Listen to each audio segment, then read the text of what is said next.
enter your design, just send a photo to studio@jewellerymaker.com, or you can post your photos to Jewellery Maker, Ivy House, Henley Road, Outhill, Studley, B807DU. Get making and good luck. Owning a strand of genuine gemstones is always exciting, but being able to use it in your handcrafted jewellery, then passing it on to its new owner with proof of its authenticity is even more incredible. Why not add one of our printed authenticity cards to your order and share that same feeling with your customers? You can also access online authenticity certificates for items you have previously ordered by looking at your order history on your account details. The certificate gives you valuable information about your purchase and is your guarantee of quality and peace of mind from Jewellery Maker.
Hello from me.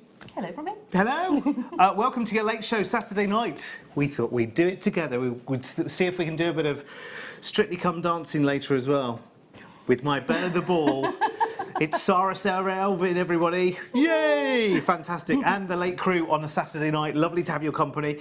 We have got so much coming up over the next 5 hours. I need Carol's stick.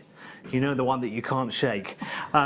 It's brilliant. I mean, tonight is fantastic. We've got two amazing kits, Sarah, haven't we? We have. Something for everybody in all of those kits. I mean, so many goodies, all bunched up together. Really, really nice. The cord kit coming up at 9 o'clock, you are going to love, love, love, love, love. Especially if you love things like your Kumihimo, which, thanks to you, lovely lady, I have achieved. Oh, I should have brought it with me, shouldn't I? We are going to get started though, get cracking straight away with 5 under 5, just to get us started on this Saturday night. Lovely to have your company. As always, you know how to get in touch. 60777. Start your message with the word JM Studio. Any questions you've got for Sarah, anything you want to say, you want to carry on telling us what you're having for tea. A lot of people having cake for tea. I was hearing with Lucy and Bruce. Cake for tea on a Saturday. Oh, is that allowed, Sarah? Well, I'm sure it's allowed, isn't it? But it's definitely allowed, yeah. Would you, on a Saturday night? If there was nothing else, I think I'd probably have cake. I'd probably have something first and then have cake. The thing is with a cake, if you're faced with a full cake on a Saturday night for tea, it is quite intimidating. Because how much do you have? You start with a little slit. I'll just have a little bit, and then you see you've cut into it now. Well, I'll just have a bit more and a bit more, and then you start. Your mind is on other things, and by the time Sunday morning comes, you get up, and there is half the cake. That makes a bit of a Sunday morning breakfast thing, doesn't it, really? I can't be bothered to scramble eggs. I'll have a bit of cake. That turns into a whole cake weekend, doesn't it? See, I wouldn't get a chance in our house. I've got 2 growing boys, and if there's cake... Okay. I'm lucky if I get a slice. What's your cake du jour, Sarah? I do like a Victoria sponge, but I do like chocolate cake as well. Lots of buttercream and icing. Yes. Blimey, we can't start talking about food now. It's 6:02. We've only just started. We're in the chair for the next 4 hours together. 5 for me. Good job there's a machine. We can run to the machine. There's 3 minutes. At 3 minutes to 7, we can run to the machine. Stuffed chocolate. Right, let's start with 5 under 5 tonight, shall we? We'll start with some green magnesite. Looks very turquoisey, doesn't it? Looks very turquoisey. I love it. I love it, love it, love it. I love these shapes. They're beautiful. They're just like a nice big sort of... Well, I don't know. How do we describe these, Sarah, do you think? What do we call them? Drops. Drops, yes. They're quite big, substantial drops, though, and they're not like teardrops, which go to a point at the top. They're quite big and quite chunky, very summery. And the great thing, because they haven't got that point, if you did want to pull them into a circle, they're going to leave you a beautiful aperture in the centre to put something else into. Yes, you bring them all together nicely and neatly. Yes. The other way around, Derek, there you go. And you'd end up with a nice aperture in the centre, so if you wanted to put a round gemstone in there and have those as petals or adornments around Get the a nice outside. big something in the middle. Yeah. Something like that-ish. Yes. Does look a bit more like a racing car at the moment, I have to say, but with a bit of wire work going on, I think we'd be onto something here. $4.95 then. Our opening gambit of the evening, green magnesite, under £5. And you're getting oodles of these. I love them. Look at that. There's loads of them going in. Hi, Derek and Sarah. You can never have too much cake, especially if it's chocolate fudge cake. Whew. Oh, yes, please. Do you know, this shirt's tight enough without you talking chocolate fudge cake. Let me tell you, there's not much more room left. $4.95. If you want to get in touch tonight, let us know what you're having for tea. Come on. The yummier, the better. 60777, start your message, JM Studio. Sarah and I would love to hear from you tonight. We'll show as many as we can. We've got a little bit of, it's just a little bit of sunstone going on here. Oh, beautiful. Oh, yes. Mega strand. Mega strand. Ah, this would have gone absolutely perfectly. We had a kit with Mark on Thursday, which was nugget-tastic. In fact, we called it Nugget Your Coat You've Pulled. That's what we decided on, as voted for by the Great British public, the Great British JM viewers. Nugget Your Coat You've Pulled. So if you got on Thursday night a bit of Nugget Your Coat You've Pulled with Mark, adding some sunstone, adding some sparkle to your haul would be a good idea. They're brilliant, aren't they? Nuggets are fantastic, aren't they? So versatile. They are, because you can use them singly and they go a long, long way. So you might want to use these as an organic accent to a round gemstone or an oval gemstone. But you may want to layer them up on top of each other. And when you do that, you get a really sort of textural, organic feel. But And plenty of sparkle going on. And because they're nuggets, you get such a long strand as well. And that means you can be really indulgent in your designs. Do you know what Mark was doing on Thursday as well? You taught me Kumihimo. We were doing Chippahimo. I know. Oh, now that was good. Yeah. That I really, really enjoyed. $3.95, still a little bit advanced to me. I'll have to go back and watch all over again. But now I've started. That's it. Brave new world, $3.95 tonight, and that's yours. Lovely to have your company, by the way. Do make sure that you stick around because we have got some amazing, amazing wonders for you tonight. It's new for spring, so we've got lots of bright colours coming up for you, particularly Sarah's first kits, which come in two parts, actually. We've got a true blue selection. We have. And we have got the wildest tropical selection as well for your summer pieces. And Sarah has made some stunning, stunning wonders to get you inspired. So make sure you stick around. That's what, an hour's time. All sorted. Right, sunstone all done. Well, let's go from the sun to the moon now, from one end of the day to the other. Love it. I love moonstone. There's just something so watchable about it. So fascinating. That's a lovely strand, actually. Look at that. It's very expressive. Very expressive indeed. Lovely, lovely gemstone. It's so easy to work with as well, Sarah, isn't it? It is, and I'm just looking and seeing what people are seeing at home, and I'm seeing all the surface lustre, because you've got a lot of flat surfaces in this strand, and the surface lustre's coming off, and then you're getting that internal glow coming from underneath, and it's just the most amazing view of this gemstone. And it's almost, I always think gemstones that have optical effects to them They're stunning, are aren't like they? magic, aren't they? Yeah. They're just like somebody sprinkled fairy dust on them to me. It's wonderful. They're beautiful. Oh yes, moonstone from Norway. Yes. We don't usually get our moonstone from Norway, do we? Interesting. What an amazing planet we live on, hey? Do you know what I'd be tempted to intersperse with tiger's eye in some kind of way. Yeah. Red tiger's eye, I think. Something a little deep, just to oppose the the moonshine Yeah, definitely. Or of if you moonstone. want to put something like a deep blue, or to give that midnight sky effect. Beautiful. $3.95 for that strand, 170 carats, lots of usable pieces. Really, really nice as well. It's going to make a nice big, broad design as well. Very, very nice. The messages are coming in. Here's Sally. Hello, Sally. We're having fillet steak. Ooh, I had a bit of fillet steak last night. It's nice, isn't it? My opal strands came today. Absolutely gorgeous. May just look at them. Yeah.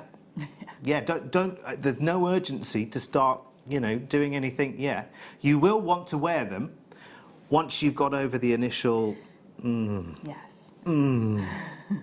That's better than looking at fillet steak. Chips and salad. Ooh, nice peppercorn sauce. Very nice. Yes. £3.95 for your moonstone. Thank you, Sally, for getting in touch. And I know you're choosing us tonight over something else that you could be watching. I know. Well, see, we're the place to be. We're the place to be. And even if you are going to sneak off and watch something else, you would get your tablet out or your smartphone and watch the app and just keep an eye on what we're doing. Don't leave us alone, will you? Keep us in your hand if you've got the smartphone there. We'll be very grateful, won't we, Sarah? We will indeed. Very grateful. We like being kept company on a Saturday night.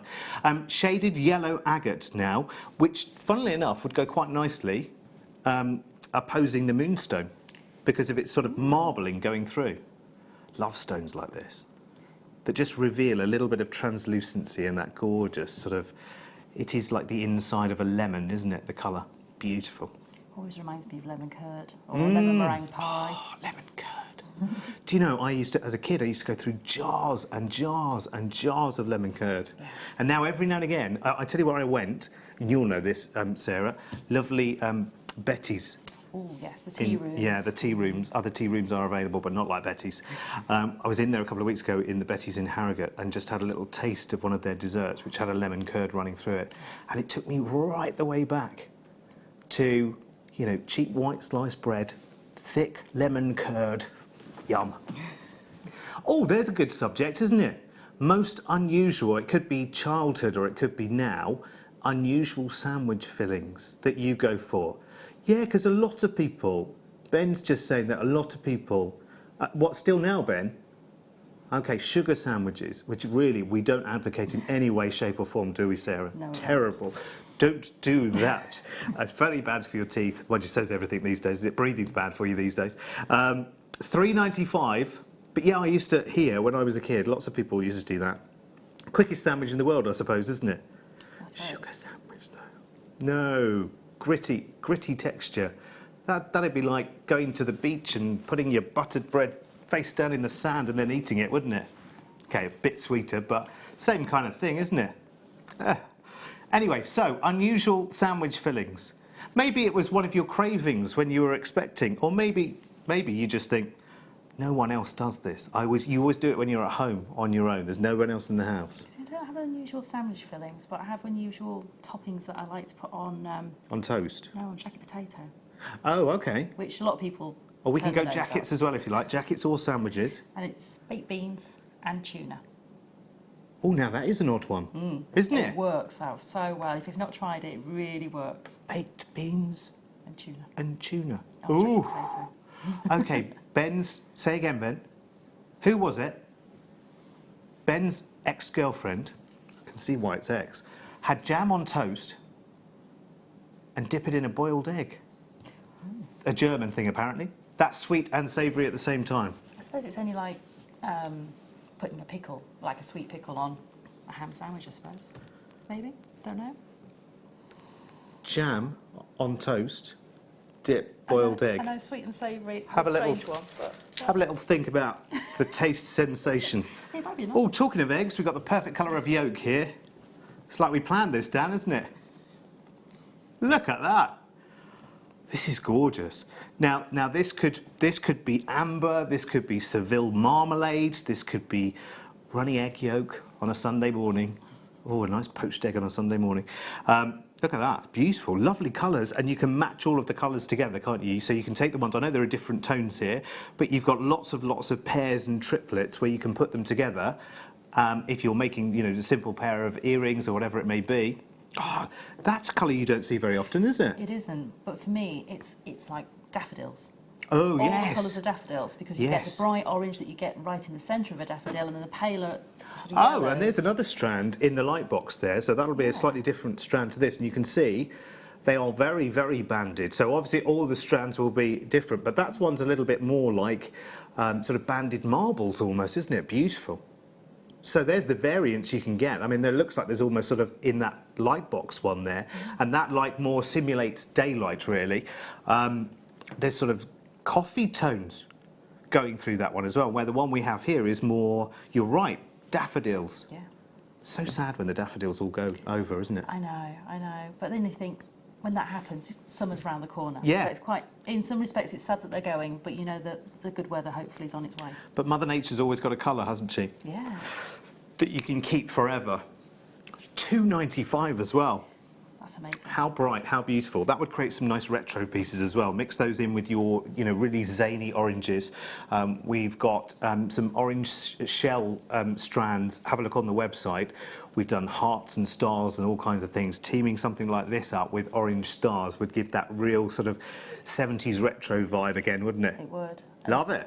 You could put this with all your floral tones again, because you've got that sort of, the yellows that you get in the centre of pansies and things like that. And if you get the ones that have got more of the browns running through them, again, it's a very natural tone. So again, you can put it with all your florals really easily.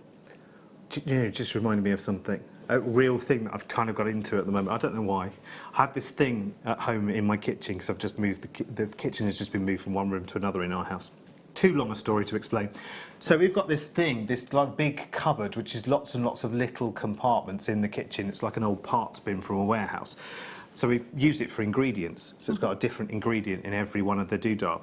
So I was just going shopping. Every time I went shopping, I was like, right, I'm looking for little pretty ingredients that go into these spaces. So I bought things like vanilla essence and some really weird and wonderful things that I'll never use, but they look pretty in the spaces, like you do. Yeah.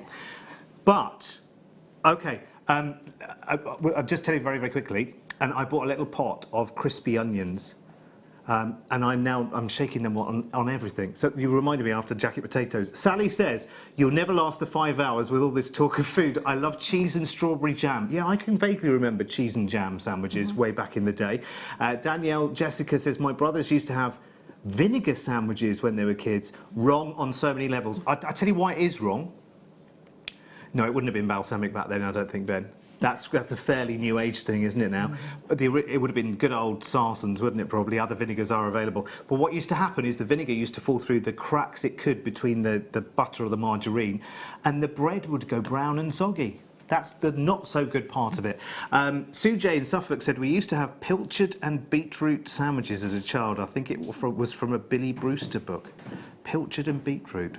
See, I like beetroot. It has to be pickled and vinegary, but... Unusual sandwich fillings, I like salt and vinegar crisps, salted peanuts or clotted cream and squished banana, not all together. Clotted cream and mashed up banana, that sounds nice. A mashed up Sunday roast dinner mixed with salad cream in a sandwich. Oh, now, Terry, that does sound like business, doesn't it? Yeah, definitely. That does sound good, yeah. Marmite with banana or jam on white bread. Marmite and banana. I do love Marmite and I do love banana. Not sure if I want the two to sully each other. That's the only thing. Because I'll have Marmite an inch thick on almost anything. Other yeast extracts are available. My daughter likes bacon jam. Bacon jam is a thing, isn't it? Yes, I'm sure I've seen it in the cash and carry. Never tried it. Bacon jam. Yeah, I think it is an American thing. Would be, wouldn't it? Shall we move on? Yes, absolutely. Shall we move on? What should we do next, Mr. Dan? Yes, at past, it'll be this one that's too tall for me to reach. This one, that'll be the one, won't it? These look rather sapphire-y, don't they? This is definitely the one, Dan, isn't it? Definitely the one. Some blue sapphires.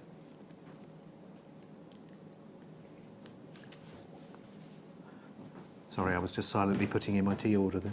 The lovely Sam. We did it, she did lip reading. It's the way you do it in a studio. D1. That's what you do. And then, thank you. That's coming up at past. Lovely sapphires. Right. Coming up, Yes. Oh, wow. Now, you know that when we were showing you that banded agate, the one in the light box looked a lot more banded. Well, this is banded agate. A big strand of rounds coming up towards the end of this hour. They are mighty, aren't they? They are. I love these. Beautiful. Absolutely love them. They're just amazing. I could just sit and look at that strand all day. Yeah. Do you know what I would do? Because, of course, no one has a use for an ashtray indoors anymore. And do remember, this is a no-smoking show. But what a lot of people do now with their old ashtrays is they'll have gemstone rounds in them because it's, you know, we've kind of moved on from potpourri and things like that, haven't we? So something like that would be lovely. Well, that's our 5 under 5. What else should we do then? What else should we do? Shall I put all of these wonders back? What should we do next, Dan?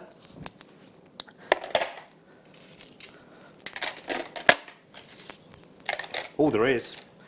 Oh, there is. Oh, can I just grab that dark background, Sam, my darling, please? So I've got to bring it over with me, because we're over this side tonight. Because we had such fun on Thursday, thought, well, why not? You don't mind, do you, Sarah? I don't at all. It's great, isn't it? We don't have to keep going backwards, forwards, backwards, forwards, backwards, forwards. Oh, my word. Look at that. Oh, my crikey. Look at the clarity. You can see my shirt through the stones. OK, let me just get those on skin tone for a second. It's all right, forgive me. There you go. That is absolutely worthy of gold settings straight away because just because of the clarity of the stones. And if only I showed you them the right way around, it'd be even better. Because I'm showing you Kool-Aid up at the moment. Hang on, let's do the flip. Is that the right? Well, some are the right, and some are right, and some are wrong. I can't see. On camera, it looks right. On my hand, it looks wrong. They're so clear, it's hard to see. They are. Right, sorry. I think I've got it now. Is that better? Are we best foot forward now? Or are they pinnacle faceted? They are. The faceting is pinnacle faceting on both sides. That's why. Do you know what? I'm not as silly as I look. Couldn't possibly be. Look at that. They are just stunning. Oh, do you know what? Thank you, Becky. Because look at that. Look at that. Look at that recording. You can see the clarity. I mean, you know, what cannot speak cannot lie. So look. Clear as a whistle. You know, people pay, and I'm so sorry for keep repeating this, but I have a family member who has a pair of very small, maybe 2, 3, 4 carat earrings in gold, and they were about £200. Now, I know you have to take the gold into account. I'm not directly comparing. I'm just saying you can pay a fortune for green amethyst jewellery. And I don't know why. I don't know why. It's one of those ones as well that it's very tricky to find. Yes. You're going to have to go to a boutique jeweller or a local family-run jeweller, perhaps. Yeah. Do you know why, Sarah, though? Because we don't know it. No. Because the retailers won't take the risk, because their customers won't know what it is, because so few people see it. If it's going to be amethyst, it has to be purple. That's it. That's the way retail thinks. But green amethyst is so soft, so glacial, just that hint of a sage leaf green. Love it. $29.95. Do you know what? I'd give you that for two or maybe 2 or 3 stones. Oh, we've got some more sandwiches coming through. What should we do with this? What should we have with this sandwich selection, Dan? 13 and 14. 13 and 14, a little bit of sterling silver. Now, I'm just going to pop this down for a second. Oh, you're an angel. Thank you so much. There's something else I forgot to bring from the other side. See, Lucy's so good at this. I'm so sorry. You'll have a professional back in the morning at 8 o'clock. I have to apologise. You'll have to do with me until 11. A good job Sarah knows what she's doing, isn't it, really? That's why I'm stood over here, really. She makes me look good. Derek and Sarah, please stop talking about food. I can't decide what to have for dinner, and you're making it harder, says Sandra. What with all of these sandwiches? Well, I think these are all the things to avoid, aren't they? Some of these weird and wonderful combinations. When Younger says, Mary Mirabelle, mwah, lots of love to you. When Younger and home from school, my saris were butter and sugar and red or brown sauce? Still wrong. Still wrong, isn't it? Mind you, we were all young once, so it's fine. Fried mashed potato sarnie on fresh white sliced bread with real butter. It's got to be real butter, isn't it? That sounds really nice, actually. Oh, what was the end of that one? A scrummy yummy. And Anne in John O'Groats, all the way up there. Hello, Anne. Hiya, my favourite is Marmite peanut butter and cheese on toast grilled. Now that sounds like a carnival in your mouth, doesn't it? That does sound good. We used to have peanut butter with sandwich spread sandwiches, but only on holiday. Ooh, sandwich spread. I'm afraid I wouldn't pay you for sandwich spread. It's bits. It's bits. Yeah. I don't mind pickle. Don't mind pickles, but sandwich spread, I like coleslaw as well, because that's big bits. That's fine. They're tangible. Sandwich spread is just tiny little lumps. It's quite tangy as well, isn't it? Yeah. Like, please don't ever bring me piccalilli. Piccalilli. Just the colour of that sends me running. OK, so we have sterling silver. It's true though, isn't it? If you're going to make something that tastes like that, at least make it look more attractive. Sterling, these are lovely. Are these new, Dan? I've never seen these before. They're stunning. Would you use a T-bar with these? You could use these with a T-bar as the other end of You could, yeah. I mean, necklace or bracelet. I mean, I would probably also use these in a lariat style neckline piece. So Yeah. have this for the loop for the gemstones to go through on the chain. Yes. Also, just hanging them just off a standard sterling silver chain, especially if you managed to get. I think the other night we had a 30-inch adjustable chain, which was amazing. Yeah. And to have these just one of those hanging on there, and you could have it at any length that you wanted. So depending on your neckline, you've got a perfect. And I just think they've got a real designer feel to them. Aren't adjustable chains just like the miracle They are. of the 21st century? They are for me, because it was a 30-inch one as well. You could put it over your head, adjust it, and it'd be the right size. So you didn't need anyone else to help you with the clasp, and I find clasps ever so fiddly. Yeah, as does everyone, which is why the demand for magnetic clasps is through the roof. $5.95, and you've got 5 of these. What's the grammage, Mr. Dan? Oh, it'll pop up there. 0.3 of a gram each, or between them. I think it'll be a little bit more than that. These are quite substantial. I mean, they're no shrinking violet. They're going to be good and secure. So if you are using them as a T-bar sort of clasp, what do you call the other side of a T-bar clasp? Half of a T-bar clasp. A toggle. Yes, thank you. See, I told you. Sarah makes me look good. If you were using them for that, there'd be enough strength within them. Oh, definitely, especially because you've got that twisted effect as well, which is just going to give you even more strength. Yeah. Because you've got those 2 pieces of the sterling silver twisted together, which automatically hardens everything. So you've got loads of strength in there. I love it. And actually, if you think, a heart shape is actually quite difficult to perfect because you have to keep going back to it. Again, it's that dreaded cleft, isn't it? It's the cleft at the top. Everyone can do the shape. It's just getting that cleft deep enough, right enough, the proportions right, and having it in line with the coulée, if you want to call it, the bottom of the heart. It's so difficult to do with anything, isn't it? Even if you're cutting out paper with scissors, trying to cut a heart shape. It's the symmetry as well of these. They're beautiful. Lovely. Very designer as well. $5.95. We've got some more sterling silver on the way for you right now, and then we'll do our first star buy on our sapphire strand, which is very, very exciting. Ooh, these are lovely bead caps.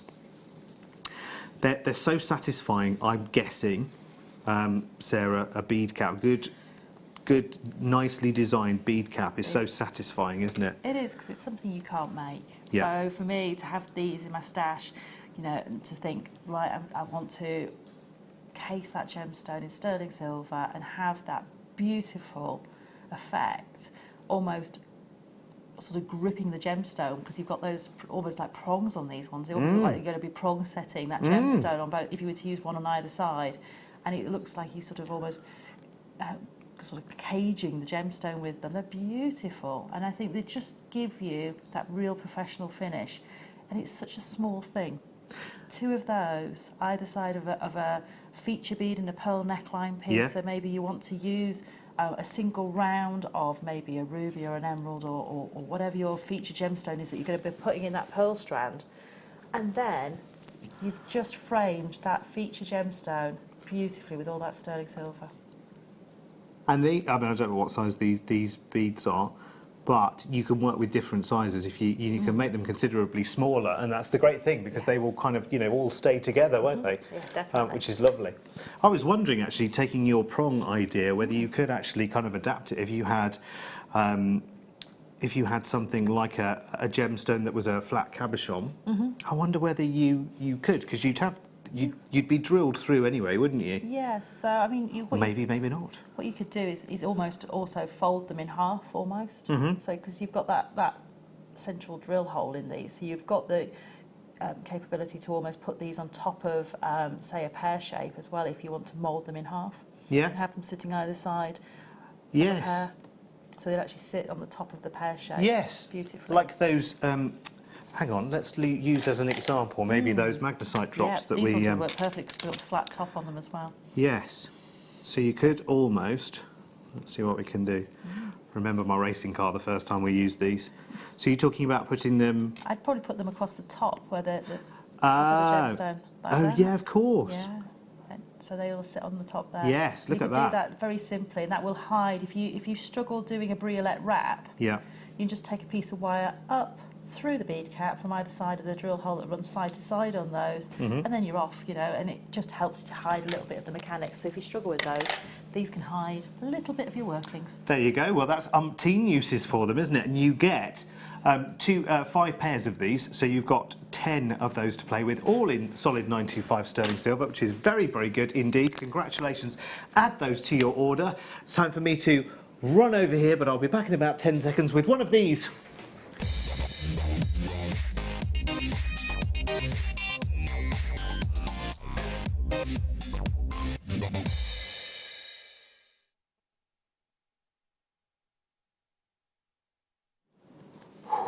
I'm back.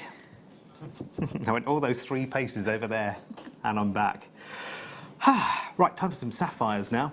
Time for some sapphires, and these are mighty sapphires, let me tell you. If you love your sapphires with that perfect mid-tone, because some sapphires are so blue they're black.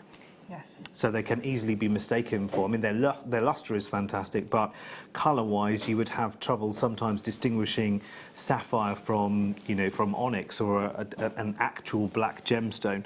Here you've got perfect tone. Perfect tone. I love it, actually. Look at the strength of the blues. Love it. Love it, love it, love it. Again, all of that surface luster. Yeah, they are fantastic. Really good. Okay, 2 pieces of information you need to know right now.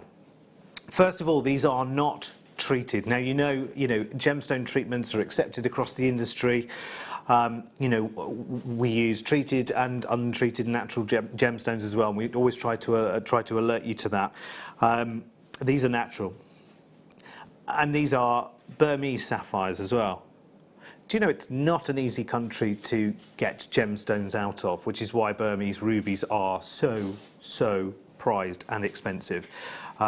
It's a little easier now than in years gone by, but only a little.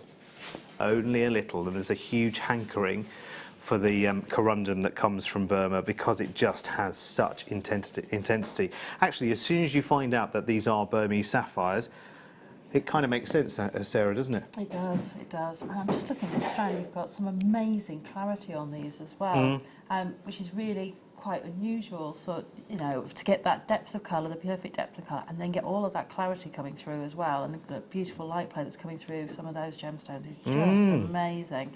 And it is just that true colour that you're looking for. It's got that beautiful, all those beautiful blues coming through, and the sparkle off this strand is just amazing. They are gorgeous.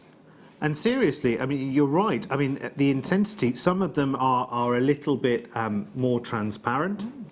But when you're putting them together like this, the ones that are very, very solid blue actually sort of almost fill the others in when you're seeing them together. It's just beautiful.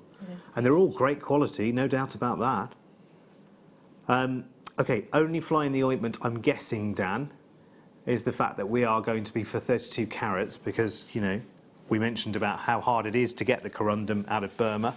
The Magok mines for the ruby, that's kind of established, but other sapphires, I imagine, is not as easy to kind of, sort of negotiate and to get them out as well. So I'm thinking that we might be thinking definitely a 3-figure price tag I have in my mind. Oh, okay, well, there you go. There you go. Because my mind translates it to, okay, the strand wired with a silver clasp, and then I try and think of retail. And then I think, okay, well, yes, we'll bring that down then, because we know that you can pay hundreds, if not thousands of pounds for sapphire necklaces. No, two ways about that. And I'd try and scale it back and think, right, okay, what would be a good sort of wholesaler's price for this kind of volume and numbers of stones to work with? I still think 3 figures would not have been. I wouldn't have considered that. I wouldn't have fallen back into the set with shock. I'd have thought, well, that's about right. It's good. Premium jewellery, Sarah, as well. I guess, you do mark your sapphire and your ruby pieces as premium. Definitely. I mean, for me, the sapphires and the ruby jewellery that I do make, typically it's, when people are asking for a birth gemstone, so it may be they're just using one, and then you're maybe putting it on the top of a charm to go on a charm bracelet to mark a grandchild's birthday and have each one of those charms on a charm bracelet. Or it might be for a bridal commission. So this might be the something blue in the bridal commission. And you are, using them quite sparingly, but in your higher end jewellery pieces.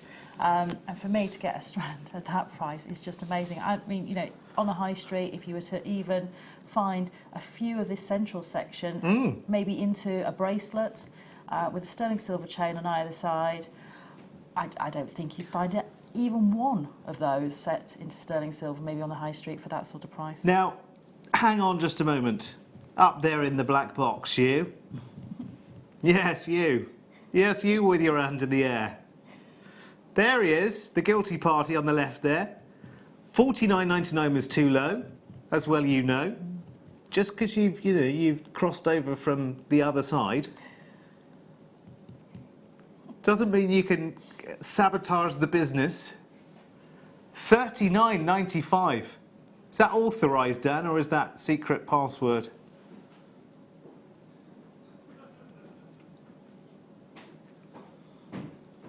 Dan's very clever with computers, isn't he? He can do that. He can do that ransomware thing. He said to Colin, "I'm going to put ransomware on your PC if you don't let me have good prices. Give me control of the prices."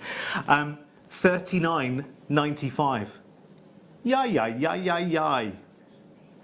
That's 32 carats of completely usable, beautiful, deep blue sapphire. I mean, again, just think for a second. You took this strand today at $39.95. You cut the tassels off. I don't know if these are strung on wire or what. I don't know. And it doesn't matter, really. Cut the doodads off, the tassels off, do what you need to do, jump rings, loops, whatever, and get a little bolt ring clasp on the end. If you made that a sterling silver bolt ring clasp or a 9-carat gold, white gold clasp, what's the price you might be asking for it, I wonder?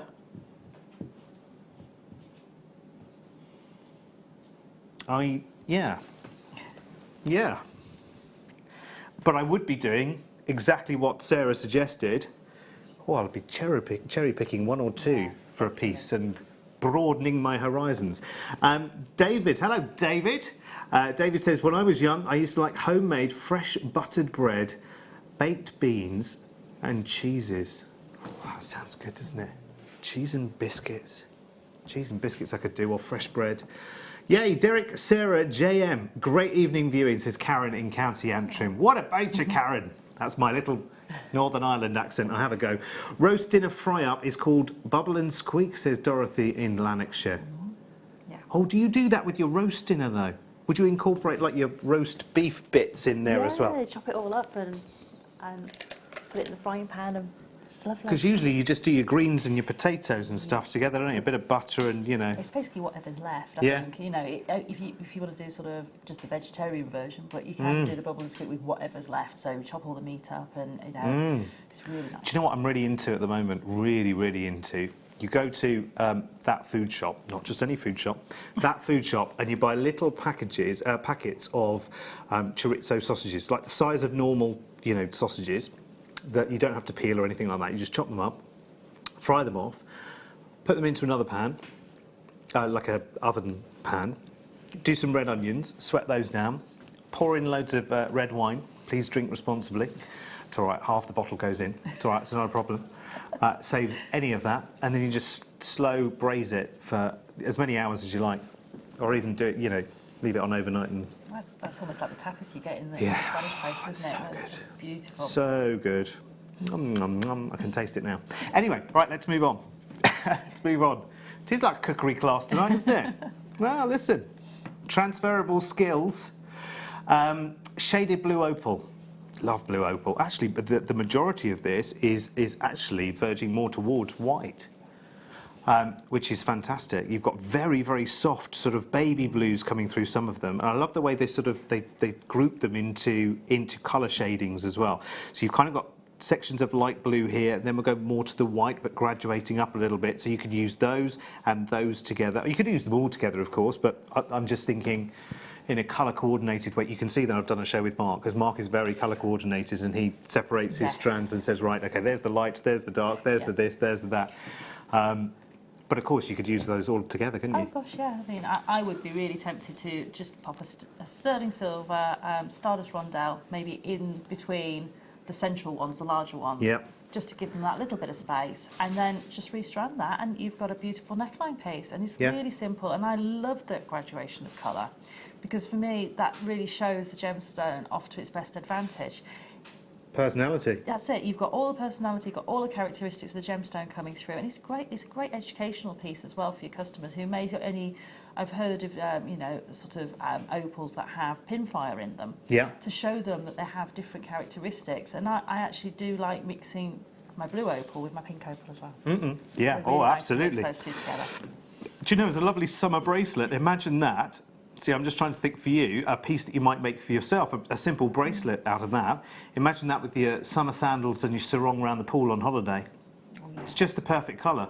And other than plastic beads, it would be very, very difficult to find a bracelet like that, with that lighter colour palette. Now, we're not staying at $14.95. No, no, no, no, no. It's Saturday night and the feeling is right. So, Dan the man says $9.95 for this one. And this is genuine opal. You don't buy genuine opal for that kind of price tag, let me tell you, except, right, H-E-R-E. That's here, by the way. 0800 644 655. Saturday nights are not for thinking, are they? They're just for relaxing and enjoying. Definitely. 0800 644 655.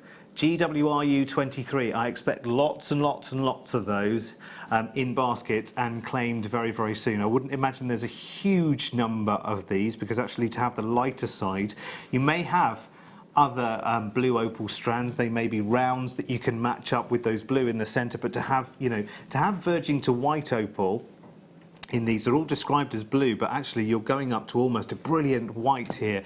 I can't think of many other gemstones that can kind of give you that in a pure sense. Do you know what I mean? Just the pure colour. Please make sure that you check out Anne Hilmer, Collector on Merseyside, and Janet in Exeter as well. Do I mean... No, I don't mean Exeter, I mean Essex. It's nowhere near Exeter. Exeter's down there and Essex is over there. You know I don't nag to check out baskets, but you can check out as many times as you like. You know that. Okay. Okay, I don't need to tell you. Well done. Christine in the Outer Hebrides is not having one of these strands or two. She's having three. Well done. Congratulations. Janet, who is just checked out, even though I moved her from Essex to Exeter. Do you not fancy moving down there, Janet? It's quite nice down in Exeter, isn't it? It is. Mind you, they get the first of the storms when they come in, don't they? So they kind of seem to miss Essex, don't they, these days? How's the weather with you today? I'm trying to think what it was like in Yorkshire when I left at lunchtime. Yeah, it was all right, actually. Bit grey, but warm. We need some rain, though, don't we? I know. It's been sort of 4 seasons in one day in the south. So this morning it was raining, and then it stopped raining, and it was just a bit grey and cloudy and windy. Then the sun came out, then it rained again. Then the sun came out. I know, again. don't you just wish it would make its mind up, for heaven's sake? I know. Meant to get better next week, though, isn't it? It is. Which is good. Don't they keep saying that? Do you think the weathermen just say that at the weekends, just to give us a reason to carry on? I think they just want to lift our spirits and then say, it's going to be nice next week. Yeah. Oh, we got it wrong, sorry. Do you notice they can never really deliver bad news? Just tell us as it is. Don't flower it up. There's no need to, you know, prepare us for the blow. Just tell us. It's going to pour down all week. Just tell us. We're fine with that. We can deal with it. We're all adults. Jeepers creepers. I nearly said something stronger then. These are huge. They are gorgeous. They're so weighty as well. Oh, Sarah, can I ask you a little favour? Mm-hmm. Just, you know, because I'm a silly boy. Would you just pop those up to your neckline for a second? Because I just think they would make a fabulous evening piece. Just, I mean, maybe not your first thought as a jewellery maker, but what a fab piece. How many pieces, how many people do you know that have got a piece anywhere like that? Now, they're quite weighty, aren't they? So you may use them in a different way, but... They're very substantial. They are. But, you know, it's just even moving and breathing, you're just getting that lustre, especially of that central one there, where it's just that you can get all that in candlelight as well. So if you want a piece of jewellery that you can wear in low light, I think that's just going to be amazing. And because it's got that weight, I would be tempted to literally almost keep this very simple, maybe even just use the central 3 as a neckline piece, and then just put some, maybe some seed beads or some spacer beads in between and chain, and that's it. So I would just use those 3 in the middle there, and that would be my piece of jewellery. And if you've got quite a beaded or a elaborate dress on, sometimes it's hard to find a piece of jewellery that will go with that. But I think 3 of those would just set that off beautifully. Do you know what you could do as well? If you wanted to just use one of the big ones in the centre of a piece, you know what you could do? The front face, because these will sit. Once you've got them in position, they will sit. They won't move around and wobble. You know, they will move with you as you move, but the front face will always be the front face. You could do something like Sarah Lune, the front face. And put a something else in there, couldn't you? Yeah, definitely. I mean, you might have, you know, a feature crystal that you want to put on there, or a favourite charm or something like that you want to incorporate onto that flat face. That would look amazing. And with the cerulean also, you might want to just extend from the bottom. So you've got to sort of the flat face against your skin, and then extend the shape of that flat side downwards, perhaps. $11.95.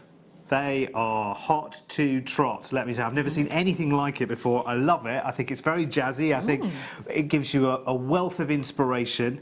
And I think there are many different pieces. Once you get them home, it's difficult to see on the TV. You can't really see weight on the TV. But, you know, you get these home and feel the gravity of every one of those, even the smallest one, and the smallest one is by no means small. They are brilliant.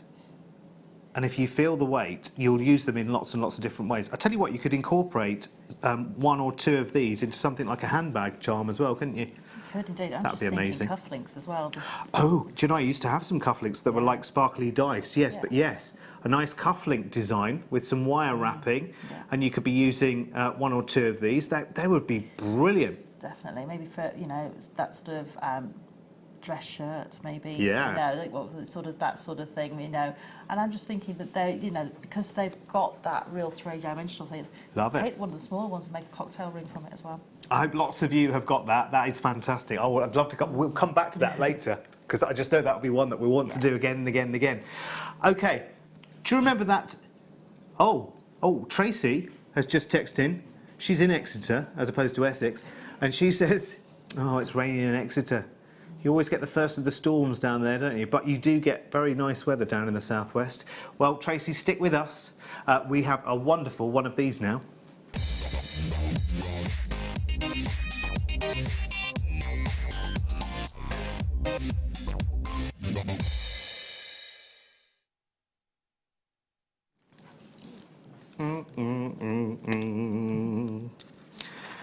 Yeah. Oh, okay. Bad news straight away. Brand new strand, of course, on new for spring, which we're all doing this weekend. Every single hour, there's a brand new strand, and this is the one for this hour. Sorry, I should have told you that earlier. But there you go. I think you'll know, actually. Do you know we had a strand of polished jasper nuggets on Thursday night that just, if you were with me and you got that, these agate rounds, and this is Botswana agate, did you say? Very sought after. I think you can see why. Because you know you don't have people who create these lines and bands through the stone. All they do is cut, carefully cut and polish the stones. And Mother Nature's done all the hard work for them, really. They are gorgeous. You said earlier, Sarah, didn't you, that this would be a strand that you might just have for a while, and Yeah, definitely.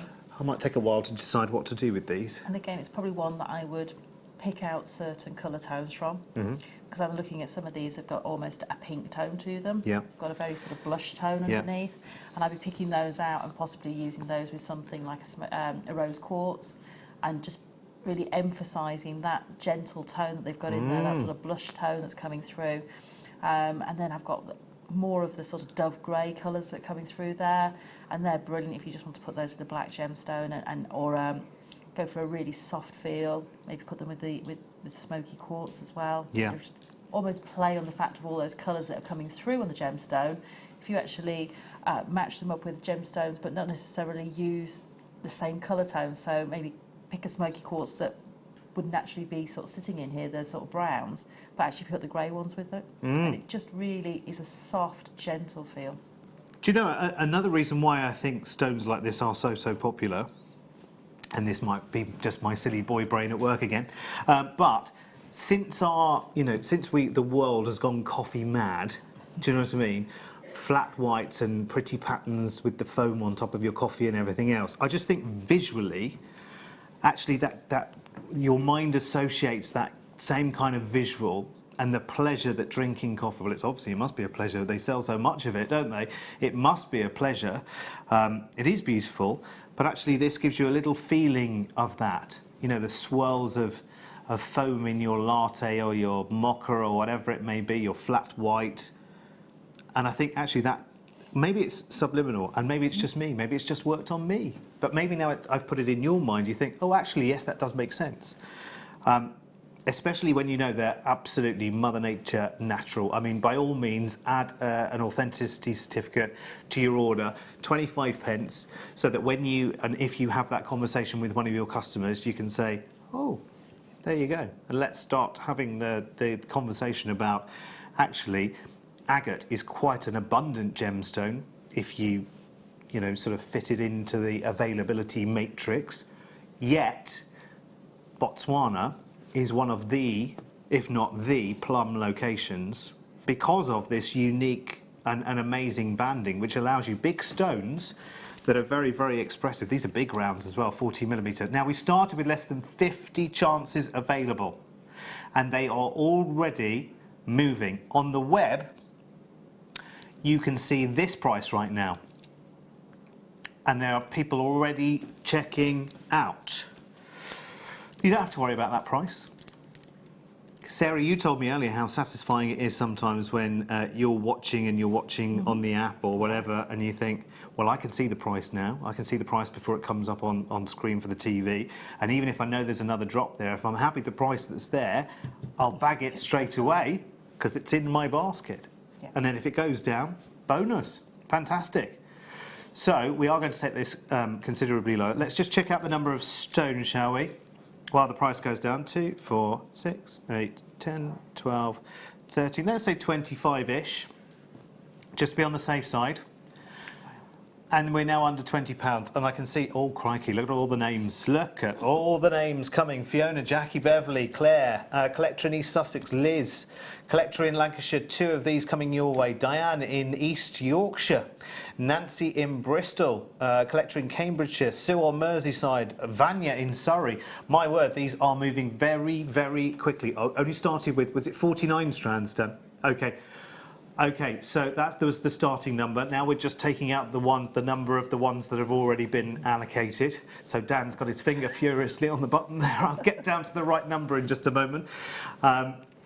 So there you go. That's the remainder, 31 available. And there are people taking multiples of these, and I do not blame you at all. They're going straight out the door. Lovely to have your company this evening. I've got Super Sarah Elvin with me tonight. I shouldn't have added an extra word to that. Ruined it, didn't I? Super Sarah Elvin. There you go, second time lucky.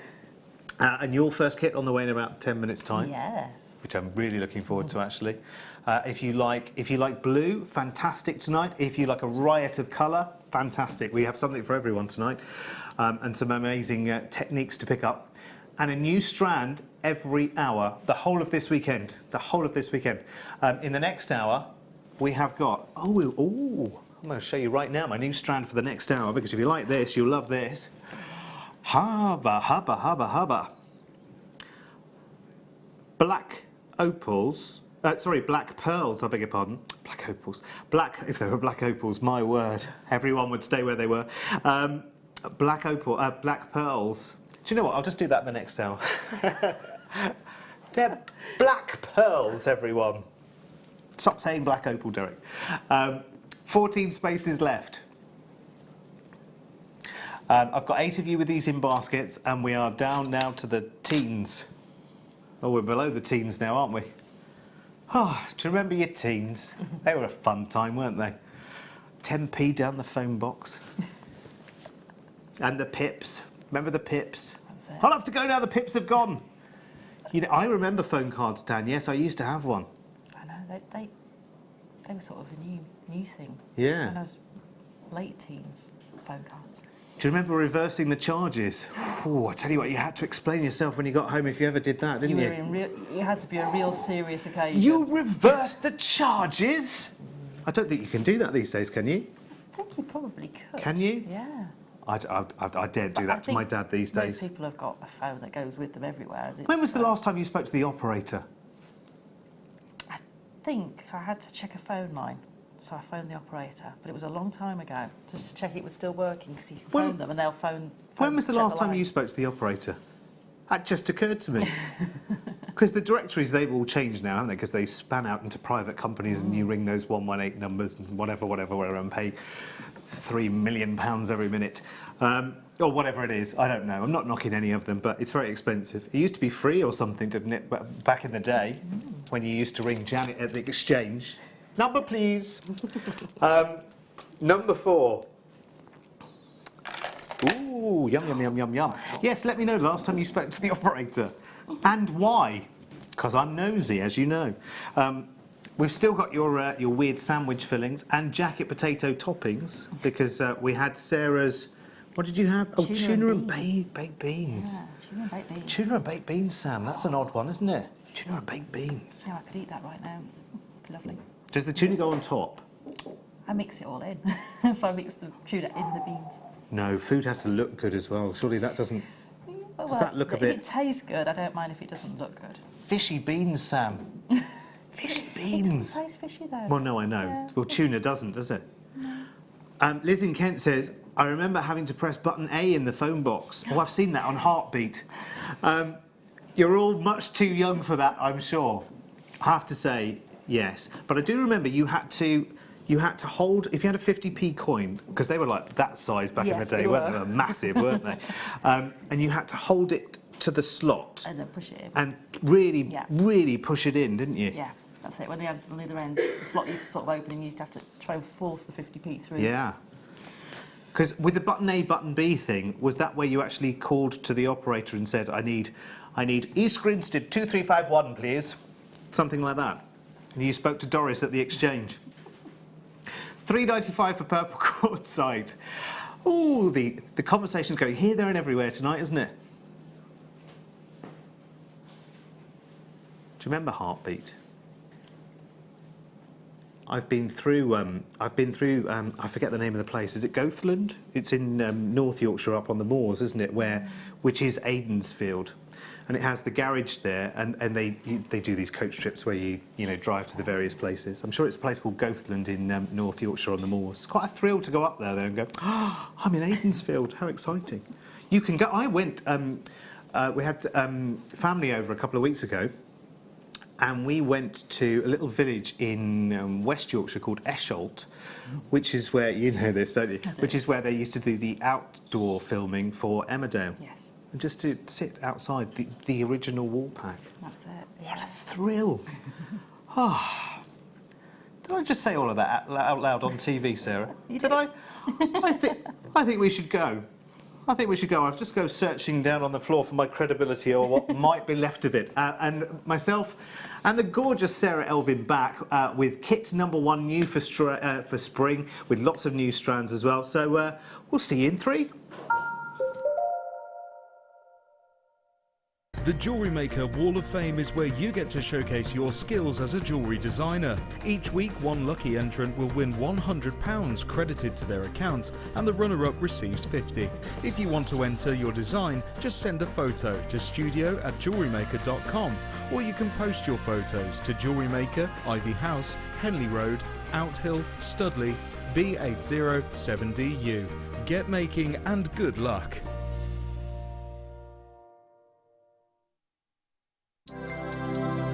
Did you know that Jewellery Maker's phone number is free from a UK landline? Now you can spend those extra pennies on more shopping.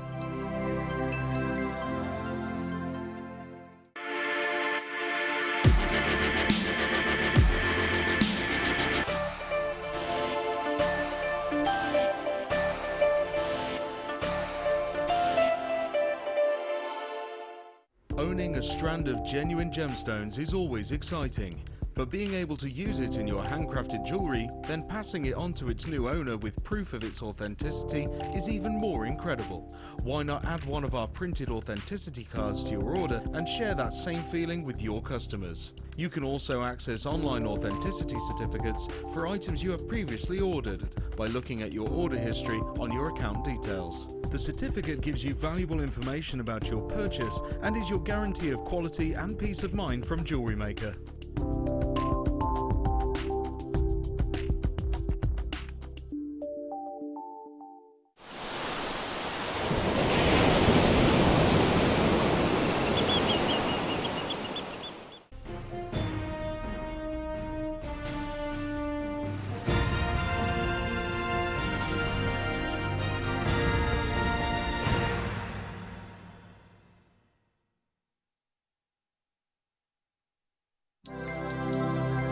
If for any reason you're not satisfied with your purchase, you have the benefit of our no-quibble 30-day money-back guarantee. Just complete the returns form enclosed with your goods and send them back for a full refund.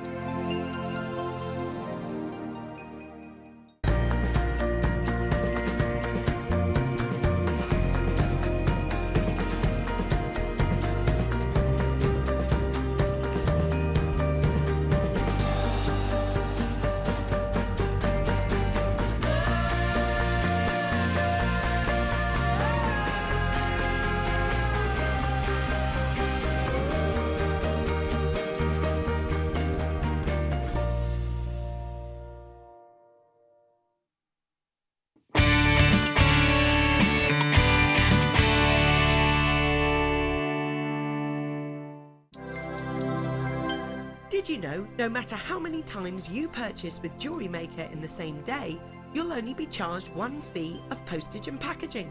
Select our standard delivery for just £2.95, or if you'd like to receive your goods sooner, upgrade to our premium option for £4.95.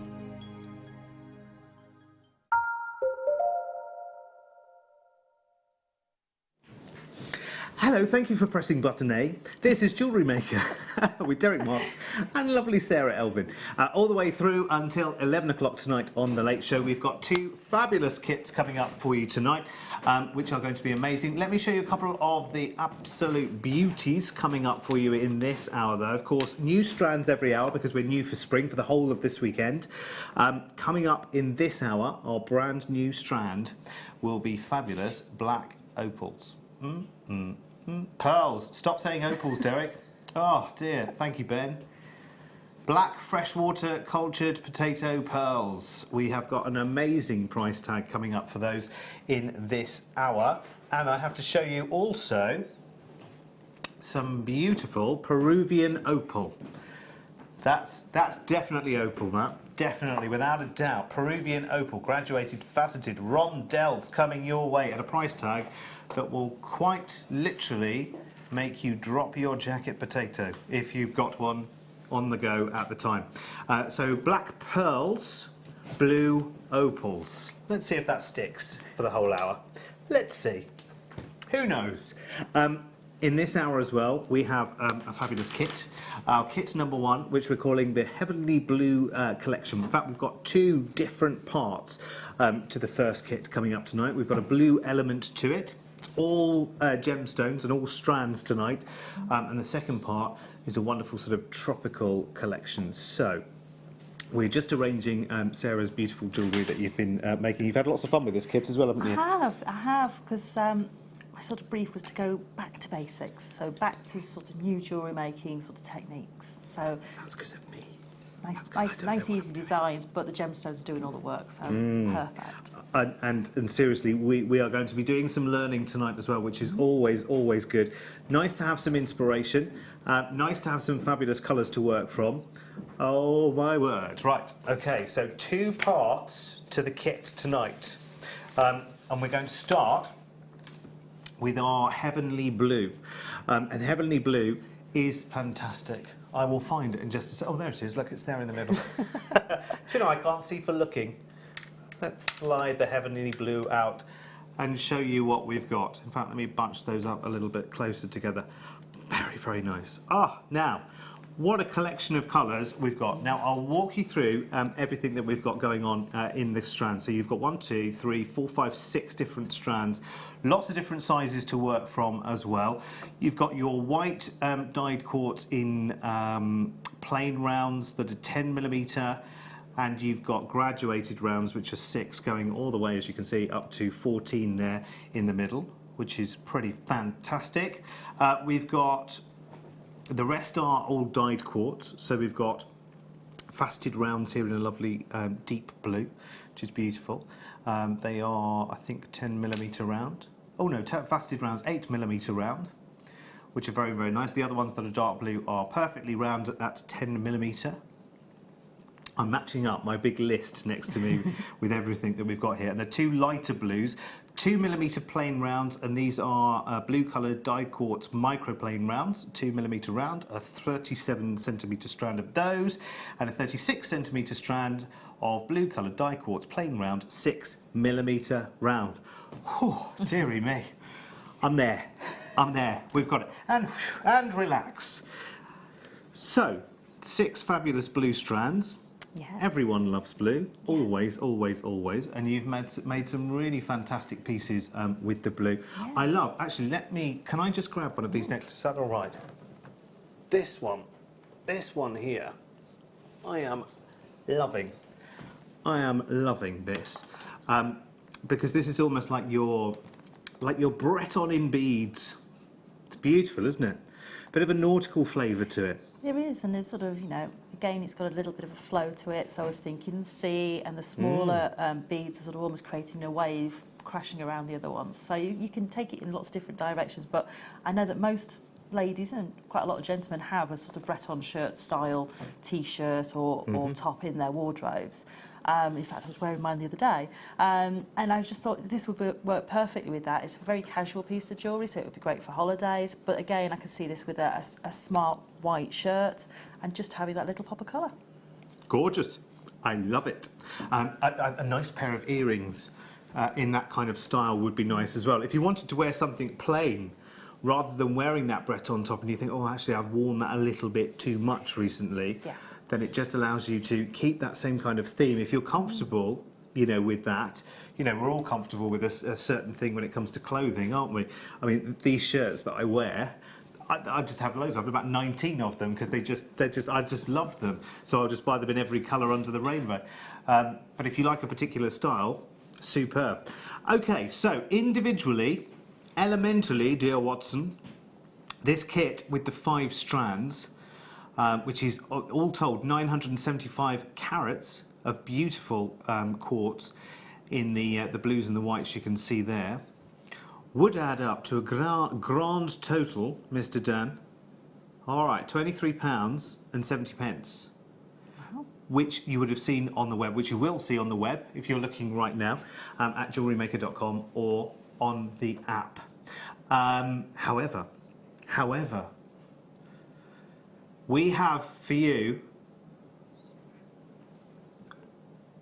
ooh, nice cheeky little saving. I like that.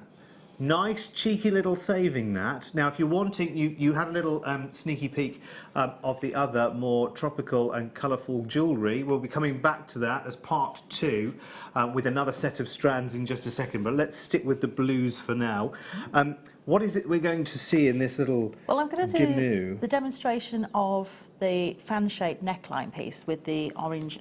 I'm going to change it to show that both kits work together. Oh, fab. Brilliant. So I just chose the colours that were in front of me with the first kit, because I thought I had got a bit of a mistake, because I've got so many kits for this show. I was thinking, hang on a minute, they can't all be to work together. So I actually just kept one kit together, and this was the first piece I actually made. But I'm going to show that both kits work so beautifully together. Brilliant. And also a way of sort of toning and changing the colours as well, so you get a different play on the colour. So we're going to show how to make that. Superb. That's nice, good. Easy as well, especially if you're a beginner. It's a nice, easy way of getting into bead weaving, which we do a lot with the seed beads. Well, we do it with the needle, but we're going to do it with beading thread as our needle. Nice and easy. Good. So, what you need to start off with is a good length of beading thread, because we're going to weave backwards and forwards through our gemstones a good few times. And I'm going to pick and use the lighter blue rounds with the orange. Okay. So different colour tone, Yeah. or you could quite easily also work in there the white. So, you know, if you want to change the colour tone and use the whites in there, you've got that option. But I'm going to use the pale blue because I think they work together. And it's kind of one of those ones that you'd look at and think, are you sure? Are you sure? But yes, it does. And it's a funny one. So. And as soon as we've done the demo, I'll give you all of the details for the other, for the part 2, for the other coloured shell pieces. So what we're going to do is we're going to start off and we're going to put 3 beads onto one of our beading threads. So nice, easy beading. And I love the fact, you know, it's so long since I've beaded with larger beads. It was a real refreshment. Have you been doing a lot of I've seed been beads doing a lot of recently? seed beads recently. Which do take a bit of concentration, don't they? They do. Great. It's a Very fantastic worthwhile. skill. Yeah, absolutely. But every now and again, to Yes. work in a larger scale must be joy. It was joyful. It was really nice for me to sort of change that scale, and also for pieces of jewellery to build very, very quickly. And sometimes simple designs work the best. So I'm going to add on one of my pear shapes, and I'm putting the wider part on first. So I've got the wider part of that first, because we're going to create the taper. And I'm going to do exactly the same on the opposite side. So we're creating the bottom scallop. I'm just going to pull those down so you can see. We're creating that bottom scallop, because these are going to come together. And we're creating one of those bottom scallops. And now what I'm going to do is I'm going to take one bead, and I'm going to take it onto one piece of beading thread, and I'm going to cross in the opposite direction, like so. And you kind of want this one to be in the centre of your beading thread, and you're just going to pull that through, and you can see now we've got one of the scallops created. Yep. So the next part is we need to add the next bead along on that beading thread first. And this actually creates quite a nice shaped piece of jewellery, but we're not using many beads because we're actually going to reuse this pear shape. Ah, yes, yes, yes. So now what we're going to do is we're going to add the next bead in. Now if you ever forget which way you need to add your beading thread, if you just put it on the beading mat exactly how you want it to, it will tell you. It'll tell you that you need to go through the narrow part this time. So there we go, through the narrow part, like so. Then I'm going to add 3 more of my pale blue to create the bottom part of the scallop. So 1, 2. And it's quite funny because I've been using smaller beads. It's actually now got big beads. I can't actually see the holes in them. I can manage with the small ones because I'm always using a needle. She's like a magnifying glass. I know.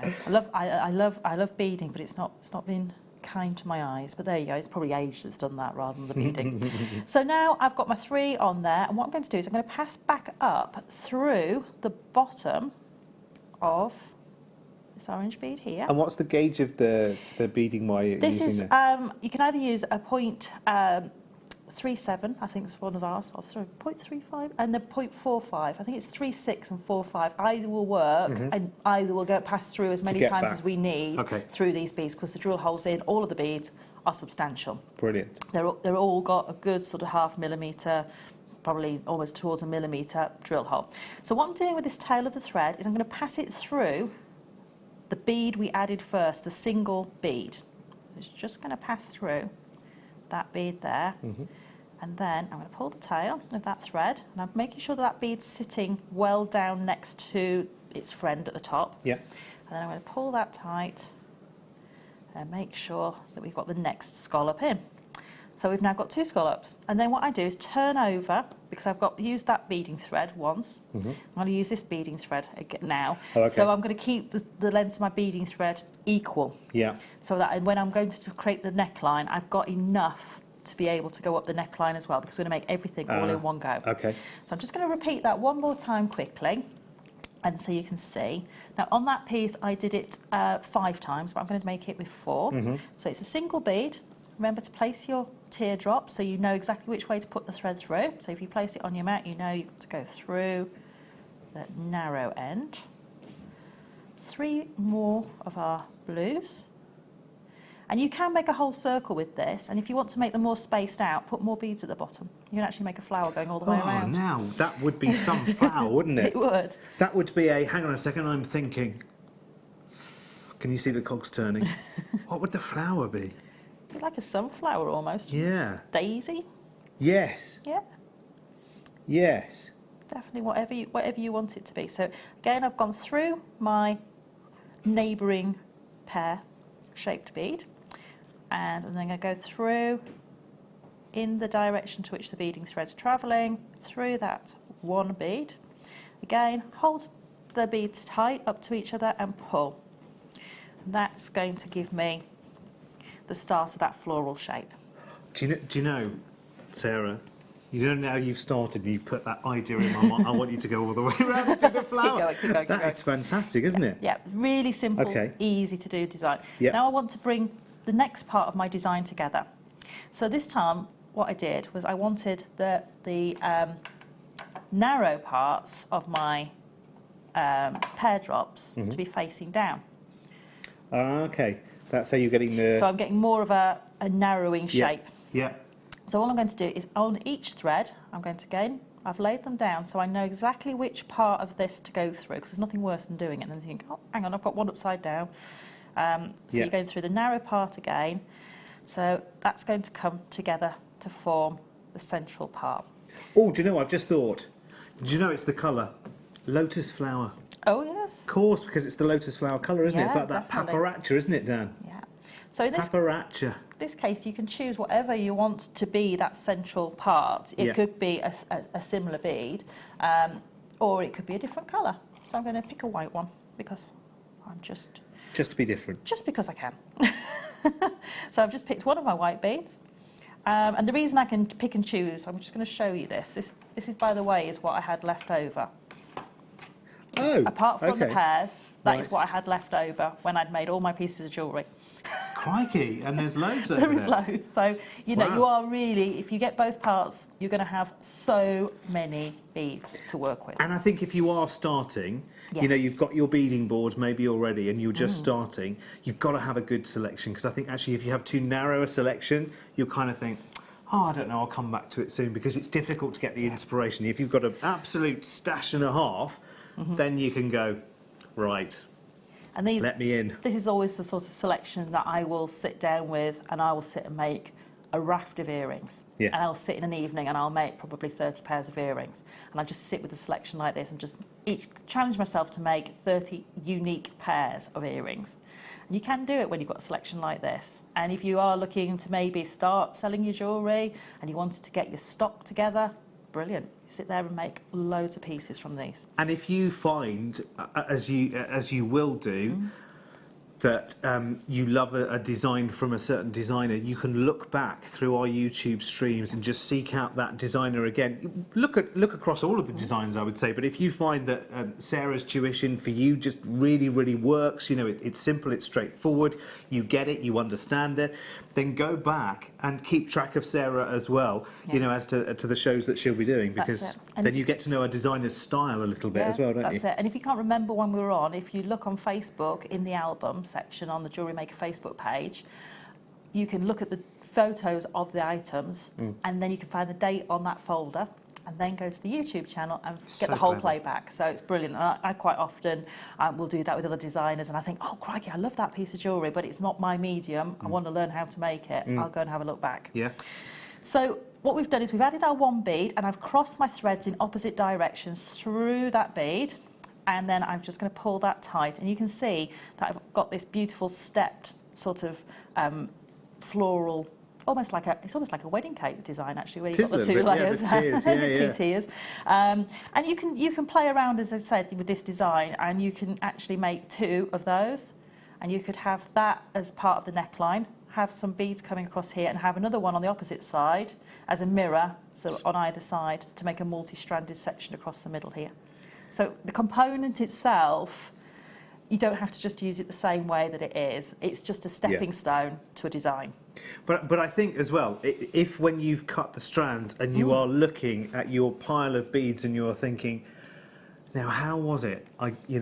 How is it that I kind of get started? Just go back to the video of this show, just watch Sarah's demonstration, and then you might just use the first part of Sarah's demonstration and say, right, I'm off on my own merry path now. Thank you, Sarah, for telling me the first part. Now I'm off to do my own thing and go off in different directions, use different colours, use different stones. Now, just very, very quickly, because I know you have more to show us, but I just want to bring in and show you the other selection, because obviously Sarah has been using the orange from this selection. So part 2 of tonight's kit is this little bunch of lovelies here.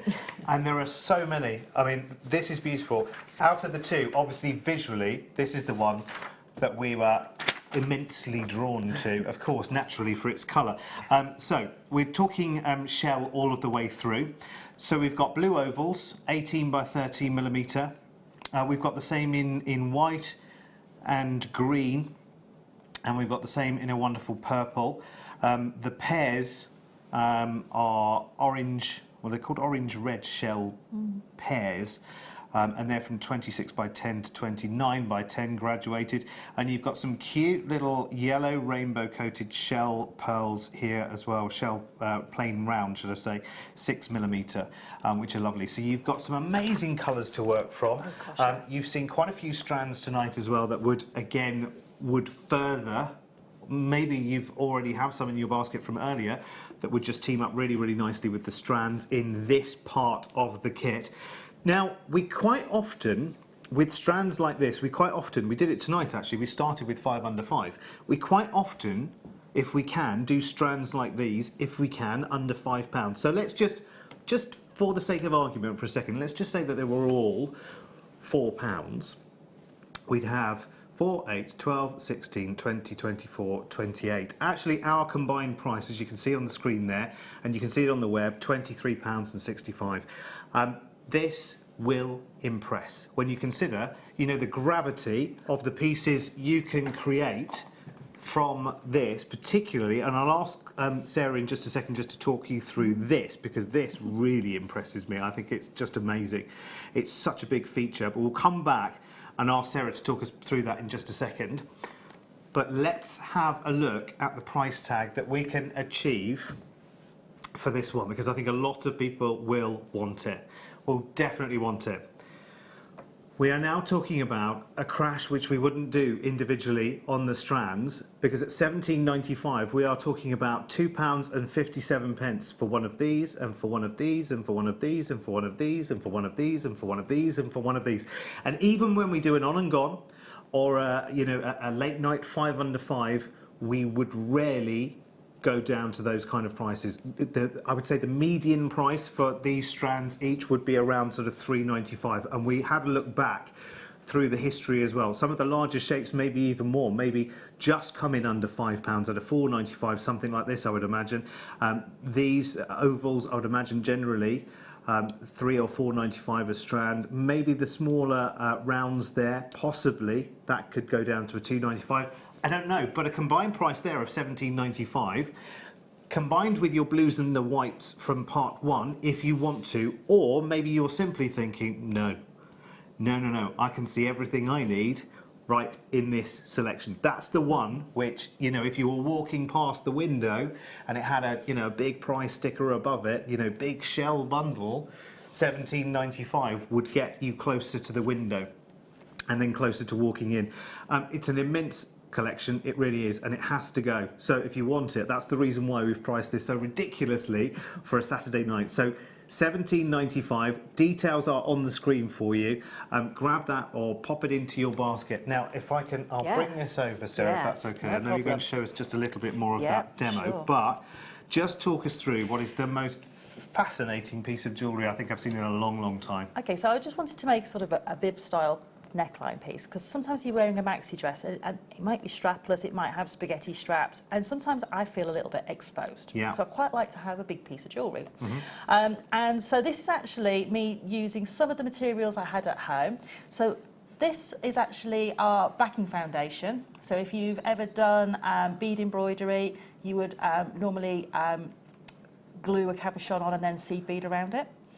And it normally comes in either white or black, and I thought, I don't want it white or black, so I actually dyed this with alcohol inks, a mixture of alcohol inks. So if you've got any if you're a crafter or you've got any other alcohol inks at home that you may have bought previously, I literally just went to town and just dotted them all over and used some of the blender to get this blended effect and let it dry. And when I first did it, I thought, oh, it's very dark, but it does dry lighter, so don't panic if it looks quite dark. And then I just sat and laid out my beads and thought, what looks nice? And I've literally used a hot glue gun to glue them into position, very, very simply. And I've just pierced the fabric before I put the petals on the gemstones with my round nose pliers to pop a jump ring through. So very, very simple. So effective. And all I did to make the bib shape is cut a piece of printer paper. But what I did is sort of just drew roughly the shape I wanted, then folded it in half and actually got the symmetry so that you've got two sides. So roughly, and then I cut my foundation and again cut one side, then folded it in half and cut the other with a mirror, so that it literally gave me that beautiful symmetry. Do you know what I was going to say? Do you know what I thought you were going to say, actually? Was that you got a big sweet potato and drew round it. It does look a bit like that. That's fantastic, because we were talking about jacket potatoes earlier. Yes. Oh, a jacket sweet potato, that would be nice. Now, we got Yes, we've got the bottom so section far with done. our fan. And literally now, the choice is yours where you go with this design. But we have two pieces of beading thread that can become our neckline. So in this instance, I've added one of my drops. And again, I wanted to bring in that pointed section, because if I brought the wider section into this bead, it wouldn't get in as close as it has there. I would have a gap, it would be sitting out here. Yeah. So I wanted the pointed section in again. I'm always laying my beads out so I know which way my beading thread's going to go, and then it's just a matter of adding those beads on in whichever pattern you want for your neckline. And just to sort of finish off and show very simply, there we go, something we don't quite often show is just literally to add a crimp bead and the clasp on. Oh, yes. If you're brand spanking new. Like me. It's something we have the Getting Started booklet, which you get if you're a new customer with your first order, which is brilliant. You get a DVD, but we don't often show it on air. So it's just one of those ones just to show. These little beads are your crimp tubes. I hold that very still. Can you see? It's like a little tube, and it has got a hollow in. Ooh, the other one's not going to behave. Here we go. Hang on. Another one. There we go. Yes, it's hollow on the inside. And it's hollow in the inside. Okay. And that tube is made to be crushed or squished, is the technical jewellery term. And squished. Yes. And what you do is you just add that onto your beading thread, and then what you're going to do is you're going to make a loop back through that with your clasp. So you're going to take your clasp on there, one section of your clasp, so in this case it's a toggle clasp, so there would be a T-bar section as well, and then I'm going to post the beading thread back in the opposite direction, so it's coming out to my right, I'm going to post it back through the crimp tube, going to the left, so you're going to end up with that sort of cross, if you like. And I've now got my clasp in a loop. Right. Okay, so now the easiest way, and a lot of people struggle to get this loop nice and tight up to the bead. So the easiest way I found is if you put your round nose pliers in there and hold the thread, you'll get to a section where you can't pull it any further, and then you slide them down again up to the bead and keep pulling, and you'll get a natural loop around your round nose pliers. Make sure your bead's down, make sure you're pulling right up. Check before you crimp that you're happy with the tension and there's no gap between where you want your beads to sit. So my bead is sitting right up against this one and I've got no gap. Then I'm going to come in I'm going to use my flat nose pliers, and I'm going to come in there, and I'm literally going to give that a gentle squeeze, a squish, like so. And now I've got a flat crimp tube. Can you see? I've got that square there that's nice and flat. So now the choice is yours as to whether you choose to put a crimp cover on there, which is a really beautiful way of doing that, covering that crimp tube up. But if you don't want to, that crimp tube can be left absolutely as is. There's nothing to say you have to cover that up. So what I've done is I've pulled my thread back away from the beads, and I'm going to go in there with my cutters, with the flat side of my cutters towards the crimp tube, and clip that off. That's now giving me a good, nice finish. And if I want to add on a crimp cover, I keep all my findings in these little pots. So organised.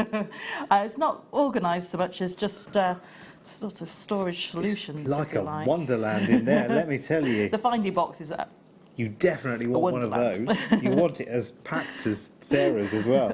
So these little covers are like little Pac-Men. I don't know if you can see them. Oh, yeah. Yeah, got a little jaw in there. And that jaw is going to sit over my crimp bead. Now, I'm going to try and show you that. Can you see? Oh, okay.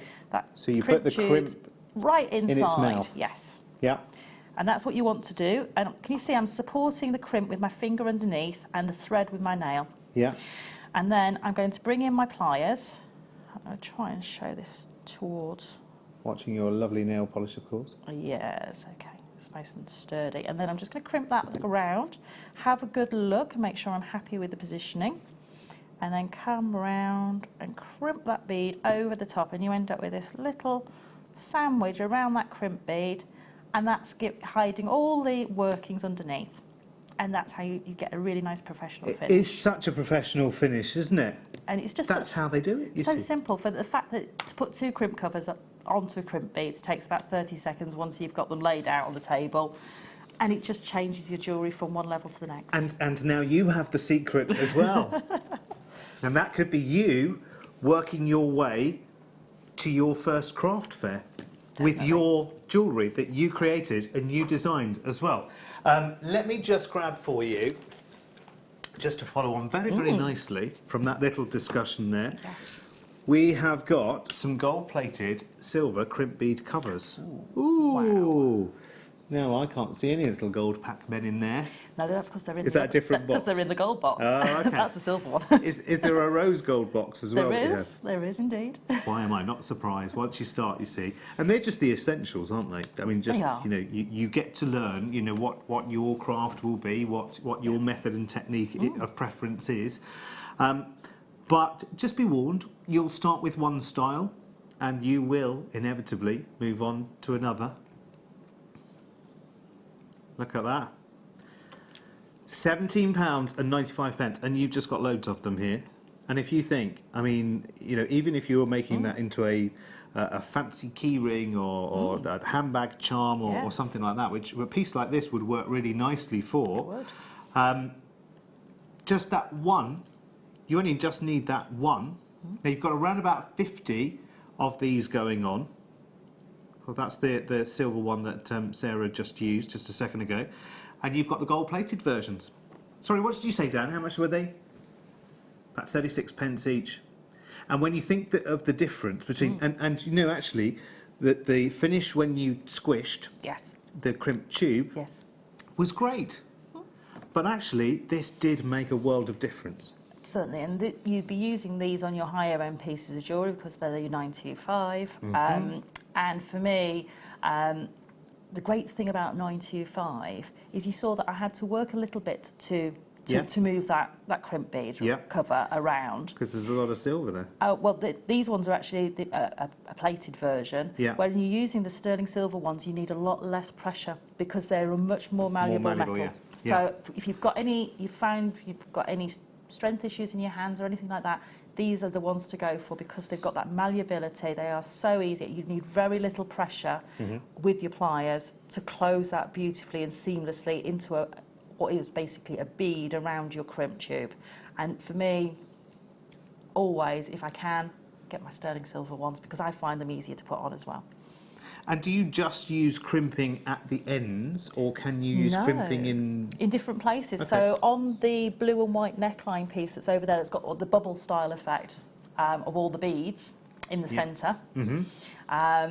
What I've done to keep that nice, the tension there, I don't know if you can see the silver beads that are about sort of 2 beads up from this bubble section. Those are actually crimp beads with crimp covers on. And that's to keep the tension of that bubble section in the centre. So it's working as a sort of mechanism, if you like, to keep tension on that central section. So, you know, I use crimps all over the place and covers on them because they do help you to create those mechanisms and those pieces of jewellery. And these are great if you are new to making pieces of jewellery and you didn't quite get the tension right when you put your clasp on and there's a little tiny gap maybe in your beading thread, so the beads aren't as tight as you'd like them to be. You can come along and pop one in. So for instance, if I had a little gap like that, I've over exaggerated the gap on my beading thread. Yeah. So I've got a big gap there, can you see under my finger? But if that was a small gap, I would put in a little crimp cover in there and that would hide it. Do you know the great thing about this as well is when you've got them, you know, in your little pot or your little container, however you decide to store them, when you see 50 in front of you, you just think, brilliant, I'm glad I have that amount. I mean, I think if you were buying maybe 4 or 5, it would limit your thinking. The bigger a pack of something you have, and I'm not saying this for any loaded reason, I'm not on commission here at all, I'm just merely saying that as a creative, once you get creative, if you're stopped in your tracks having to wait for another delivery of something, if you've got it, because you know what it's like. There are some days where you think, no, not today.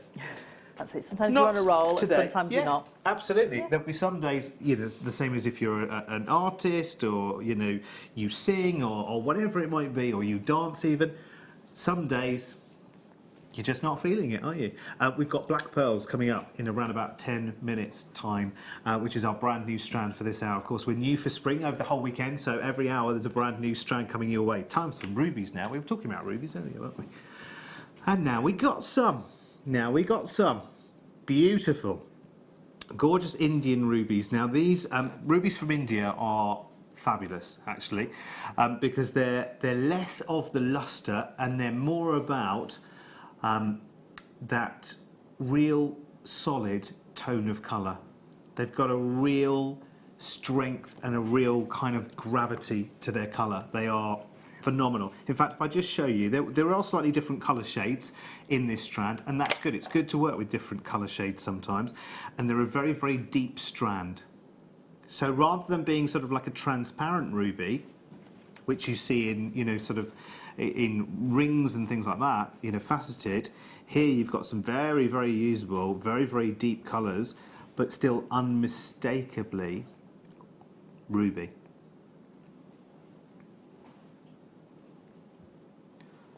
They are gorgeous. Look at how solid the tone of colour is. Just delightful. I do love rubies. And I love rubies actually that do have a bit more depth to them. You know, because rubies are about those silk-like inclusions that go through. And actually sometimes when you have nothing but full of silk, they are fascinating to behold. Really, really nice. And if you want something that is just a little bit darker, of course, you know, if you think of the gemstone world, people think of African rubies as being very bright, very vivid, very more, I don't want to use that awful phrase, more hollyberry red. I don't want to say pigeon's blood, because that's what they say for, you know, African rubies, and it's an awful picture in your mind. You don't need it.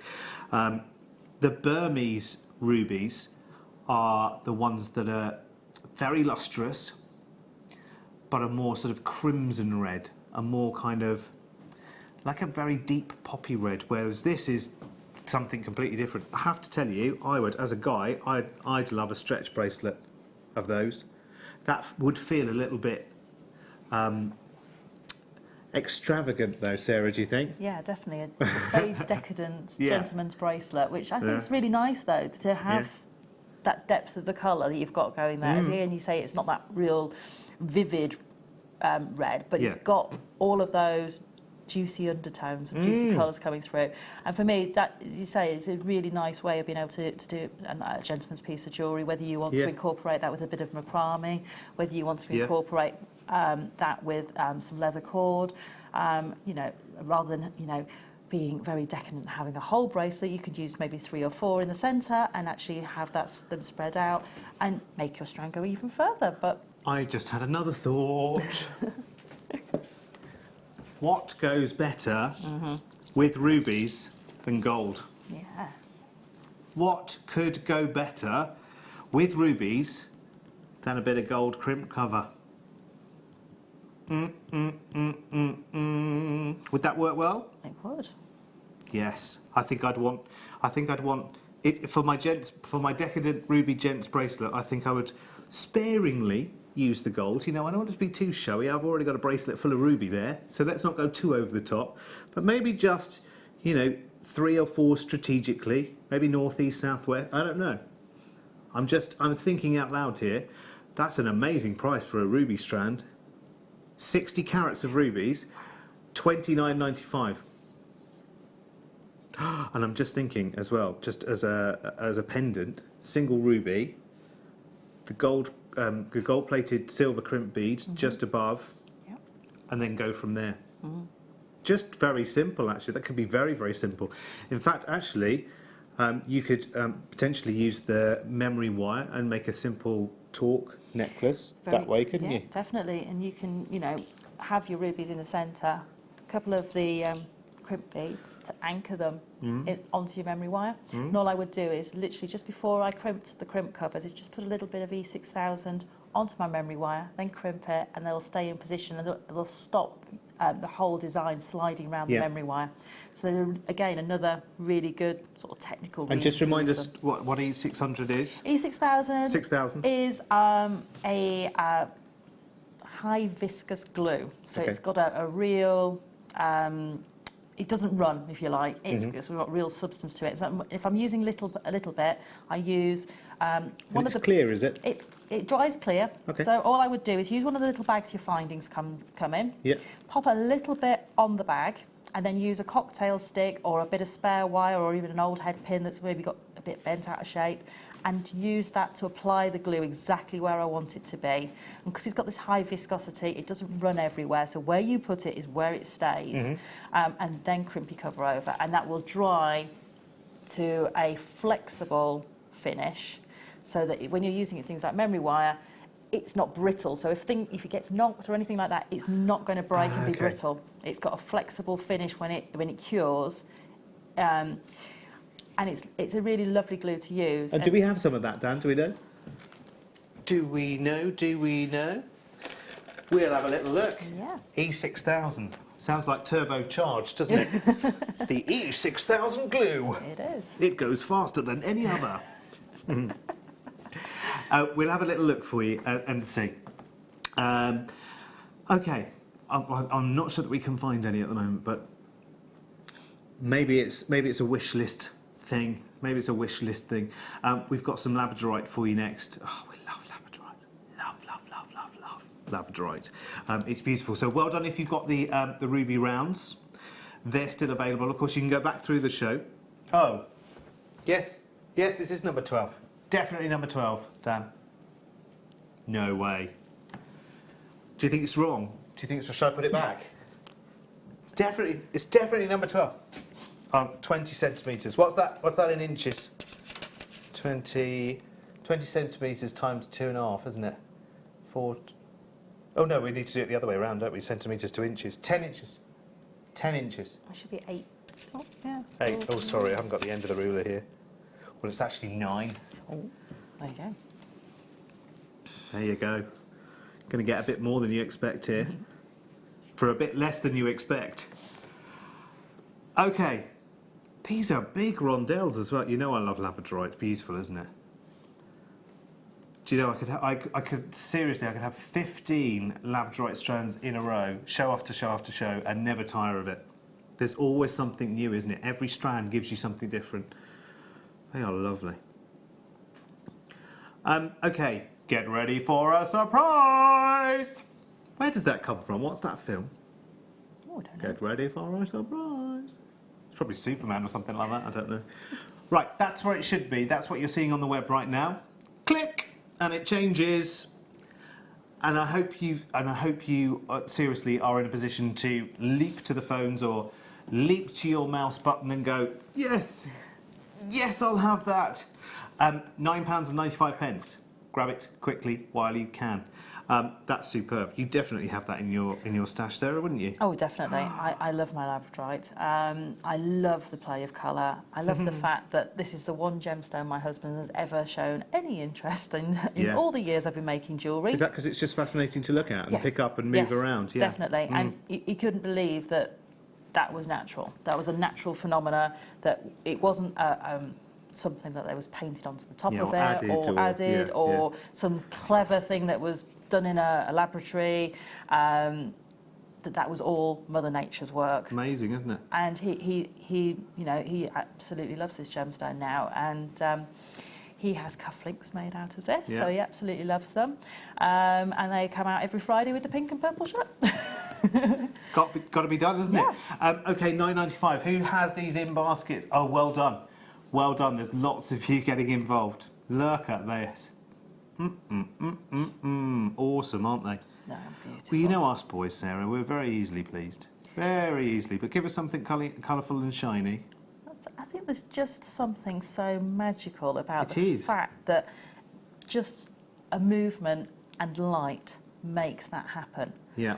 And for me, it's one of those ones that I always see if you ever go to anywhere that does maybe gem fairs and things like that. There's people there always have labradorite near the front of their displays under a single light source, and it just comes to life. Yeah, it and does. it's just amazing. And people who've never seen it before, it's almost that light bulb moment when they see this for the first time and fall in love with it. Yeah. And it's a great one to be able to explain to people and to get a good rapport going with your customers or your friends and family about gemology and about a bit of how all these things happen, you know, the light play. Do you know the other thing about labradorite is that if you have very, very colourful opal, you have to be careful. You have to be really, really careful with it. You know, you have to keep away sprays and perfumes and this and that and the other and whatever. Don't get it wet, you know, la la la la la la. You don't have that set of rules that come with labradorite. You can, you know, veritably put it through its paces and it comes back for more. You don't have to clean it and polish it and whatever. Of course, you can look after it and everything else, but you don't have to be as precious as you do with some other gemstones, because it's a very, very hardy gemstone and it will always, always, always carry on delivering for you. And that's why people love it. And actually, you find if you introduce a little range of labradorite pieces, maybe you've never worked with it before, but if you start off with a little range at your, you know, craft fair or whatever it is, just maybe one or two pieces, hold the others sort of to one side a little bit. Once people get to know them, there will be this momentum that builds with it. I would maybe drip feed it a little bit, get people kind of, you know, having a little look in, and then when someone comes in to have a little look, you can say, oh, actually, I think I might have something else that you know, that I've made with labradorite. If you want to have a look at it, and then of course you bring the huge one out. So that's what you do, isn't it? Right, time for the black pearls now. Oh, now they're one of these, aren't they?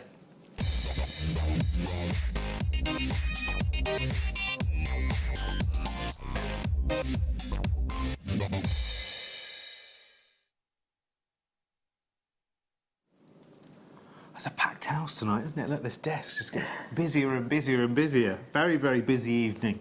And I can't keep my eyes off of Sarah's findings box over there.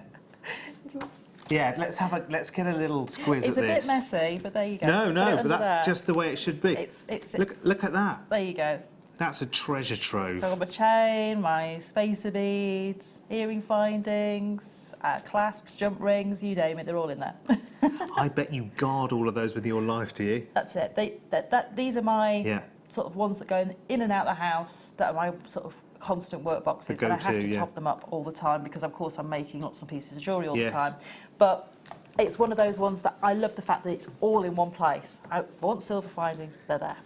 There you go. And we'll have the storage solutions as well, I just know it. I just know it. And they're very, very affordable. Oh, But yes. that's the way to get started, is just, being super organised. Right, star by time now, sometimes some black pearls. I love black pearls. I really, really love black pearls. And of course, there's always that association with peacock pearls and black pearls. There's always, always, always an association to those Tahitian pearls. There's always an association, and there's a perception of huge value when you have black pearls as well, quite rightly. Just a bit of a nod, by the way, because there is that association. It's very unusual to see Tahitian pearls up at this kind of size. Very, very unusual, because of course, the pearl farmers are not going to be that patient. They know how valuable the pearls are, so they want them out as quickly as possible and turned into cash. That's the way the world works. So to have black freshwater pearls at this kind of size gives you something special. And of course, you'll have, when you're talking bridal with a client or a customer, of course you're thinking white pearls for daytime. But then you might just introduce into the conversation, and what are you wearing for the evening? What have you got planned for the evening? Well, I mean, generally at a wedding, correct me if I'm wrong, you have your day outfit, and then everyone disappears for a little bit, and then they reappear, don't they? Yeah. We're ready for the evening. Just a thought, and there's plenty of pearls. What are your first thoughts, Sarah, on this strand, other than gorgeous? I'm just thinking, when you were talking about weddings, there's a big movement at the moment to sort of black and white themes for weddings, and the gents moving more from wearing sort of morning suits to sort of dinner jackets type style outfits. So I'm just thinking, if you've got a black and white themed wedding, this might be something that you want to incorporate maybe in your bridesmaids' favours. So they're gifts for being there and for helping you on your special day. But also I'm thinking, whether the bride's going to need an amazing piece of jewellery. Yes. And you may find that you just want to have a whole strand of black pearls like this with a single white pearl as an accent, just as that real drama and just that pop, or the opposite way round. So they work beautifully for that. Do you know, it's funny, isn't it? I never thought in this way before standing here in this studio. It's quite bizarre, really. But I am thinking of a fantastic Tree of Life brooch for you to wear with a white jacket, day at the races, white jacket, big flower maxi skirt, dress, and a copper wire Tree of Life going up, and you maybe have a couple of black pearls up there in the branches or on the ends or something like that. Perfect. Because of course with your black pearls you are, again, and we talk about this with pearls an awful lot, secondary tones of colour. Yes, you can go out and you can buy black plastic beads, fantastic, great. Light, no gravity to them, very obviously, I don't want to say this word, but fake. It's true though, isn't it? You can tell. And actually, some of them are very, very good. Some of the facsimiles are very, very good. But at the end of the day, you know. And there's something about the way that you feel. There's something about how authentic something real is. Nothing wrong with synthetics at all. I'm not knocking them at all. But there is a distinct difference between wearing a black plastic dot and a real, genuine pearl, which will attract attention and give you that couple of inches more. Do you know what I mean? I think that day of the races would be fabulous. And I think if you got the Cinema DVD, which was launched, I think, on Thursday, you may be looking at making your own fascinators, but also you can use the Cinema to make the back part of a beautiful brooch, to have structure, to have that 3D effect to it. And these almost, because I know that on that DVD, Gemma shows you how to make a calla lily shape out of the Cinema. Wow. And I'm just thinking, these as almost the stamen in the centre of that lily. How dramatic. Would look amazing. Yes, it would. Okay, I am fascinated. Let me just count up roughly how many pearls, Dan, and then you can hit me with a price tag. 2, 4, 6, 8, 10, 12, 14, 16, 18, 19, let's say 20-ish, so high 30s. maybe up into the 40s. Let's say 38, one for every centimetre on the strand. And Danny's going to work out the price tag. Per pearl. Per pearl. Wow. Right.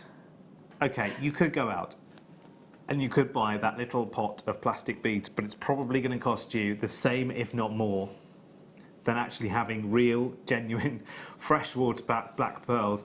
That's working out, what was it, 35 pence a pearl? Less than 35 pence a pearl. Thank you very much, ladies and gentlemen. Step up to the counter. £12.95. And you have a huge number of those black pearls. And there are so many different ways of wearing them as well. Don't think that you cannot use black gemstones and pearls when the sun is blazing out, because you would imagine and you would you'd be surprised at the drama you can create. You know, for instance, that lily idea. Oh yeah, definitely. Brilliant, and that you would wear at the height of summer. Yeah. That you would wear on holiday. £12.95. That's such a good price tag. It is. I mean, just a single one of those on a long, on a head pin. The head pin kept straight and visible. Yeah. Up to just up, and then creating a loop on the top. So you've got that long piece of sterling silver visible, the pearl at the bottom, and the elegance of that drop with a single one of these on. And I don't know anywhere I could walk into anywhere and say, could I have a pair of genuine pearl earrings, No. any colour, any size, No. and get them for that price? No, it's not going to happen, is it? It's not. And again, just to be clear, I'm not directly comparing these to Tahitian pearl. I'm just saying that the vision of black pearl leads people's minds, if they know jewellery, to Tahitian pearl. I don't know if we ever have Tahitian pearl available here. Sometimes. Needle in a haystack, I would imagine here. Once or twice, maybe. But here you have, what did we say, 38-ish? 38-ish pearls on this strand at £12.95. A single Tahitian pearl, right, we've had 4 Tahitian pearl items in the entire history of JM. So well done you for spotting. That is a needle in a haystack, isn't it? Were they in your show, Sarah? Do you remember? They weren't. I think I was watching at home. You were watching at home? I was watching in awe. How much were they, Dan, for, say, a single pearl? Can you see? Oh, prices isn't there. It's just looking through the stock system, which only shows him the name of items. Okay, yeah. Pair of earrings, nearly £80. Pendant, nearly £40. About 35, £40 per Tahitian pearl. And I bet they weren't 9 or 10 millimetre round. I bet they were, I would imagine, I'm guessing there was something like 5, 6, 7 maybe. Possibly 8, 9, but not usually up at this kind of size for Tahitian. There isn't the patience. Let me see. If you were a pearl farmer, let me tell you, for Tahitian pearls, you'd be impatient as well. Because there's a lot of money to be made. There's a lot of money to be made. £12.95. Well done, congratulations if you have that in your basket. And if you want to call, by the way, there are 2 different ways of getting involved. You can give us a call on that number down there, 0800 644 655. That's a free call. We're paying for that as well. I tell you what, we do throw the coach and horses at you. We pay for the call. There's 1 postage all day long, even if you order so many strands that the parcel is the size of one of us. It's still £2.95 up until midnight.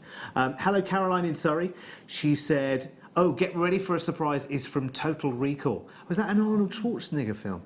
I can't believe... I'm surprised that I've seen that. You know, that must be one of those films I must have accidentally seen.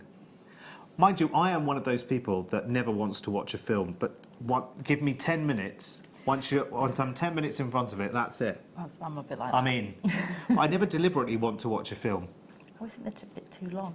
That's the thing, isn't it? You don't want to commit to the whole thing, do you? Yeah. But once you've seen 10 minutes, That's it. it's kind of all right, isn't it? Thank you, Julie, on the Isle of Wight as well. Yes, Total Recall. Fantastic. Do you know what? After 8 o'clock, because Sarah has another fabulous kit coming up for us in the 9 o'clock hour, which is very, very nice. It's all about cord, which is great. But after 8 o'clock, just have a little think about this right now, and we'll start talking about it between 8 and 9, because we've got an under £10 hour on the way.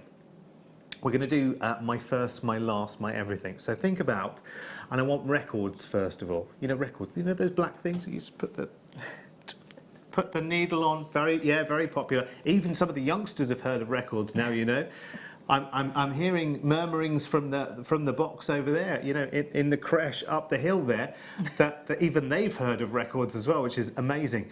First record you ever bought. I want to know yours, and we'll find out Sarah's, and I'll tell you mine in about 3 minutes from now, so don't you go far.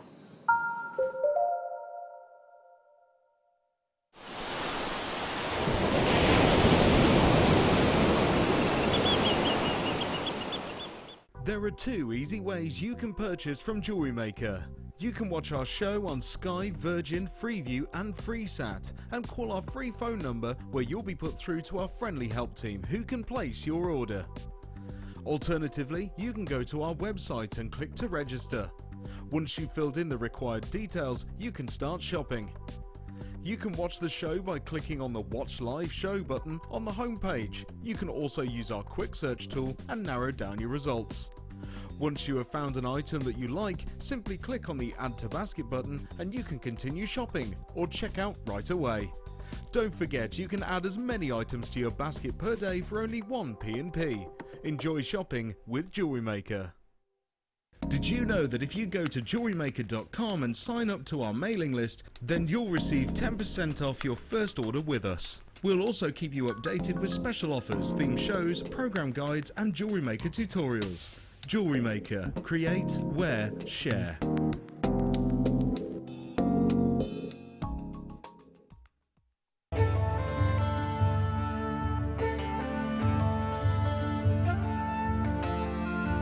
The colour of rose quartz ranges from a very tender pale pink to a delicate powder pink and can be transparent through to translucent.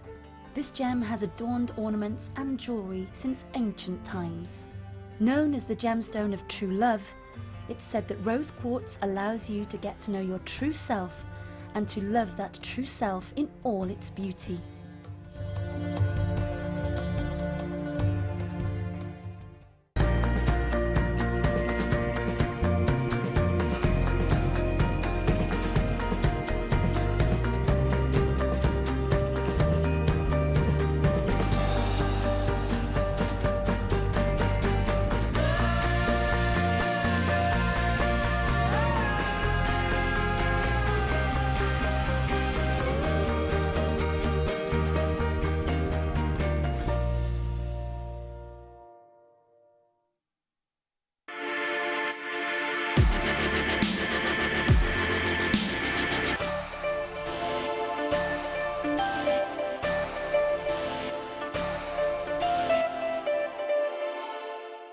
We here at Jewellery Maker love to hear your feedback.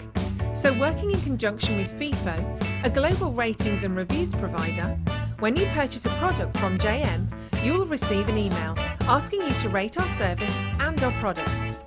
This helps us to bring you excellent customer service and ensure we're bringing you value for money and high quality goods. Have your say with Jewellery Maker FIFO reviews.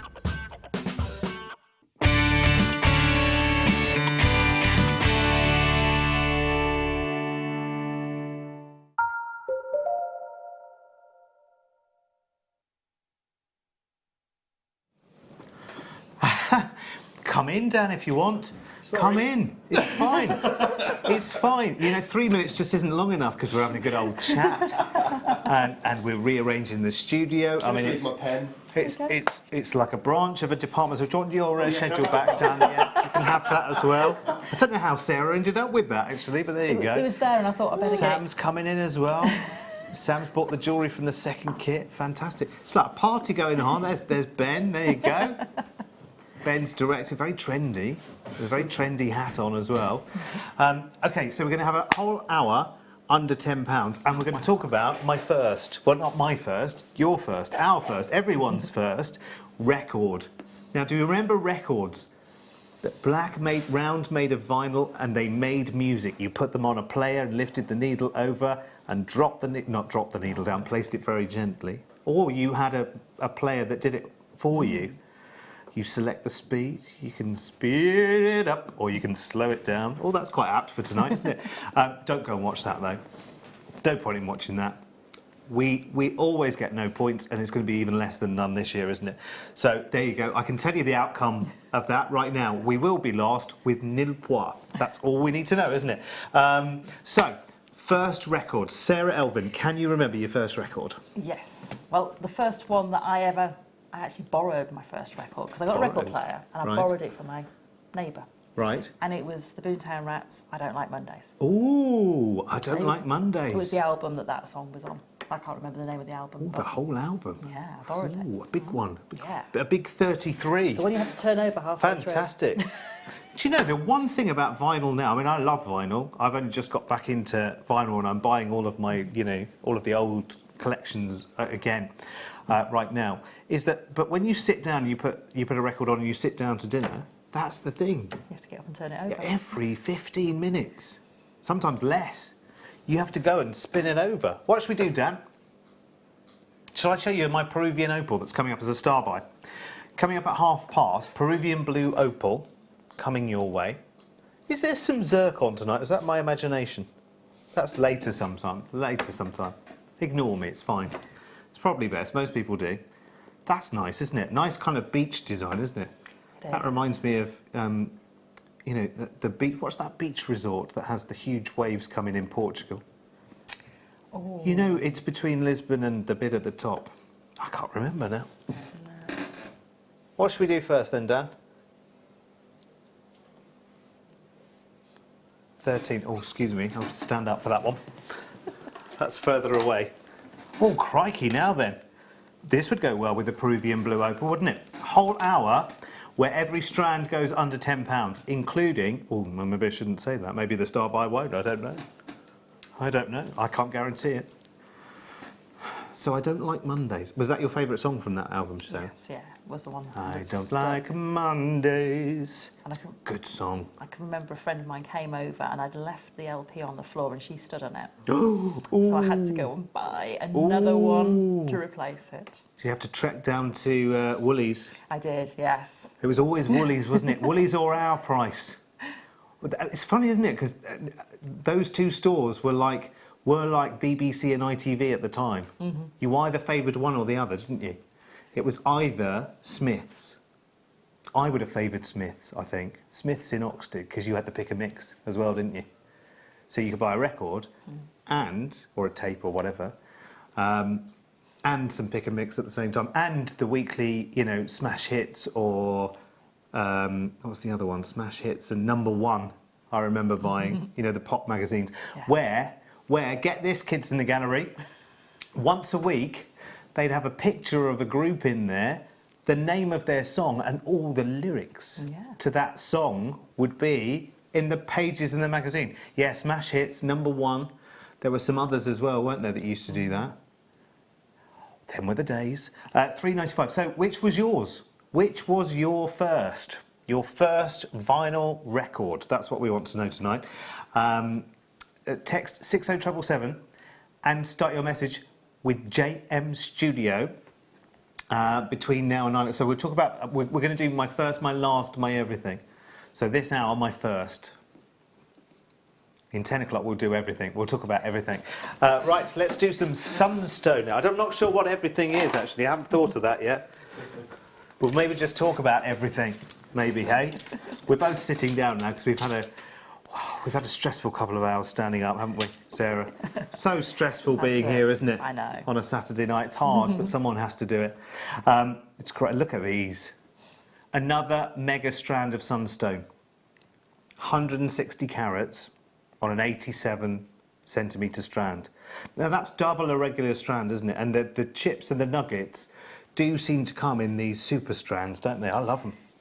You get so much on one of these strands, and when you start using them, these strands seem to sort of almost double again. When you start using them, they seem to sort of come back to you because you keep using them and the strand never seems to shrink. Yeah. And it's amazing, and I absolutely love the fact that you don't have to be careful in your designs. You don't. Sometimes with a strand, you might be thinking, right, well, I've got 30 beads on this strand. And I need to plan out my design to make sure I don't run out, or if I've made a bracelet already and I've got enough to make the neckline piece. With this, you don't at all because you've got so many on there. And as I say, they just seem to keep on going. And you can really be elaborate with your designs. You can have multi-strands, you can twist these, just restrand them and put them on some wire and twist them, and create those twisted tossard style neckline pieces. You can intersperse them with pearls. You can do all sorts with them. They're so beautiful. I'd want to twist these up with some with a diopside strand. Ooh, yes. You know, just to take. I love. I don't know what it is. It's something about being in here and seeing all of the different strands. But I often look around and I think, okay, what would I team up with that? And I like to go completely opposite. I mean, some colours, you know, are close relatives and they go really, really nicely together. Yes, you could team this up with labradorite moonstone, rainbow moonstone. There's lots of kind of, you know, other stones that have visual properties to them that you could obviously go for. But I actually quite like, you know, taking a stark contrast to it and thinking, actually, let's do something a little bit different. Maybe I should start being a designer, you know. Do you know what I mean? I mean, very quietly, I don't mean anything like Sarah sitting here actually inspiring people. I actually mean... Which one, Dan, sorry? I actually mean, you know, just coming up with a couple of ideas and playing around with some gemstone combinations, like buying all the strands in an hour like this and just saying, let's do some wacky pairings. Oh, I'd love it. I'd love it. OK, blue opal now. Ooh. OK. I am surprised. I am very, very surprised. This is a regular price and where it absolutely should be. They are big rondelles. They should not, absolutely not be in this hour. It's completely untreated. This is one of those that you wish you were at home for, Sarah. Definitely. Definitely. I love my opals. £9.95. Wow. OK, quickly, I would say, hello, everyone. Good evening. Yeah, this is one to grab. This is like a one to own, isn't it? At £9.95. Again, I think, let's just test. Yeah, would work. Definitely. Would definitely work for everyone and for anyone. Like it. I like the fact that it's faceted as well, because sometimes they're smooth rondelles, and you think, actually, do you know what? You're almost missing a little opportunity there for a bit of sparkle. But it's very subtle. £9.95. Right, Barbara in Lancashire. First record I bought was Crazy Horses.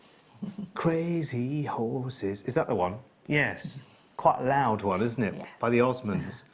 Yeah, it was a bit of a departure for them, wasn't it? For the Osmonds, it was a bit way out of kilter for their normal thing. It was a bit rocky, wasn't it? Anne from John O'Groat says, my first record was a 45 and it was Puff the Magic Dragon. I was 6-ish and cleaned my brother's boots 4 times to earn the money. Puff the Magic Dragon.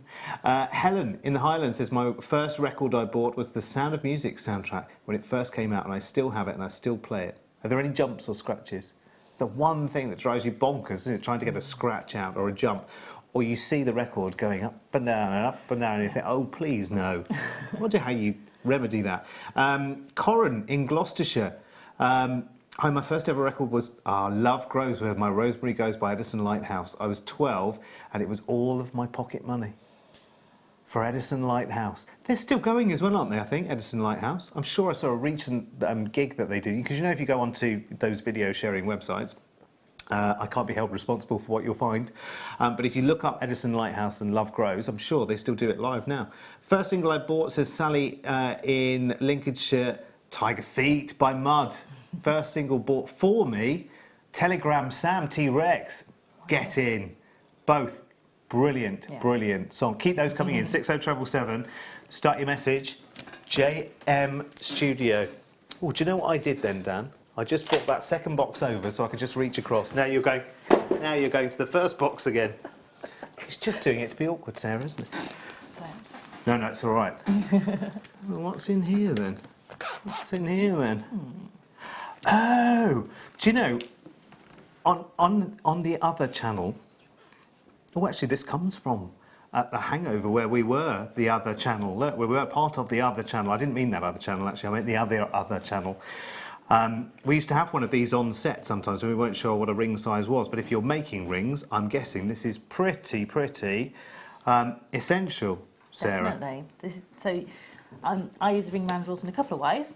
So quite often people will ask me to make a ring for them, such as the one you've got there, but they don't know what size their ring size is. Yeah. And it's quite a common thing that people will go to a jeweller's and just buy jewellery, and the jeweller will do all the work and size it for you, but not tell you what size you are.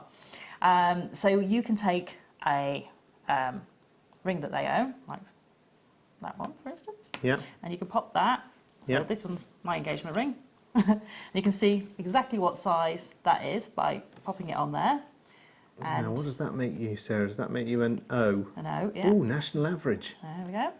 And so then I would know that that's the size I need to make. And because I've then got the sizes on there, when I'm making something like a wire ring that you've got there, I can then say, I know I'm going to put several wraps around the ring shank, so I'm going to need to go up a size, because when I do those wraps around to anchor my wire on, I'm going to put a little bit of thickness into the ring, and that'll make the ring shank shrink a little bit. Do you know, I had no idea you could buy these.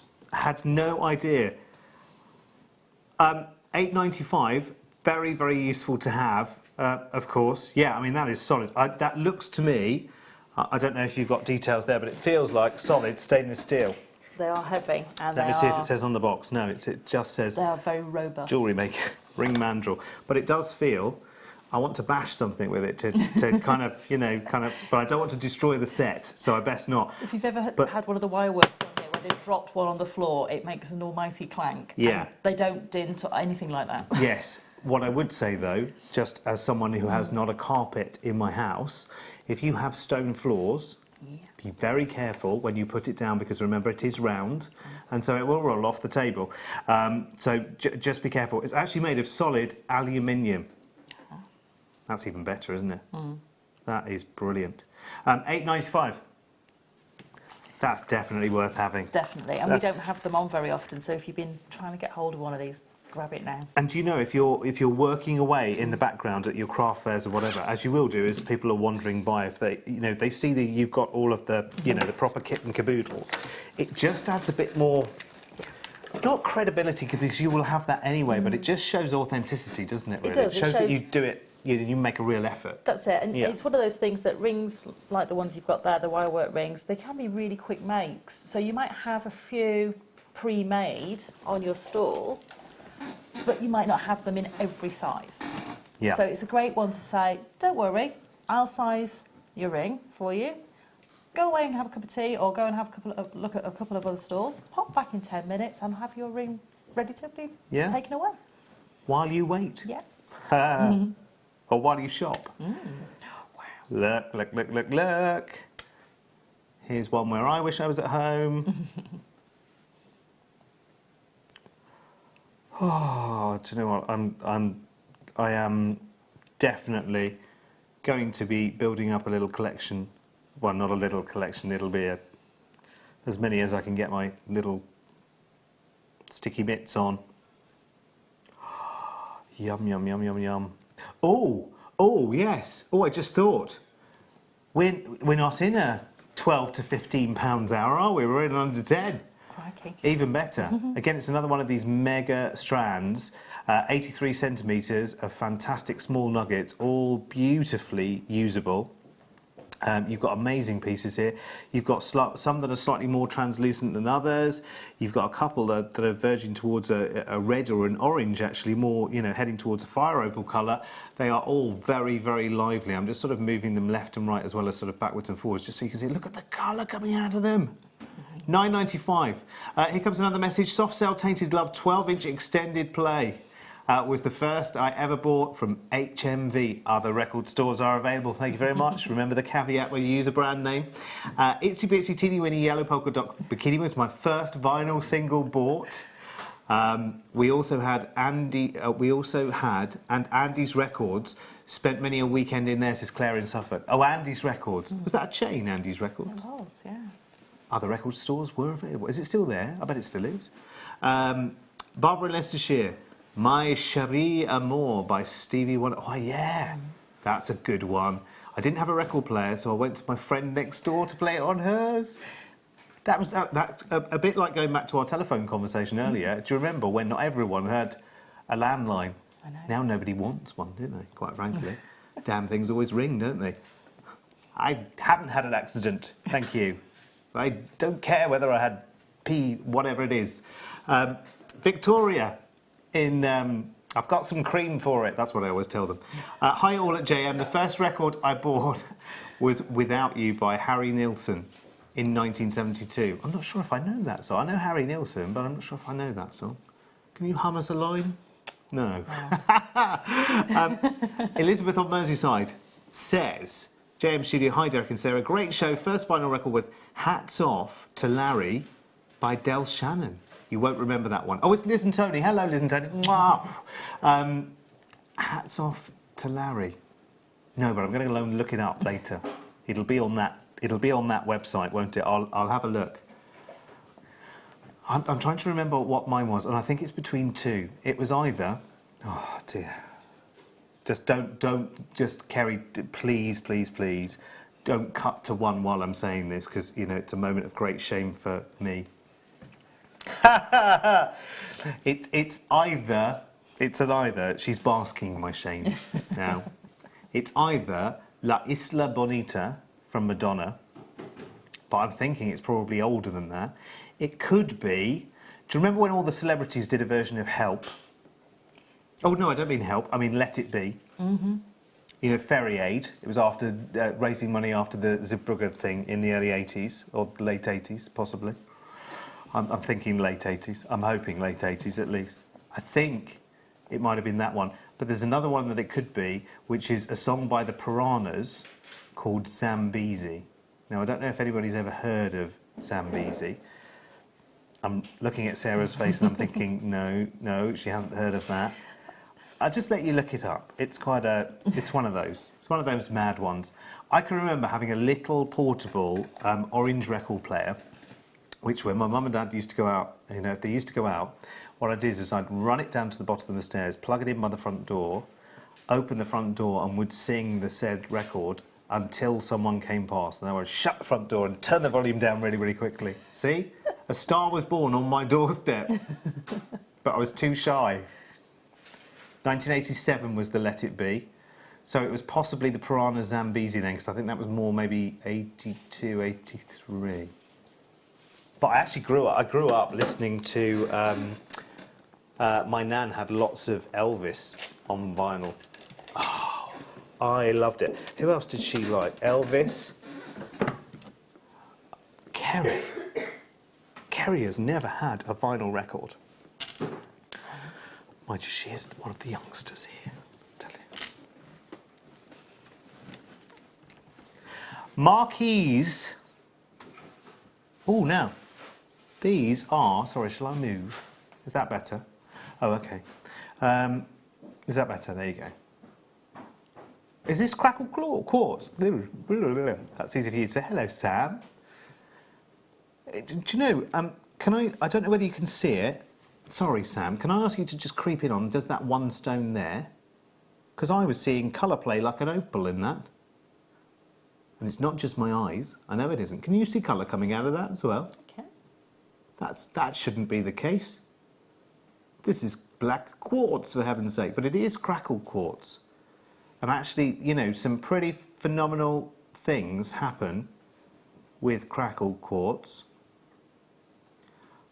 Alrighty, there won't be many of these, and they are very, very popular.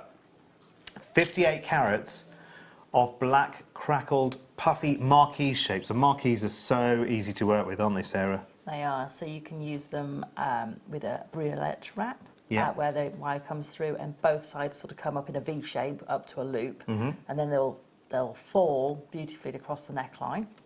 Or you can use them to make petals from your flowers with a little bit of wire and through them. And I'm just thinking, if you maybe did get those black pearls and you wanted to just pop one of those in the centre of a floral piece of these, and really play on that sort of deeper, darker tone set, because it's quite unusual to sort of get this sort of shape where you can make a floral piece or even dragonfly wings, butterfly wings. Perfect. And it's unusual to get this shape and a darker colour like the black crackle quartz we've got here. Yes. And it's quite nice sometimes if you want a really subdued play on shapes and tones, but actually having a real feature with these shapes. And I just think they're lovely, and I quite like them when they tessellate opposite sides to each other. Yes. So you almost end up with it feeling like a bit like a vine where the leaves are growing either side. And you've got quite a few which have sort of matching colour tones as well. So you'll have some that are a little bit more sort of wing-like, where you can almost see through it and see just the veining. And you've got some that are very, very sort of solid and dark, where it's much more pronounced and a solid colour, sort of like a midnight tone. Beautiful. Love them. $4.95. Right. 2 strands away from our Peruvian blue opal, and this will be one not to be missed. There's no way that this should sit within a show like this. It's a star buy coming up at 8:30. No way it should sit in a show like this. I would today, Dan, personal opinion speaking as always, I would give you $29.95 for that strand because of the rarity of Peruvian blue opal. Stunning. Peruvian blue opal. It's not just blue opal, it's Peruvian, and that's key. Sometimes location is a real signpost to value. Where should we go next, Dan? Number 9. Oh, that sounded dodgy. It's all right, it's all fine. Oh, some half-drilled pearls. Oh, nice. We were talking about if you wanted just a few pearls for a fascinator or something like that. I don't know if I want to tweeze these actually, because they're very, very high quality pearls, and I don't want to damage the nacre or the lustre, but you can see that they're half drilled. And we have quite a few mounts, don't we, around and about, Sarah, that these would just go yes, definitely straight into. I think we had some beautiful ones on the other night that were pendants with a really nice shaped bail. But if you want to just use these in a hair comb or a fascinator, you can use a piece of maybe your sterling silver wire or your copper plated wires that will fit into the drill hole, and you can actually then just pop those onto the end of a piece of wire. So make your design, have that piece of wire standing up from the design, ready to take the pearl, and then use your high strength glue on there to attach them to the wire. $6.95. That's pretty good. And all of the work has been done for you. So if you do have, and you've bought, you maybe have picked up some of the findings which have either the little screw threads or the little almost sort of posts that come out that are designed for half-drilled gemstones. Perfect. Pearl always works, doesn't it? Middle of a brooch, for a hat, for a fascinator. Sometimes you need that flexibility that a through-drilled pearl, doesn't necessarily give you always. This is beautiful. It allows you just to think a bit more laterally about your designs as well, doesn't it? It does, and I quite like to use these also, when you get such an amazing price, as the ends of my memory wire bracelets.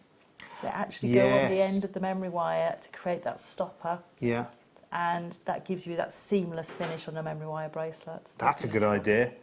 That's a very, very good idea, actually, because that will be pretty close to the perfect gauge straight away, won't it? It will, yes. It won't need a lot of help. No, not at all. And they just get, Love so it. you can finish off by creating a loop, but they finish off them beautifully. Marvellous. Really?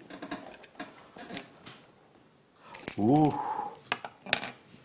Yum, yum, yum, yum, yum. Yum, yum, yum, yum, yum. Sorry. Oh, I don't know what to do with them. They're so wonderful. I'll hold 2 of them. And there are 3. Tiger's Eye, pear-shaped cabochons. You need to stand up. You need to stand up and grow good, you 3. There you go. There you go. Oh, I love Tiger's Eye. I love it. It's one of those gemstones that is completely and utterly universal and completely and utterly fascinating because of that again, it's that opening and closing of the eye, isn't it? It's that kind of shutter movement going on. But for me, and I know this sounds silly, but I'll say it every single time. For me, it's its proximity to polished mahogany. It is like a wood grain, and I find that, for some reason, really appealing and really fascinating. Love it, love it, love it. Right in the middle of some cerulean, you've got 2 sets of these and a flower, haven't you? Yeah, oh yeah, beautifully. And for me, you know, there's so many ways to set cabochons, and if you're a new jewellery maker, you don't have to worry that, you know, you have to be a wire work expert or anything like that. You can set cabochons very simply. You know, the bib I made from the previous kit, that backing foundation is brilliant. You actually can just glue the cabochons onto that and do a little set of running stitches around the outside of this with some seed beads or any beads that are of a smaller size. Maybe you want to use some seed pearls or something like that, or some little tiny black spinels or whatever you want to use around them, and sew those around, and you end up with this seamless pendant edge. And it's very, very simple to do. You can do a little bit of crochet around these if you want to. So if you want to go for a little bit more of an organic feel, you can do it with a fine wire, or you can do it with some of your finer cords, and actually create a little net setting to set these into. And it could as well, because of the size of the stone, that would be quite some substantial ring there as well, wouldn't it? If you wanted to do a wire wrap. Definitely. And on that. Got the option of sort of having these at lots of different angles as well, to be able to create a different look at every time you make a wire work ring. So you might be thinking, I've got 3 of these and I'm going to make 3 completely different and unique rings. So you might want to use one sort of facing upwards, one facing downwards, one facing on the side, maybe on the skew. So you've got lots of ways to be able to use it. Excuse my jaw. My draw's down there, but my jaw was nearly down there as well. £8.95 for 30 carats. Now, in another life, not that long ago, even wrapped in a base metal as a pendant, you'd be looking at not even one of those stones for that price. And yes, of course, I'm speaking finished jewellery rather than, you know, loose cabochons. But you would get one base metal pendant, probably a chain as well, because obviously base metal is very, very affordable, but not even a stone that size for this price. And I'm not knocking anywhere else. I'm just thinking, crikey, well, if I had these and a bit of, you know, sterling silver wire, antique bronze, copper wire, whatever it was, those rings would not be under £10, let me tell you. They would be considerably more, yet I got all 3 stones for £8.95. Oh, is it time? It's time, everyone, for one of these.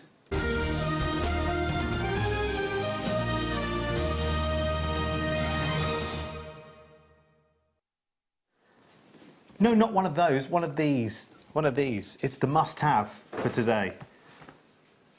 Definitely, definitely a must-have. Should be nowhere near. If you think about the hour that we're doing right now, and this is another brand new strand, isn't it, Dan the man? Brand new strand.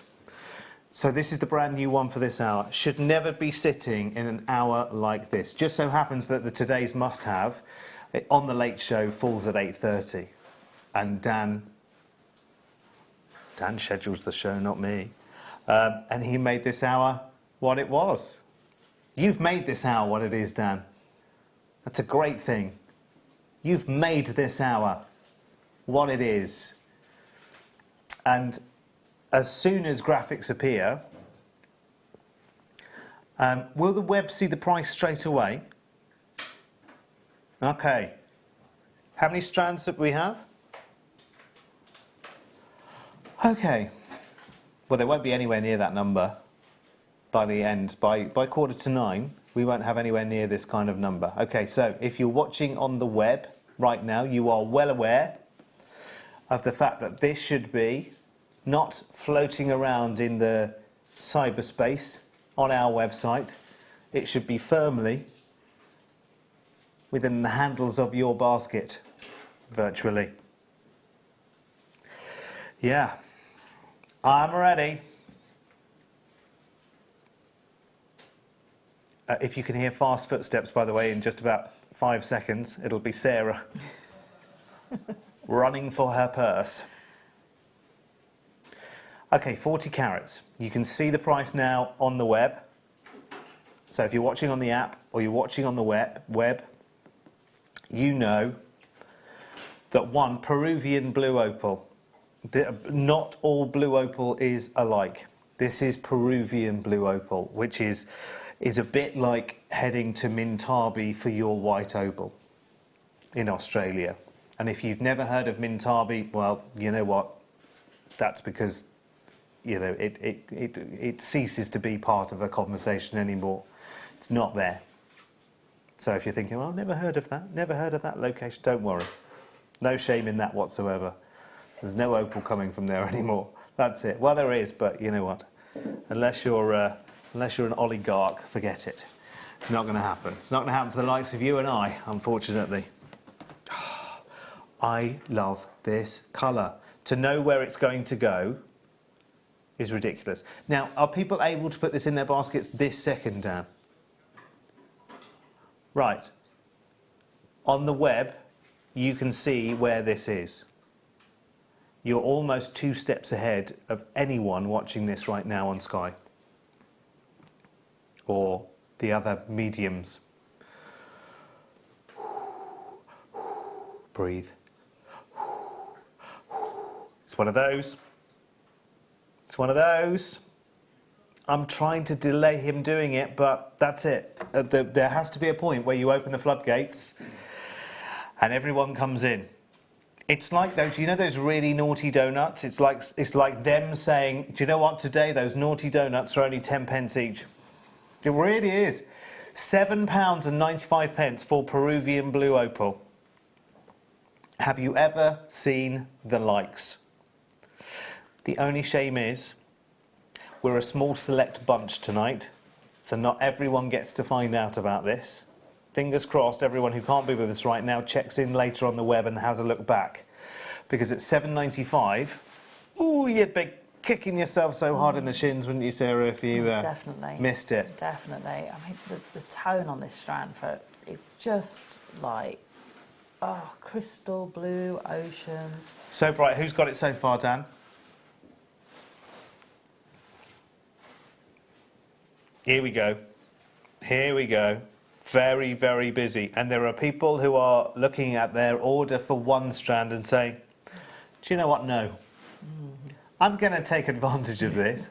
I know that even at twice this price, at what? Well, let's say £16. Let's round it up. It's only 5 pence. Let's round it up. So at £16, one of these strands would be amazing because you would use this, you know, reasonably sparingly. Please take advantage of an extra 25 pence because that extra 25 pence could almost, you know, for you, it could be like turning water into wine in terms of authenticity. And do your homework as well when it comes to gemstones. I'm sure you do anyway, but not all blue opal is equal. There are, like any gemstones, apart from the single source ones like tanzanite, you don't have a choice there. You can't go to Tanzania or Watford or Guatemala for your tanzanite. You can only go to Tanzania. For blue opal, there are a few locations, but there will always be a prized location. You know, like your emeralds, you're always looking for Colombia, you know, pretty much if you can, if you're looking for the absolute top draw, depending on what your visual preference is, of course, nothing against the others at all. But for Peruvian opal, for blue opal, should I say, Peru, that's where you want to be.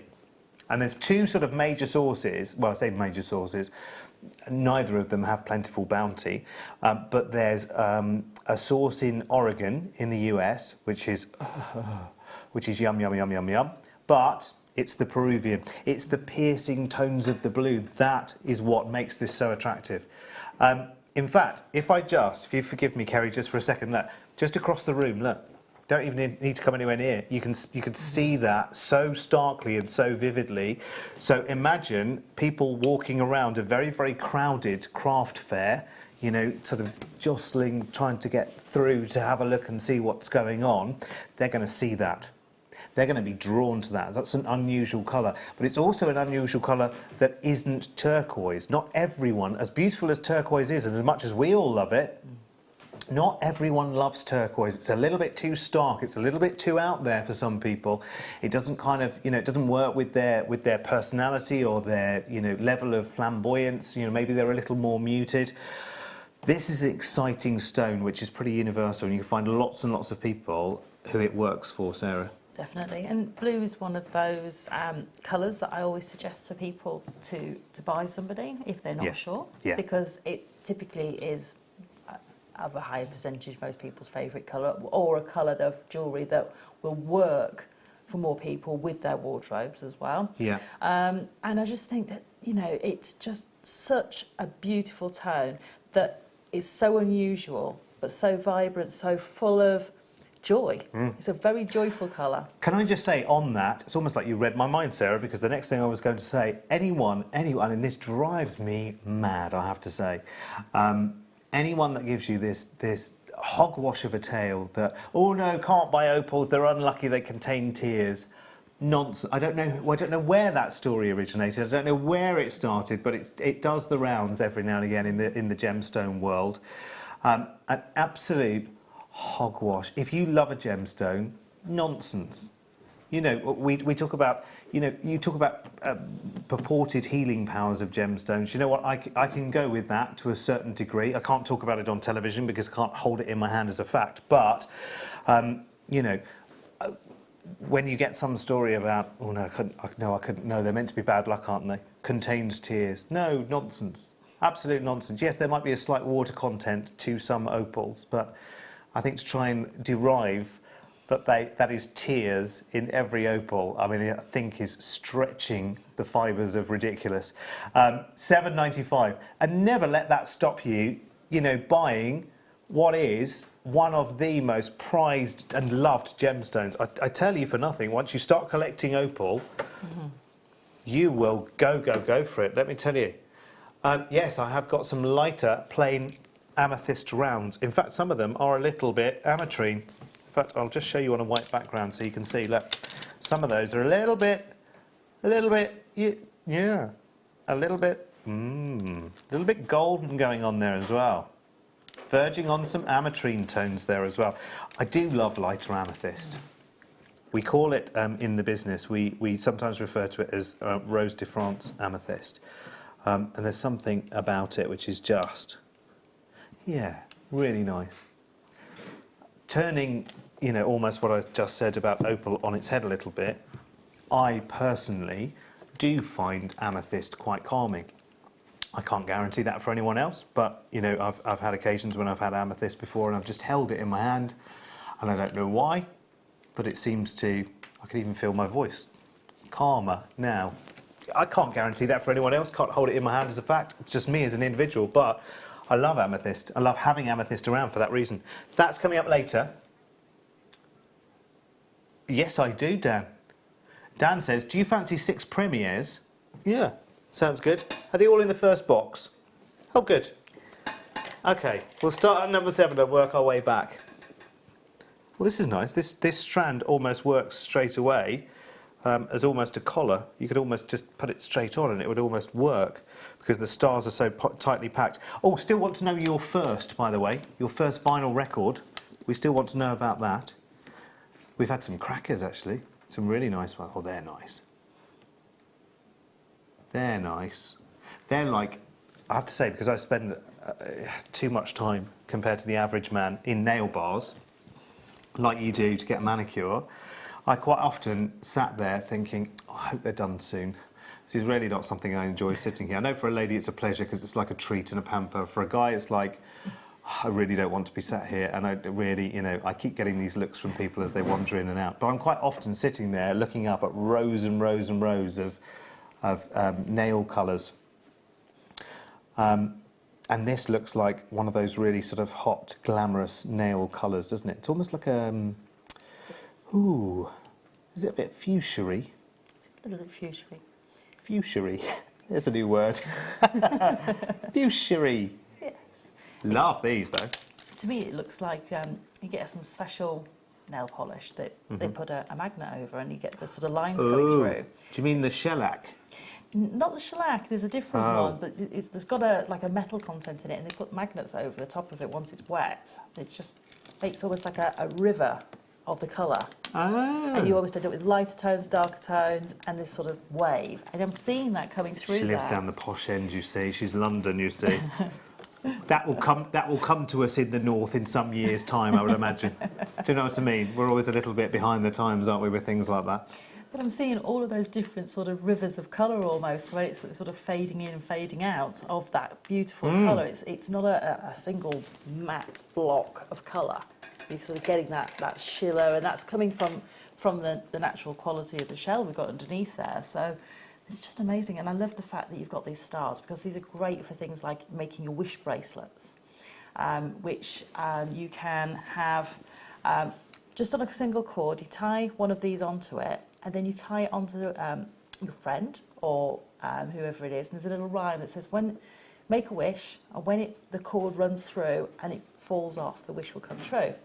So, so you wear them all the time. You never take them off. You wear them in the shower, the pool, wherever you are. Yeah. And eventually the cord will wear and it'll fall off. And that's when your wish comes true. Wow. Do you know, if only that happened to the boys, you know, when they go to the festivals and they get the cords and they keep them on for years and years and years. If only their wishes came true when they eventually dropped off or walked off by themselves. Okay, now, that one would go very, very nicely with this one, which is number 6. And this is red-coloured dyed quartz, plain rounds. I'm thinking maybe less red and more extremely deep pink, I would say, wouldn't you, Sarah? A little bit of sort of cranberry tones coming through. Yes, cranberry, yes. That's a nice halfway house. But if I just pop those next to the stars, yeah, that works quite nicely, doesn't it? It does. Oh, do you know with these stars, I'm seeing a bit of a climber earring. Yeah, you could do, definitely. Yeah, definitely. Maybe 3 of those just on a piece of wire moulded into the right shape. Very simple to do. Nice. So it's this strand that we're looking at right now. 36 centimetres. We've got a 245 carat strand there. £3.95. Pop that into your basket. If you're just looking for some brighter colours, go really, really nicely with Sarah's strands in the second sort of tropical colours kit of the shell. Ooh, this is the kind of green I love. I love, because this is like a grass green, actually, isn't it? Like a really, really deep green. It's not quite diopside green. It's a little bit lighter. It's a little bit brighter than a diopside green. But you could use this colour with diopside if you wanted to, or just use the fact that each one of these is beautifully faceted. Oh, come on, £2.95. Really? That it? Oh, do you know what I'm thinking? Oh, and I haven't got them here anymore. Do you remember the gold crimp beads? Definitely. The crimp covers? The gold ones that we had earlier? Green and gold? Definitely. There's something about green and gold. Thank you, Ben. I've got them back. Here they are. Let's see if I can pick one up. Oh, it's like Operation. I was no good at that either. But look, imagine the combo. Yeah, definitely. In fact, very, very simple. You could shoehorn those into that strand in some way.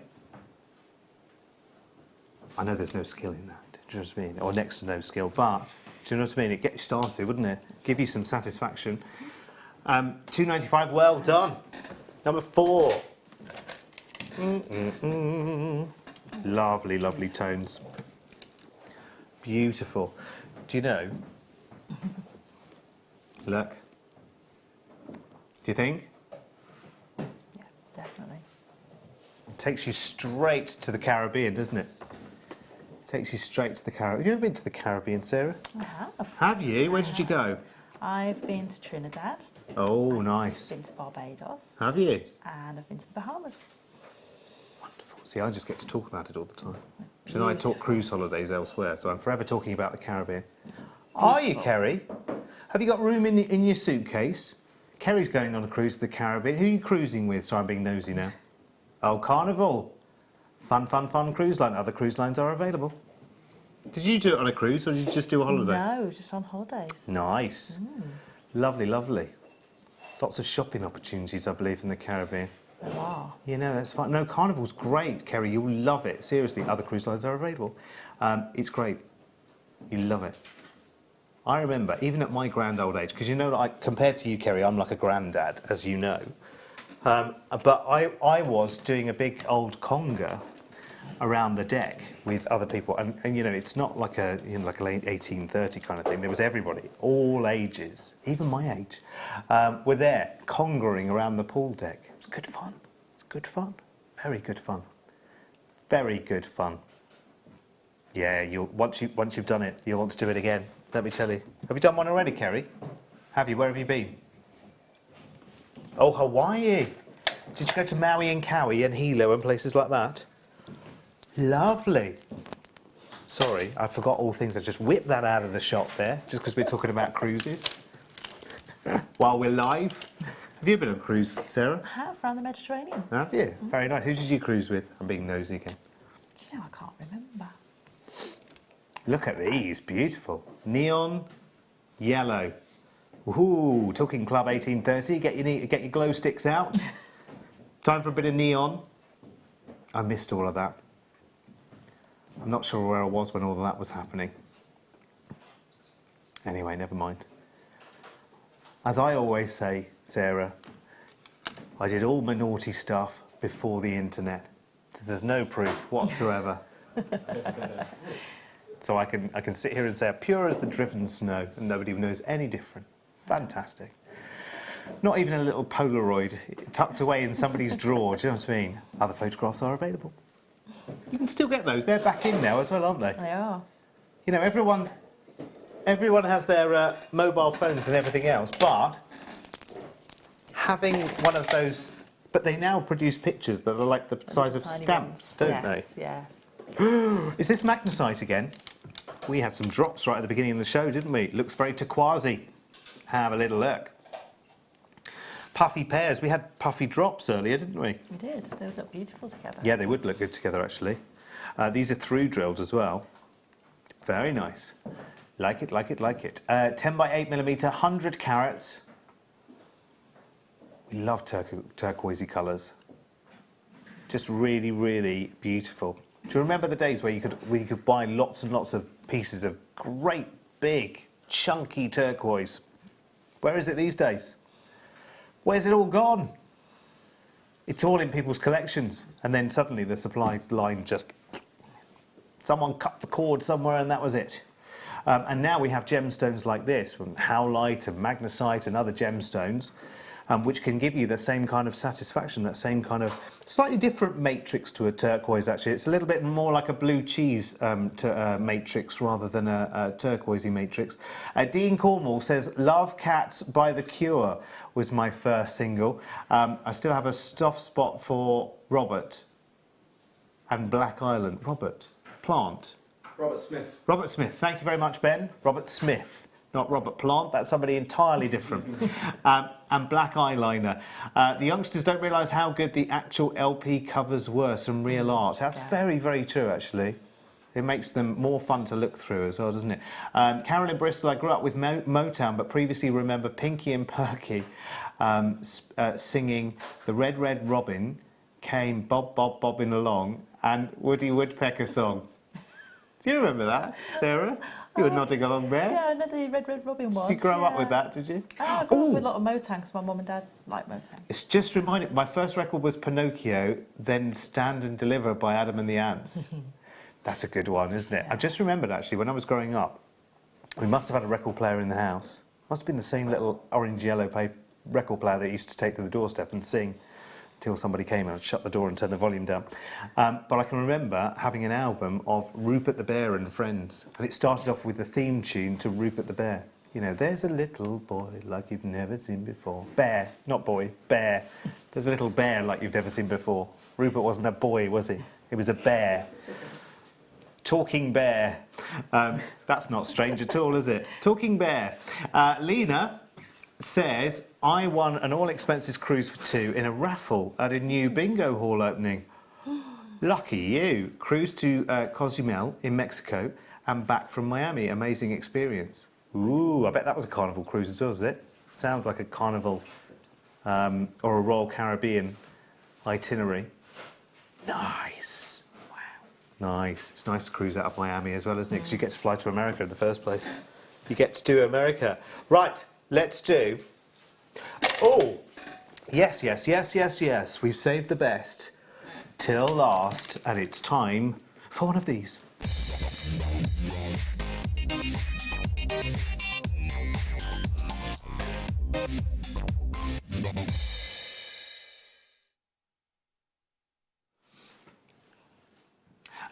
So, you can talk about your cruises as well if you like. It's a bit of a, it's like a meeting of minds here, isn't it? I'm crossing over. Make sure I don't give you the wrong phone number, though. I don't mind talking about that. We can talk about that in the next hour as well. Did you say you had done? Yes, you have done one around the Med, haven't you, Sarah? Yes, yeah, we flew out to Mallorca and went from there. Ah, very nice. Okay, this is our star buy. This is our star buy. What I would say to you, and I'm only saying it here, you wouldn't catch me saying this on the cruise channel, let me tell you, is that the jewellery you buy on cruise ships can be quite expensive. Can be quite. That's all I'm saying. But if you're making your own and you're taking your own, then you can spend the money on massage and pamper treatments. Just an idea, I'm just putting it out there. That's all. I'm not saying that you shouldn't. Just in case anyone from any cruise line is watching, of course you should always go shopping in all the fine boutiques on board every single cruise ship there is. But just between you and I, make some fabulous pieces and take them with you. Okay, 250 carats, happy to help. 250 carats of light amethyst. This is what we sometimes call our Rose de France amethyst. It's beautiful, it really is. It's got soft, sensual tones, and you've noticed, I know what we noticed as well on this strand, is that there are areas and there are stones where it's a little bit citrine, but it's also a little bit amethysty, which strictly speaking makes it a little bit ametrine as well, doesn't it? So a nice little fusion of the two in some of these beads. In fact, on this strand, and I think, was this the same strand that we recorded for the light box? Does anyone know?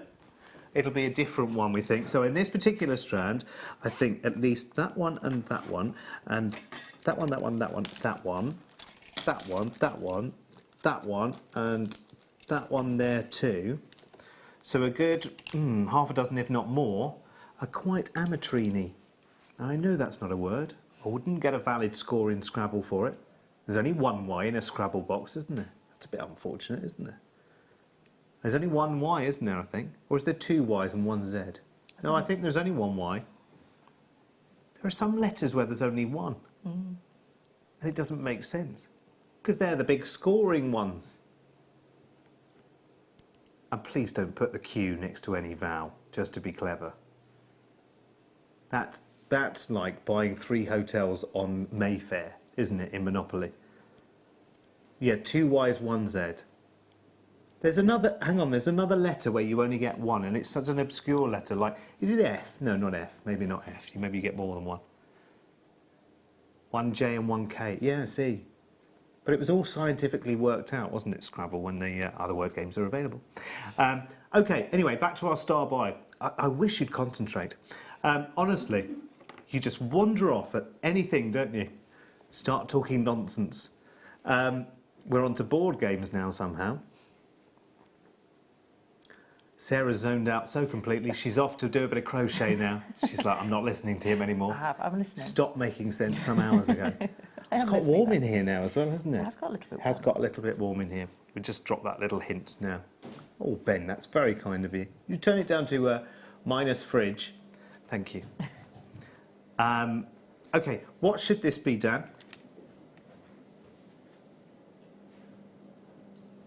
It's good. It's really good, but we are going to round off this hour with a bit of a treat for you. So £12.95, and again, in a previous life, one of these beads as the centerpiece of a pendant would sell in a piece of jewellery, base metal jewellery. at that price. So for me, I think your potential return in one of these beads is the price you're paying for the entire strand. Don't you? What do you think? I don't think it would take much, would it? I mean, if you used one bead each in a pair of earrings, for instance, you might use this at the bottom of a chain drop, because these are quite, not onerously weighty, but they do have a weight to them. And I think if they were swinging away on a nice chain, I can see that working rather nicely. And that wouldn't, to me, that wouldn't be a £10 pair of earrings. They're amethyst, for heaven's sake. I've seen 3 and 4 and 5 carat amethyst in gold rings in Yorkshire, Sarah. I won't tell you where. It's one of those posh towns, though. In the windows, 3, 4, 5 carats of amethyst in a gold ring, £3,000 to £5,000. Now, I'm not drawing a direct comparison, but it just shows you that they wouldn't put that kind of thing in the window if people weren't paying those kind of prices. You wouldn't waste the window space, would you? I don't know if it's the jewellers I'm thinking of. It's right on the corner of a parade, right on the very corner. Yeah, facing out. Yes, yeah. Across the vista. Yeah. Yeah, And, it's that one. Yes, I do know the prices in there are, are very considered, but people do go in there. Well, and they must picking do. up the pieces of jewellery because it's the sort of place that people go and they buy those special occasion pieces of jewellery. So, if someone's having a special birthday or an anniversary. Somebody's just won the the big one. Mm-hmm. But, they are a business at the end of the day. Oh, yeah. And I don't think they would have those things in their window if it was, if it wasn't happening. Well done, Caroline. Esther. Elizabeth, lovely to have you with us. Francois in Berkshire, hello. Tina in Suffolk. Shalou in Greater Manchester, welcome. £9.95. Congratulations. You've got a little bit of a star buy on your hands there for a massive carat weight of fabulous amethyst. 250 carats, and it's yours right now. I would consider, up to you entirely and completely, but I would consider upgrading to a couple of these strands, just because, again, value perception, ametrine, you've got quite a few beads that are very ametrine-y, which is a new word. Even if it isn't a word, I'm having it. And there is obviously a higher cost, retail value to an ametrine versus a plain amethyst, because absolutely they are rarer. Right, okay, we are coming up to, as you can see, Sarah, it's not because she's lost interest. She's doing a little bit of crochet because the next kit at 9 o'clock, just after 9 o'clock, is cord-tastic. I mean, it really is cord heavy. So we're going to learn something a little bit new coming up in just a moment. You'd see the fab jewellery in a moment as well that Sarah has made from the next kit. So if you want to learn something, a new skill, maybe you're just a seed beader and you're thinking, shall we try a little bit of cord work? Stay right where you are, because the Late Show continues in about 3 minutes from now.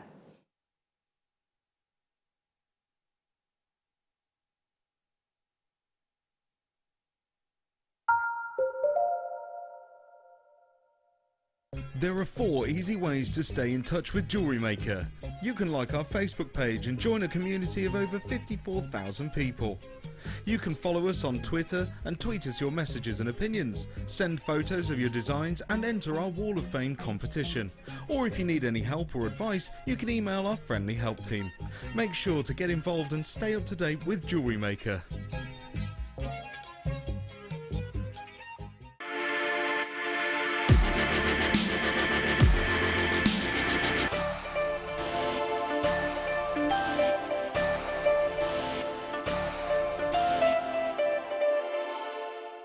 Owning a strand of genuine gemstones is always exciting, but being able to use it in your handcrafted jewellery, then passing it on to its new owner with proof of its authenticity is even more incredible. Why not add one of our printed authenticity cards to your order and share that same feeling with your customers? You can also access online authenticity certificates for items you have previously ordered by looking at your order history on your account details. The certificate gives you valuable information about your purchase and is your guarantee of quality and peace of mind from Jewellery Maker.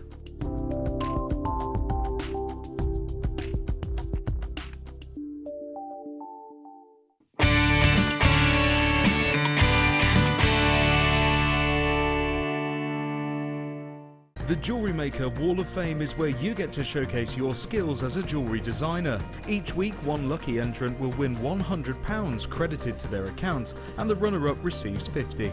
If you want to enter your design, just send a photo to studio@jewellerymaker.com, or you can post your photos to Jewellery Maker, Ivy House, Henley Road, Outhill, Studley, B807DU. Get making and good luck.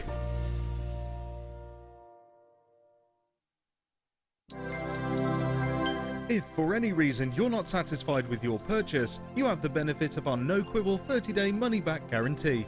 Just complete the returns form enclosed with your goods and send them back for a full refund.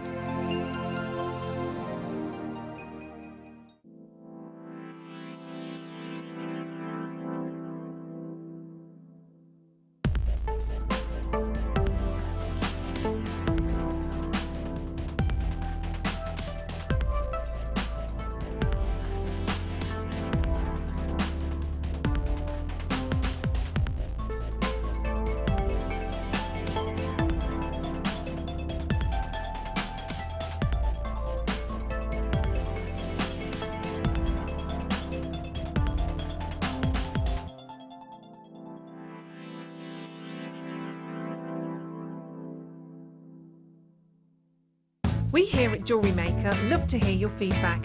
So working in conjunction with FIFO, a global ratings and reviews provider, when you purchase a product from JM, you'll receive an email asking you to rate our service and our products.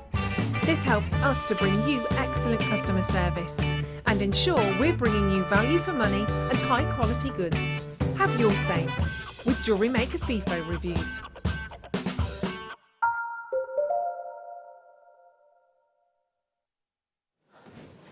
Ding, ding, ding, ding. I live for those moments. How many times, Sarah, be honest now, you look at the clock, you're around the house, you're just doing something, you look at the clock and you think, oh, it's coming up to the top of the hour. I'm just going to tune in just to hear ding, ding, ding, ding. That's it. Just tattoo sad on my head right now, will you? Be great. Got 2 hours to do that. How's your tattooing skills, Sarah? No. No. No? No, I've never tried it. Did you not even have a go when you were a teenager? That No. thing that silly people did where they just put silly dots and tears and everything on their hands? No. Director Ben just confessing, yep, that's me on my ankle. You know what? It's not big, it's not clever. When did you do it? How old were you? Last week? Oh dear. Oh dear. Oh well, never mind. Live and learn, as they say. At least it was your ankle. Exactly. Could have been far worse. I've seen that programme. Right. Anyway.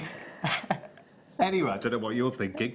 Right. Are you ready for kit number 2 tonight with Sarah Elvin? I am ready and raring to go. Shall we start with the examples of the jewellery that Sarah has made, some of which you may well have seen before. This is like a gallery of Sarah's wonders. They should all have price tickets on them as well, by the way. Look at them. So we've got a selection of fabulous corded bracelets and neck... Oh, now look at that. Now that's closest to me, so I haven't actually seen it the way you're seeing it now. That's gorgeous. Talk us through that briefly, Sarah, would you? It's a type of kumihimo. Okay, which I can do that. Yeah, so it's this different braid to the 8-strand round. Yeah. Which gives you these sort of V's or chevrons, and it's a piece of that that's sewn into that design. So where I've sewn it together and actually added the beads as I've sewn it together. That is mega clever, if you don't mind me saying, young lady. That's beautiful. Let's have a little look at what else is in that lineup of lovelies there, because this is beautiful. And of course, we're showing you these as examples of how to use mega amounts of cord, which is what our kit is tonight. That's mega it. amounts of cord. That's a lovely design. I love the monochrome there. Is that? That's kumihimo as Do you know, well. it looks like seed beading, doesn't it? From a little bit of a reasonable distance. To me, Yes. from here, looking Yeah. at that, looks a little bit like seed beading. And that's Definitely. kumihimo. That is. It's 2 types of kumihimo. So it's a flat kumihimo around the cabochon, and then it's a 12-strand spiral up the neckline. You saw the fruits of your labour, didn't you? I did. I was so chuffed. I was so chuffed, and you very kindly texted in and said, "Well done." Felt so proud. 'Let's have a look at the bracelet stack that you can see there. And again, there's lots and lots of different sort of sources of inspiration that you can tap into as well. So if you want to do kumihimo, you'll have shows that you can go and look at where, you know, actually we've had one together, Sarah, as well. There's DVDs, of course, for you to peruse and to look through as well. So, and don't be afraid of these methods, because to be honest with you, I thought, well, it doesn't really need to matter to me in a way, not being awful, but I think, well, you know, I'm here to kind of string the show together and sort of bow to the knowledge of the guest experts. So it doesn't really need, I don't really need to think about whether I would do it or not. But I was terrified of kumihimo, and this lady here converted me in 10 minutes flat, and that was it. And because actually, you know, the methods are relatively simple, and you get a big result pretty quickly. You do, and whether you want to do it just with cords or whether you want to incorporate beads into that. Chipahimo. Or chia chips, yeah, definitely. You can use lots of different things. Oh, I was told not to tell you this, but there is a DVD for Chipahimo coming. I think I've just repeated something that Mark shouldn't have repeated on Thursday. Well, never mind. Oh, well. They do say that loose lips sink ships, but that's a good thing, isn't it? It's good to know that. Let me walk you through everything that is available in this kit. You can see it here on the stand of love, on the steps of love. Oh, are they? Oh, no, they're coming in. No, they're not in yet, Dan. They're coming in. Oh, we were going to look for a relevant DVD to bring into the show tonight, but all of the relevant ones all sold out at the moment. Wow. It's okay. We will, I'm sure, get them back. And there are workshops for these things as well. Remember, so look those up. Get in touch with Wendy. Have a look on the website. All the workshops are there. Wendy's such a lovely lady, honestly. You've never seen someone with a bigger smile on her face constantly. She's such a lovely lady. Let's pop through the kit then, shall we? Because there is just so much going on here. Okay, here we go, in no particular order. We have 10 metres of purple wax cord, 10 metres of yellow wax cord. We've got 200 metres of, and they're both 1 mil, 200 metres of neon lime green. That will be one of these up here at 1 mil. And we've got the deeper green as well, which is the neon parrot green. I'm liking that, liking the name of that, 0.3, which is lovely, which will be this one down here, 200 metres of that. 200 metres of neon yellow in 0.8 mil, 10 metres of light pink satin cord 1 mil on the bobbin. That will be one a little bit lower down, I guess. We've got 10 metres of rainbow satin cord, which is 1 millimetre on the bobbin. And you need to keep the bobbins as well, don't you? You do. Because they are multi-use if you're doing chipahimo as well. They are. So they're the same bobbins you would purchase separately to use in kumihimo, but they're preloaded with your cord. They stack beautifully. They lock together, so you can create a great big stack of these. And they open up very simply to be able to remove the cord from them. They're great. They remind me of a yo-yo. They do look like a yo-yo when they're on the side. Yeah. And they literally just open up very easily. They're sort of a very soft plastic on one side and a harder. It's like flexible, isn't it? Yeah, it's almost like a rubberized plastic. Like a bit like almost a silicone. Yeah, and then it's very nice. They close very, very easily. You don't need any strength in your hands to do it. I just put my 2 thumbs on the top and press, and then just snaps back into place. Yeah. And if you have a problem with your kumihimo tension, can I just borrow one of those reels? Yes, of course. I don't have to open another one. When you load your disc, I'm just going to try and find the end. That's the hardest bit with these, is when you first get them, is to find the end of the cord, but they're normally at one side. Oh. Let's see. We'll find the end. And it's not going to behave.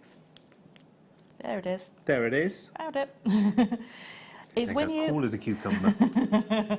It's all right, it worked. So when you've got your bobbin, some people find that if they've got a lot of weight in the bobbin, what can happen is they can do this, okay, which you don't want when you're braiding. So what I've had lots of questions about when it comes to kumihimo is how to stop that happening. And the very simple thing is, once you've got your cord like this and you've loaded your bobbin, if you take the tail of the thread through the centre of the bobbin, like so, it creates a natural break. So that now, it doesn't matter how hard I pull, keeps it there. But what I can do is when I lift the tension up, I can now just get I'll move that cord out of the way. Extra thread out very easily, but then I can put the brake on and it will not move. So Top that, tip, lady. all you have to do is literally do that before you tie them all into a knot, and then you've got those natural breaks on your bobbins and they won't go anywhere. So, 60 metres of wax cord, 1,200 metres of nylon thread and 40 metres of satin cord in all of these glorious arrays of colours. Combination price there, so that's the price that you would pay if you were buying all of these individually. That is the total price of your shopping would be £35.26. But because we are amazing and because it's Saturday night, and you've got to have a reason to dive in right here and right now. Wow. That's nearly half price. That's nearly half price. 19.95. 19.95. Okay, 60 metres of wax cord, 1,200 metres of nylon thread, and 40 metres of satin cord. Yeah. Crikey. Yeah, I love the rainbow stuff as well. I think that's really, really good. Do you know, I once, in another life again, on another channel, I talk about shoes. And they've developed this one shoe where they have a thread where the stitching of the shoe is a rainbow thread, so it just keeps changing colour as it goes through, and they use it as an overstitching on a plain colour. And my word, it just looks incredible. So, so clever. It does. Okay, 19.95. Add to your order, because this is a big, substantial stash for 19.95. Bought individually, all of the elements. £35.26. Your entire kit there at 19.95. We've got a part 2 to the kit, which we'll come back to in a wee while. But I think we're going to be crochet. Yes, we are. We're going to do a little bit of crochet. So what we've got are lots of ways to be able to use the cords. I'm going to be using some of the thicker cords to just do the demo with, purely and simply because they build up a little bit quicker. And but what I have done with the designs at the very far end, the green ones, is use a combination of the two colours of the finer green cords and use them together. So you can see in those ones there's some variegation of colour. So they're very similar cords, but I've used two together and done the crochet together, so that gives you the variation of the colour. So you might want to use the green and the yellow together, and that will give you that variation as well. So. Fantastic. Right. Okay. You've got some very funky crochet needles there. I have. These are the Jewellery Maker ones. Every home should have some. Yeah, so you can see my very well used ones. I've got loads of needles out, but these are the crochet hooks that we've had on recently. I think they were on the birthday weekend. And they go from a 6.5mm all the way down to the teeny tiny 1mm hooks, which you can use for a technique called tatting. Oh. And tatting makes a very ornate, almost like a lace type of technique, and you can use it for sort of edging clothing and also making little tiny motifs to put on greetings cards and all sorts of different things, and make it into jewellery as well. Dan the man's on the search for them as we speak, I know, to see if they're available. I would, if they were on the birthday week, I'm kind of going to hedge my bets and say I doubt it. Yeah. Because they may well have just gone, no, no. Yeah. Yeah. We'll have a little look and we'll see. Okay. In the meantime... Yeah. Okay, so what we need to make the crochet designs is a circle to work around. Now this is an extra large jump ring, which we've had before on the shows. These are the hollow ones.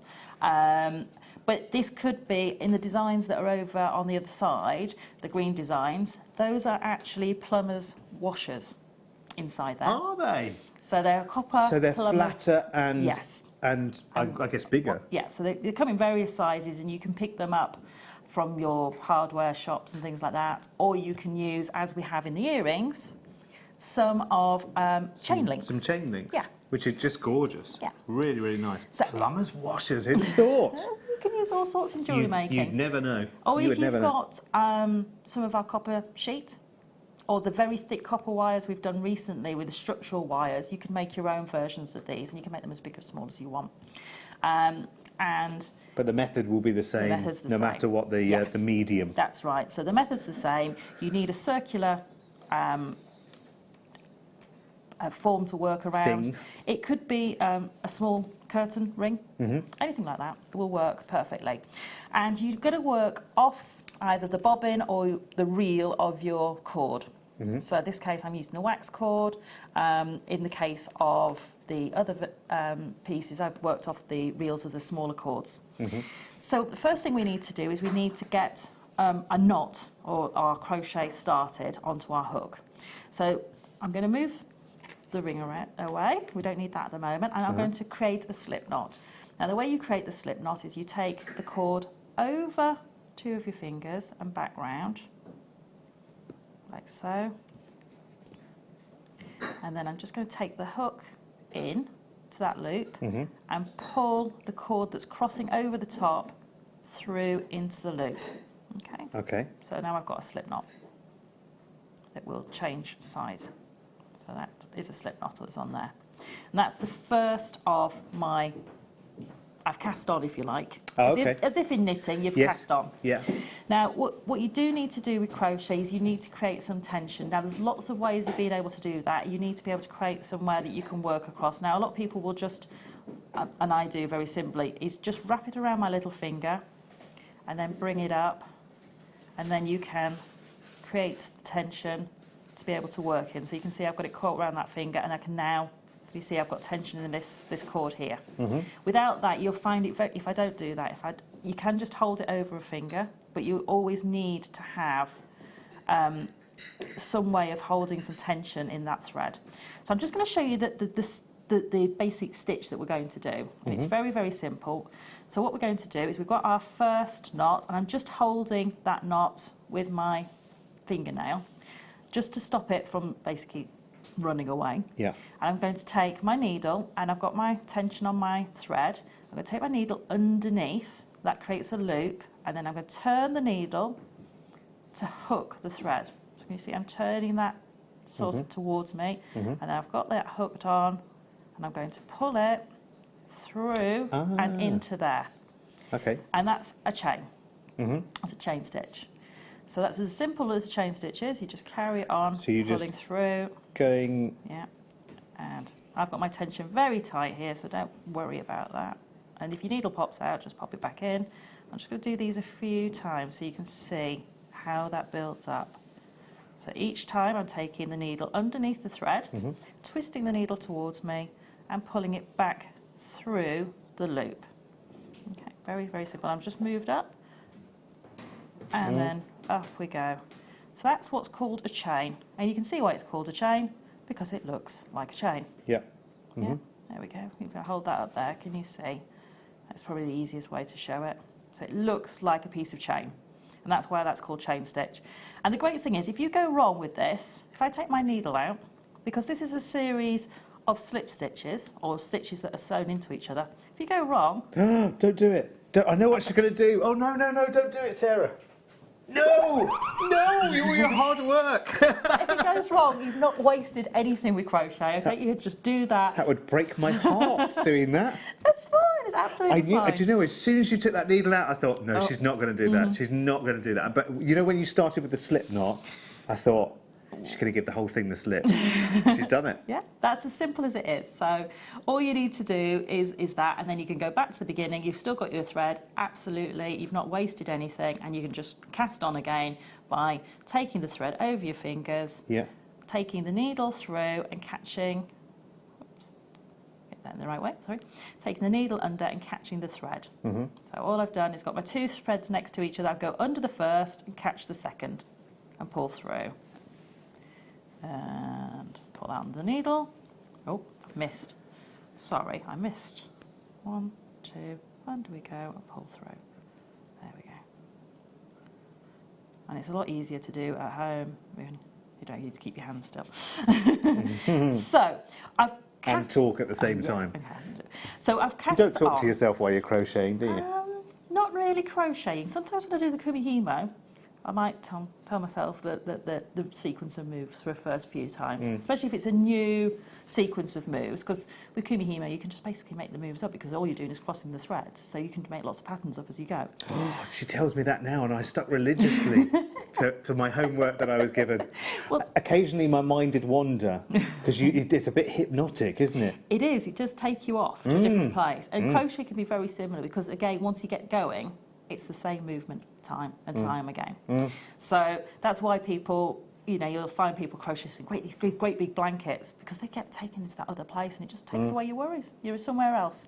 And it's funny, you know, just sorry, I'm interrupting, I know, but with knitting, you can, I personally, I don't know about you, but I would have considered knitting a lot more mainstream, and crochet, that was just for the experts, crochet, because that was a whole new thing. That was like being a chess champion, do you know what I mean, if you could do crochet. But actually, again, if you, we've just cast on again. Yeah, very, very simple. And the principle of this chain, do we call it, it is stitches in crochet as well, isn't it? It is, yeah. So basically it's a sequence of knots, if you like, that slip back through an existing loop or loops that are on your crochet hook. Yes. So you may have heard of singles and doubles, and that's normally relating to the amount of cords you've got on your hook or how many loops you're pulling through on your hook. So who knew? It's who very knew? simple. Unless you're experienced And in I can't crochet. knit. Who knew? Oh, really? I can't knit. Oh, now I was hoping for your help because I can knit, but I can't cast on. No, I can't knit at all. I'm terrible. And my friend tried to teach me with a little rhyme about going... the rabbit up the hole and down the hole or whatever. Yeah, no, couldn't do it. To say I can do Kumihimo it's got 20 moves in a sequence, but I cannot knit. Listen, there's a lot of skills in your library bank up here. There's in your hands. You know, there's a lot of skills there. So no shame. No shame whatsoever. Okay, so to start with a loop, we need to take the hook through the loop, but the thread is on the opposite side, and I've still got my loop on my hook. I'm going to do the same. Put my tension on. I'm going to do the same. I'm going to catch my thread, but what I'm going to do is I'm going to pull it through the loop, if I haven't pulled it too tight, and underneath there, like so, and I just need to hold onto the tail. So now I've got can you see I've got a stitch over my loop, over my, and then what I'm going to do is do another stitch on top. So I'm going to pull over on top and then pull that back down. So can you see I've now got that first stitch around that loop. Yeah. And I've just done a chain and a single. Okay. Yes. Okay. So now I'm going to take my hook back through again, through the centre, hook my thread again, and pull that through the loop. And then I'm going to pull through a single on top like that, a single stitch, and then hook back through. And you see when I put the hook under, the stitch almost stays by the ring, but the hook advances to allow me then to come over the top of that thread and pull that thread through the loop, and then a single on top like that. And can you see if I get these all in a little row now, you can see that's starting to build around that ring of. And now if you do this in a finer thread like I did with the earrings, yeah, you can see it. they build up, and you would use a smaller hook as well. Yeah, so just move the gemstones out of the way Yeah. just a second, just so you can see how Yeah, that's actually much sort Yeah. of closer together. yeah. That's beautiful. It's very detailed, isn't it? It is. So you can go as fine as you want to, but go sort of to a width or at a gauge that's appropriate to the medium that you're putting it on. And the size of the hook, so a lot of people say, why do we have different size hooks? It's to do with the medium you're using. So if you're using a thicker medium, you'll have a bigger hook because you need a bigger gauge of hook at the end to catch the thread. So this bit here, you'll need that to be bigger because you need to catch the thread in that hook there. So if I've got a tiny little hook like one of these, for instance, I'm not going to be able to catch a 1mm thread with that hook. No, because you'll just fall off. Because it's tiny, it's not going to catch. But equally, I might be using something like t-shirt yarn, and I can use a very big hook because the yarn's very thick and build up things very, very quickly. But also what the size of the diameter of the hook does is it creates the holes that we're working through and makes those a set diameter. So on this one, for the outside of for the outside of the chain work, you can see all the little loops on the outside are pretty much absolutely all, you know, the same size. Yeah, so that's what's going to give you the uniformity of each of the knots or stitches that you cast, is the size of your hook. And so again, it's all about trial and error for designs. If you pick up a hook and you're having difficulty hooking your threading material, chances are it's a little bit too small. Let's go up. Go up a size, yeah, and they go up in 0.5 millimetre sizes, so you've got lots of scope right up to a 6.5 millimetre in this kit. And I do have other hooks that I've got that are even bigger. They go up to things like 9 millimetres. And you can buy very large. Thanking Sam for the tea. I'm so sorry. You can buy very large crochet hooks for very thick yarns as well, and make sort of very quick knit scarves and things like that. So this is the same principle that you would employ if you were crocheting with wool. So if you're doing a big, thick, you know, chunky knit jumper, you use a bigger crochet hook. If you're making a fine baby blanket or whatever it may be, it's going to be finer wool, a tighter knit, a smaller hook. Yeah, definitely. I got it. Can I just very, very quickly, because I know we will come back in just a second, but I just want to show you the details that are on your screen now are for a second part of this bundle. Where we've got some toggle clasps for you. 18 all told, and these have got cord ends with them as well. So this is perfect for these techniques as well. So you have everything that you need. So if you're making a bracelet, for instance, you've got these little, there you go, come round, there you go, the little toggle clasps. You get 9 of each pairing. So you get 9 in the rose gold and you get 9 in the silver colour. There you go. So they are silver plated and rose gold plated, obviously, with the toggle clasps. On the web picture, you'll just see 3, but the total is 18. So it's 3 sets of 3 that you are getting of each. So 9 of the rose gold and 9 of the silver plated as well. Combined price, if we were buying them individually, £29.70, but come on, you will want to get something like this just to give your corded, you know, whatever it might be, macrame or kumihimo or whatever it may be, just to give it that professional finish. And we've talked about methods to actually add those, and we'll talk about that again in just a second as well. £19.95. What was the combined price, Dan, again? £29.70. So there you go. Pretty much a 30% saving there, pretty much well, just over, isn't it? About a third saving there, and you're getting 3 sets of 3 of each. So on the website, it might not be quite clear because you're seeing a picture of 3, but you're actually getting 3 times 3 of each, of the copper plate, and the rose gold colour, and of the silver plate as well, which is great, superb. Now, meanwhile, back at the crochet circle. Right, okay, so I've done a little bit more, and you can see that I've just bunched that up, and you can see that that's starting to fill nicely around that circle. Yeah. But it's important to finish off these. Now, if I was using the finer threads at the top of your, for these threads here, you can actually thread zap those because they've got a man-made content in them. So you can use your heated thread zapper to finish these off. To finish them off, right, yes. So what we need to do to finish off is we need to finish this thread off, because if I take my hook out and pull now... the same will happen as happened before, and it just goes... Ta-da! Yeah, we don't want that to happen. We don't want to start all over again, do we? So what you need to do is just keep your hook in the last loop, like so. And what we're going to do is we're just going to cut our thread, because now I've finished going as far around as I want to. And what I'm going to do is I'm just going to pull that thread through. Okay. Just going to pull it through like that. And that now is like a little knot. So I just pulled it straight out of that knot. So now I've got a finished knot on either end.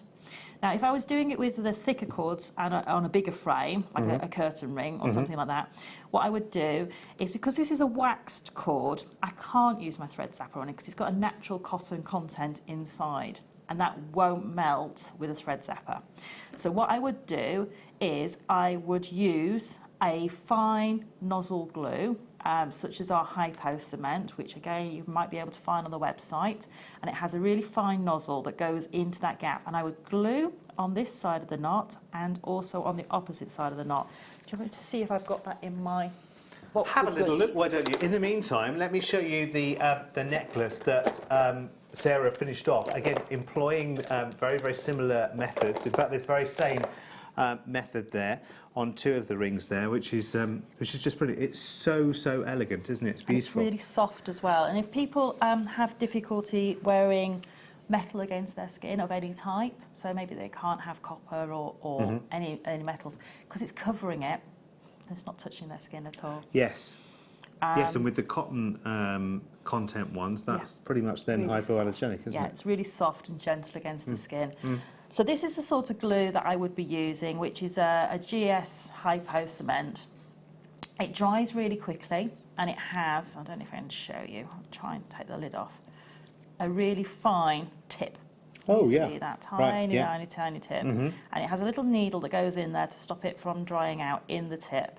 And that's what I would use on the little tiny gaps in between the stitches. Now, the hardest bit for me is Why does putting this not back. every glue in the world come like that? Tell me. I know. We go through so much agony, don't we, trying to get them back? Yeah, I can think of some obvious candidates for that one. Yes, yeah. So that would glue on either side, and then I could just cut these threads off, and I would Okay. do that on both sides. Fantastic. Dan has just proclaimed, ooh, it worked. Oh, we think we can bring the hypo cement on screen with some details for you. All right. Borrowing Sarah's little very much half-used sample here. Well but, used. Yeah. Well loved. But you do. Well, I guess it goes a long way then, hey? It does, because you only use a tiny little drop each time you use it, so it lasts a long time. And it dries clear. It dries with a slightly flexible finish. And it's really brilliant for all of those sort of tight areas that you need to put a precision application of a really strong glue. And this is great for that. So Right. hopefully it'll load, but maybe not. It's on the web, but it doesn't appear to be coming up on the TV graphics. What's the code, Dan? SKPO71.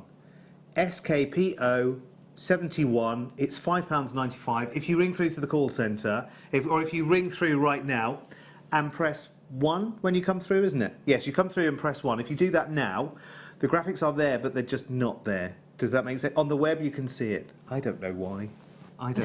It's just one of those things. So if you're on the web right now, $5.95, you can add that to your order right now if you want some. And I guess a little goes an awful long way. It does. I mean, I have, this is my workbox one, and it's been in there for an awful long time. But because it's got that needle in there, that precision tip, it doesn't dry out, it doesn't clog up, it doesn't do any of those sort of things that you think, oh, crikey.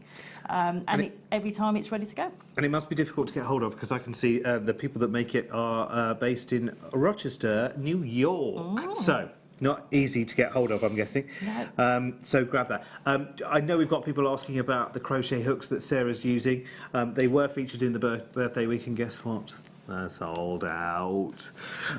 So, wish list, absolutely. Have a word with the team, and for when they come back in, make sure that we tip you the wink for when they come back in, because they are super groovy to have as well. And I think actually you'd have a little bit more enthusiasm about maybe you're taking up crochet for the second or the third time maybe, many years later. And these days it's for pleasure as a hobby rather than way back when knitting and crochet was a bit of a time filler, do you know what I mean? It wasn't necessarily the pleasure that it is today. It's quite nice these days, isn't it, to get the gadgets and the tablets and the electronic things out of your world for an hour and just get in and get crocheting. Oh, what have we got here? I just wanted to show you the same thing and see how it looks different when you do it with a rainbow thread. Oh, that's fantastic. So you're going to get a completely different look.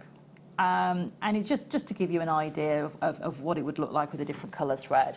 And it's exactly the same technique, and you just carry on doing that all the way around. And because you've got that rainbow effect, you can see that I'm going to go through the pinks, the greens next, all the way through to the sort of teal colours. And that will literally, you get about 2.5 stitches on this diameter of ring with this hook before it changes colour, which is great. So you're going to go around the full rainbow if you do a full circuit. Yeah, and you've got 10 metres of that to play with. Shall we run through everything that's in the Braiding Bonanza kit? Because we've seen, obviously, the findings there, haven't we? So you get everything that there you see on the screen, which adds up to 60 metres of the wax cord, 1,200 metres of the nylon thread, and 40 metres of the satin cord. I'll go through it all for you. So you've got 10 metres of the dark blue wax cord, you've got 10 metres of the light pink satin cord, 1mm, 10 metres of the purple wax cord, 1mm, 10 metres of the yellow, again 1mm, 10 metres of that rainbow satin cord that we've just been seeing with Sarah there, that's a 1mm gauge, 200 metres of the neon lime green nylon thread, 1mm,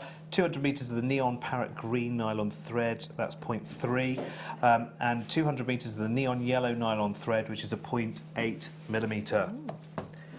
Whew, I was impressed with myself there, and I knew what all of that meant. Which, remember, 2 weeks ago, Yes. wouldn't have had a Scooby-Doo. But thanks to this lady and lots of others like her, you know what? Actually, it's not a scary world at all. It really isn't. If you're watching this for the first time and thinking, I wouldn't have the first clue. A bundle like this, a crochet hook which is in your family somewhere. Yeah. You know, it's not even something you need to be buying from us right now. In fact, it's not even something that we have for sale right now, being honest, this particular kit, because they're so popular. So if you have a crochet needle around in the family, as most families will, do you know what, within a very, very short period of time, going back to the video of tonight's show, you could get an old brass ring, an old curtain ring, an old plumber's washer, you know, and you could be creating pieces like this very, very quickly. And it's not just about, you know, it might not be that your first creation is something like that, you know, a masterpiece that you could go and sell tomorrow. But I tell you what, the sense of satisfaction that you will get from having achieved just that small step. I remember with Sarah doing that kumihimo for just a short while, and I could not wait to get back that night after the late show, get back to the hotel, you know, throw everything in the room. Right, kumihimo disc came out. There are now. Right, remember, I'd left my, you know, my third cord in the right place, and then up with that one and down with that one, and turn it around and up with that one down. And I loved it, and I left it as long as I could, long as I could, and not looking underneath. Yeah. Do you know what I mean? I just kept going and going and going and going. I'm going to get there, I'm going to get there. It's like climbing a mountain. It's like trying to do your 3 minutes of planking, do you know what I mean? Without looking at the clock. Like, it'll be 3 minutes soon, I'm sure. And when I eventually looked underneath, I was like, oh, wow. That was an achievement. I loved it. Right, we have to move on now, I think. I was just going to quickly show you don't even need to have a crochet hook if you want to do a chain. Oh, right, OK. Finger crochet, everyone. Yeah. Yeah. Okay. So all I've done is, I'll start again, because just to show you, create a slip knot. So take the cord over. Instead of the hook, I'm going to take my finger through and pull that cord through to create a loop. Okay. I'm going to pull that tight. So I've got a loop, and I'm going to take the loop on top of my long cord and take my fingers through the loop and grab the thread and pull. That's a chain done. So pull that back to a small loop. Again, take your fingers through and pull. And that is very easy, and that'll give you, if I do it a few more times, you'll be able to see. Who expected it to be that easy, anyone? It'll give you a chain. There you go. So you can see I've got a little tiny chain of stitches. So if you want to just do chain and just use it for a neckline piece, you can do it without even a hook. That's just done with my fingers. Ah. So actually now, anyone watching this, when you get the kit back, if you've never tried it before, you've got a method of actually making the necklace and the embellishment for the necklace as well. Yeah. Yeah. And you'll find a way of joining one to the other. Yeah, it's Simple. Well, you've got your cord endings if you've got the cord endings, so you can put a cord ending on one end and join them up together that way. And actually, if you watch one of our previous shows, and I can't remember exactly when it was a Kumihimo show that Sarah and I did. It would have been a late show in the last couple of weeks or so. Yeah. She will talk through the methods of actually connecting from a Kumihimo braid, which is similar to what we're doing here, to one of those cord endings. Oh, I tell you what, like it was meant to be, like we planned it all. Right, let's move on then, shall we? We're only one away from our star buy. Oh, we've got Iolite tonight for you. Oh, look at the colours. Look at the colours of this Iolite. I love the fact that in this gemstone, your colours vary so much from stone to stone to stone. It's gorgeous. You'll have lighter stones of Iolite, and you'll have deeper, more solid tones. They are amazing. So many people buy this gemstone, let me tell you, and it's unashamedly, completely and utterly, because of its similarity in tone of colour to flipping amazing 4A tanzanite. That's why people love buying it, because it gives you so much. If you like the idea of tanzanite, but you'd prefer just the blues, just give me the blues from the tanzanite. You know, the pinks and the others may not be for you. Or changing tone of colour from blue to lilac to red or whatever might just not be for you. Some people just want true blue. It's my favourite colour and that's all I want. Nothing else, just the blue. Then Iolite is such a fabulous gemstone to have. One away. One away. Let's go to number... Oh, Sarah, I'm so in love with this gemstone. I'm so happy to sell this gemstone. So happy to sell this gemstone because I do know that it is so loved. And actually, it's one of the few gemstones, other than the big 4 or 5, that the jewellers have suddenly thought, it's okay. They might just know what topaz is. Do you know what I mean? I think there are some, especially chain jewellers, who think we only know sapphires, emeralds, diamonds, rubies. That's all we know. It's all a little bit of amethyst. We've been allowed a little bit of amethyst over the last few years, and now it's almost like they've moved on. They've found another gemstone. And this is sky blue topaz. There are basically 3 different colours of blue topaz. You've got sky blue as your lightest, you've got Swiss blue in the middle, and you've got London blue as your darkest. And this is so beautiful, so radiant. $14.95, and let me tell you, just to be able to say topaz, there was a day. The great thing is, us as presenters of, I'm not blowing our trumpets collectively, but us as presenters of all of these jewellery channels, not just us, any channel that brings you jewellery, either ready-made or here, Jewellery Maker, we've done the stories to death now about topaz being a real gemstone. So guess what? Everyone now knows. The story has got out there, because there would have been a time 10, 15 years ago where no one would have believed topaz was real. But thanks to people like, and I'm not blowing our trumpet, but all of the presenters here and all of the other, jewellery type channels, now people finally believe it's true. And it is a real gemstone. Of course, you and I know that. But actually, it's how long sometimes that message takes to go down the line. We're still struggling with zircon at the moment because cubic zirconia has such a name that is just so close. So people just go, no. If I wanted cubic zirconia, no. But zircon is, real gemstone. Same as blue topaz. $14.95. It's such, when someone has beautiful blue eyes that you're just listening to what they're saying. Well, you're not really listening to what they're saying. You're just looking into their eyes saying, I don't care what you're saying, just keep speaking. Yep. It's like that piercing blue, do you know what I mean? I've done that so many times. Do you know what I mean? It's embarrassing sometimes. You've got somebody talking to you and you just think, I don't know what you're saying. I don't know if I'm nodding at the right things or, I don't know if I'm responding appropriately at all, but please just keep talking. That's this blue, isn't it? It's mesmerising. Gorgeous, isn't it? Beautiful. I love this gemstone. $14.95. Oh, I love it. I love it. Oh, and I love one of these even more.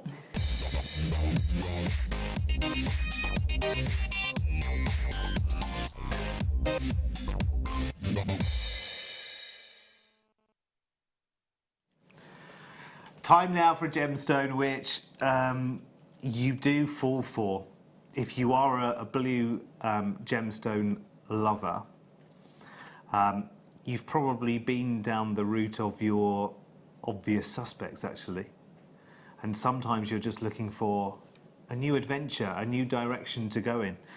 It's not a new gemstone. It's not like it's only just been discovered, but again, like the conversation we were just having about knowledge out there, it's thanks to you as well, jewellery makers, who are going out there into craft fairs and introducing people to gemstones. So it's worth knowing a little bit about those gemstones as well. You know, because people, generally speaking, people will recognise lapis lazuli and tanzanite. They'll probably recognise, maybe even topaz, people these days will actively recognise. But it's quite nice to sort of hold their hand and take them in different directions, Sarah, isn't it? It is, and it's such a beautiful, captivating colour tone as well. And people quite often see it and say, that can't be a gemstone, because it's just such a beautiful set of colours in there that they're drawn into it. And it's almost, it's one of those gemstones that you keep looking at and you keep turning it and you keep twisting it in the light and getting all the different players of colour. And they're mesmerised by it. And they say, that can't possibly be a gemstone. And it's one that they're not necessarily... And then if you start talking about the history of it, they go, oh, maybe I have possibly heard of this in the past. Or maybe I've, it's one of those ones that just are really captivated by. And I just think it's beautiful. I love the Viking story on iolite. I'm sure you've probably heard that 1,000 times backwards, forwards and everything else, about how the Viking navigators would actually hold a piece of iolite to the sky as a navigation tool. So the sun was up there somewhere, but it was a totally cloudy day. Well, way back when in the Viking times, Thomas Schaffenacker wasn't there in front of his weather map telling them how the weather would be. But they also needed to know which darn direction they were going in the middle of the day. Because I can't see any land, all I see is sea in every direction. Holding a piece of iolite up to the sun as a filter would help the Vikings navigate. Allegedly speaking, I wasn't there at the time. It's fantastic. That's a great story. I'd love to have a piece of iolite big enough to do that with. It's really not happening these days. And it comes... This is Indian iolite. £7.95. When you look at its colour palette as well, and you're looking at blues and saturation of colour, sometimes beyond that of 4A graded tanzanite, but just the blue. Some of the tones are much, much lighter. Some of them have a lovely characteristic where you could almost just team them instantly with some of the feldspar gemstones. And I know we see a lot of labradorite here, rainbow moonstone. I actually think that you can team iolite so beautifully with those stones, and the two can really marry together beautifully. Because remember, stones with visual properties, with all those almost like those inner glows, you put two deep stones like iolite either side of them, again, it's about one bringing the best out in the other. And we all think very, very differently about colour, I know. So you might think, actually, I want uniformity. I'll just keep the strand as it is, keep it very, very simple, maybe hang some sterling silver charms from it. Maybe you're thinking of drop earrings. Maybe you're thinking of a suite for a strand like this, quite possibly. Definitely. I mean, it's a really long strand, so you've got plenty on there to be able to use as a central focal point in a neckline piece, and a bracelet and pair of earrings. So for me, a strand like this is lending itself towards a suite of jewellery. I'd be tempted just to bring in some real gentle palettes with it. So bring in possibly some very light lemon quartz, real soft but warm. Yeah. Playing on that sort of idea of the Vikings looking at the sun with it and having that sunshine tone as well. Oh, yes. Actually, that's a good way of opening up the story. And maybe as part of your presentation, maybe you'll have one of those little, you know, one of those little sort of marketing tools that you use, almost like a little mini book to go with your piece of jewellery. And when the customer picks it up and looks at it, you maybe have the story there of the iolite gemstone. Yes, because if you're talented in the jewellery making way, I'm sure you could do a little Viking ship picture. Definitely. You, there? I mean, typically with commission pieces, mine go out with a card that's made by me that has a little bit about each of the gemstones, a bit about their history, a bit about maybe a bit of myth and legend, maybe a bit about if they've got any healing properties associated to them. And it's up to the person who's been gifted that to take it as they want, but also to be a little bit of an educational tool, which is great for people who are buying or maybe commissioning pieces with gemstones they don't necessarily have a deep understanding about. And I often sit down with my customers and say, what's this piece of jewellery for? What's their favourite colour? Is there a particular occasion? And build that piece of jewellery with maybe some of the myths and legends and the properties around that person. Yeah, no, absolutely. There are two different ways that people buy as well, bear in mind, because you might sell on the basis that you would buy. Does that make sense? You might think, well, when I'm shopping, I think like this, so therefore you will arrange your wares in the way that you would shop. But people shop in very, very different ways. Some people will be quite happy to walk up to a piece of jewellery and say, do you know what, I love blue, and I have that blue and this blue and this blue and this stone in my collection, and I just like that blue. They're not really looking for any other information whatsoever. And there are some customers who won't really get the attachment to the piece of jewellery until they know not necessarily the ins and outs, but actually opening that little card with the gemstone information will make them say, oh, actually, knowing a little bit about that gemstone gives me more time to actually look at the gemstone, and you do naturally move closer to it. I mean, there have been gemstones in the past, you know, I'm just speaking as a television presenter that has sold a lot of jewellery over the years, but there are some gemstones that I've kind of walked up to and thought, I'm not sure if I like that gemstone, to be honest with you. I'm not sure if it's for me, and it's not, you know, it's not my place to like or dislike. But actually, once you go into the heritage, the origin, you find out it might be the folklore, it might be to do with, you know, as you say, purported healing properties, whatever it might be. You find yourself getting closer to that gemstone in a way that you didn't necessarily expect to. And of course, never discount gemstones that you wouldn't touch with somebody else's barge pole. That would be another piece of advice as well. There might be gemstones, and I won't be as indelicate to push Sarah and say, you know, what's the gemstone you really hate? You know, it's really not you. But there will be, for everyone, there will be gemstones that you think, you know what, I wouldn't wear that at all. I wouldn't wear that in my box. Do you know what I mean? But don't discount using those stones for other people. Definitely. I mean, and also, you know, the styles of jewellery you make. So you might be a very classic person, you might like very classic, clean line jewellery, maybe single-stranded, very simple earrings and bracelets.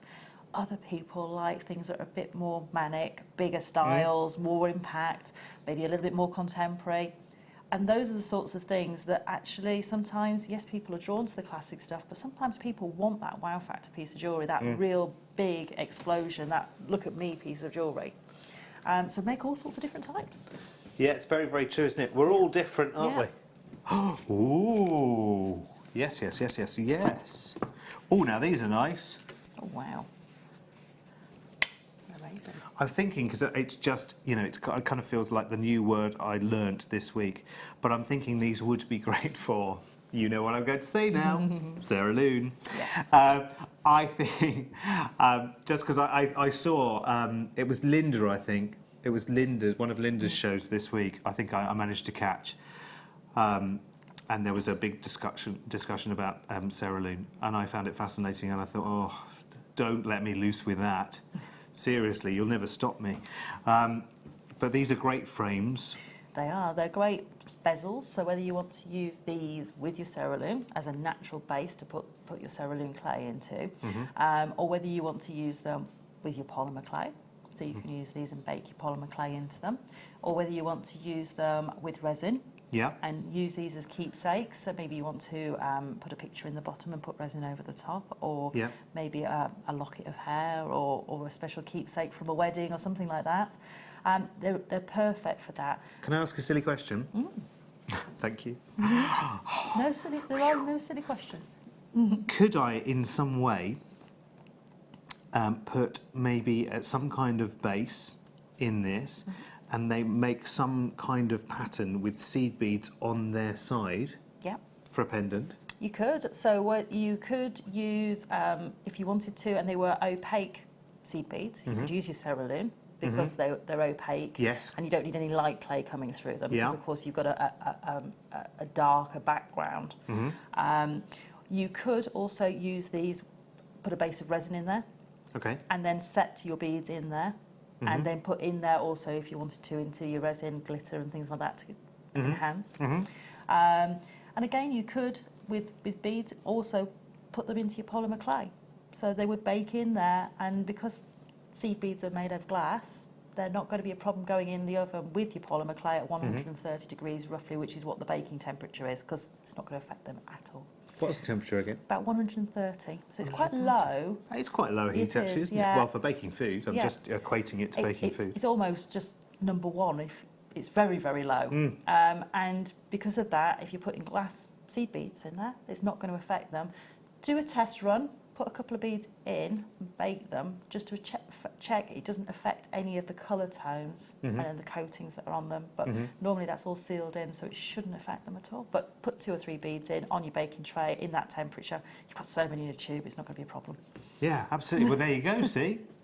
Just taking our thoughts off in a slightly different direction. Well done. Congratulations, 3 of those. Wonderful, wonderful. Oh, no, it's never 10 o'clock. Well, it's not quite yet, but it's that time, Sarah. I want to stamp my feet. We've only just got started. I know. Thank you for your lovely inspiration, as always. You're very welcome. When are you back here on this dear channel? I am back on Wednesday for the Late Show. Are you? I am. And can you remember, because Sarah's always like, now which kit, which day, because she's working on lots of things always at the same time. So can you remember what you've got coming up on Wednesday? I can't, because they actually arrived this morning and I haven't opened the package yet. So when you get home tonight, then it's going to be like Christmas, isn't it? It's Christmas tonight. Will you creep around very quietly at home and everyone will be asleep when I get home, so it's absolutely fine. I can open the package and find out what's in there. And then I'm going to be busy making over the next couple of days. So you'll find about 4 in the morning. I'll still be making, probably. She'll be there with a single light on, making something because she couldn't wait. Thank you, lovely Sarah. You're very welcome. You are, honestly, seriously, all of the designers here, complete inspiration. I learned so much as a complete novice, as you know, and you're so kind to me as well. Thank you very much. You're very Thank you very welcome. much. I feel like I've learnt more to add to my Kumihimo now, which is brilliant. Hope you have as well. Stick around with me, please, if you will, for the final hour. We'll be chatting, you and I, together, and we've got Miss It, Miss Out, which is lots of very, very low quantities, and we've got a bit of a deal of the day coming up for you in just a moment. So I'll see you after this. When you place your first order with Jewellery Maker, we'll send you a free DVD and booklet to help you get started. The booklet is jam-packed full of information on gemstones, tools, threading, materials and findings. There are step-by-step instructions on how to make bracelets, earrings and necklaces, and the DVD includes easy-to-follow video tutorials. So what are you waiting for? Start your jewellery making journey today.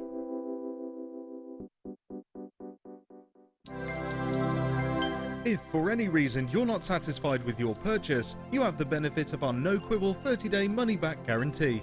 Just complete the returns form enclosed with your goods and send them back for a full refund.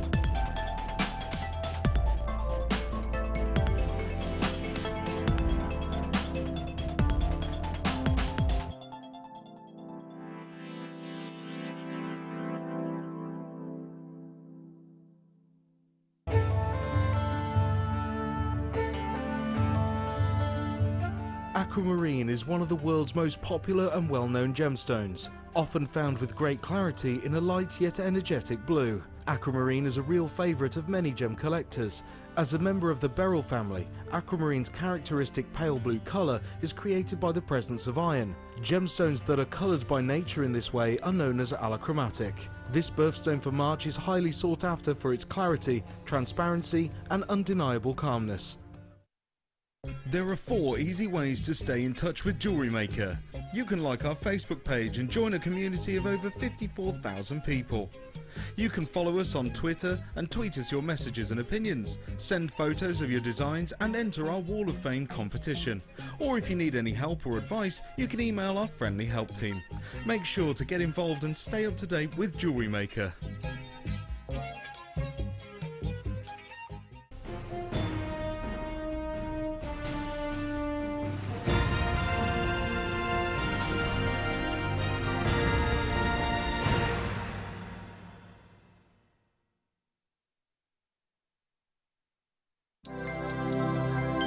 Did you know, no matter how many times you purchase with Jewellery Maker in the same day, you'll only be charged one fee of postage and packaging.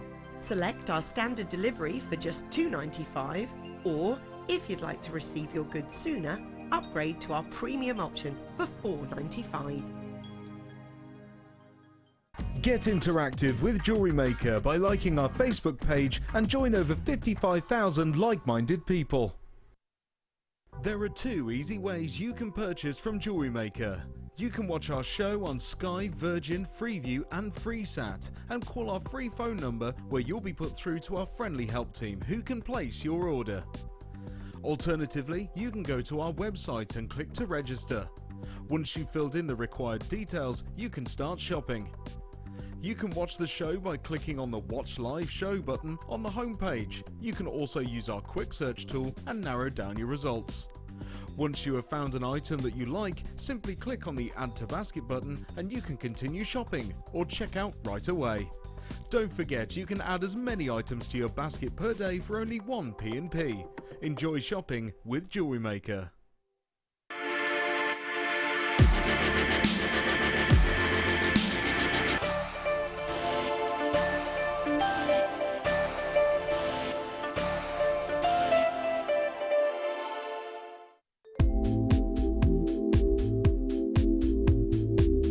I like working with Kumihimo because it's a very mobile craft. I can take it with me to various different places and work on it on the go. It's got endless patterns that you can create with lots of varied materials which Jewellery Maker sell in abundance. So things like our satin cords and waxed cords, but we can use ribbons and wire as well. And I like the product because that it's sort of something that all ages can do. So from the very young, my children enjoy making Kumihimo braids, right through to people who might have some sorts of dexterity problems because it's very easy, there's nothing heavy to move, and you get into a real zone of sort of peaceful tranquility while doing it, and it just takes you to another place and you just get lost in the moment of making Kumihimo.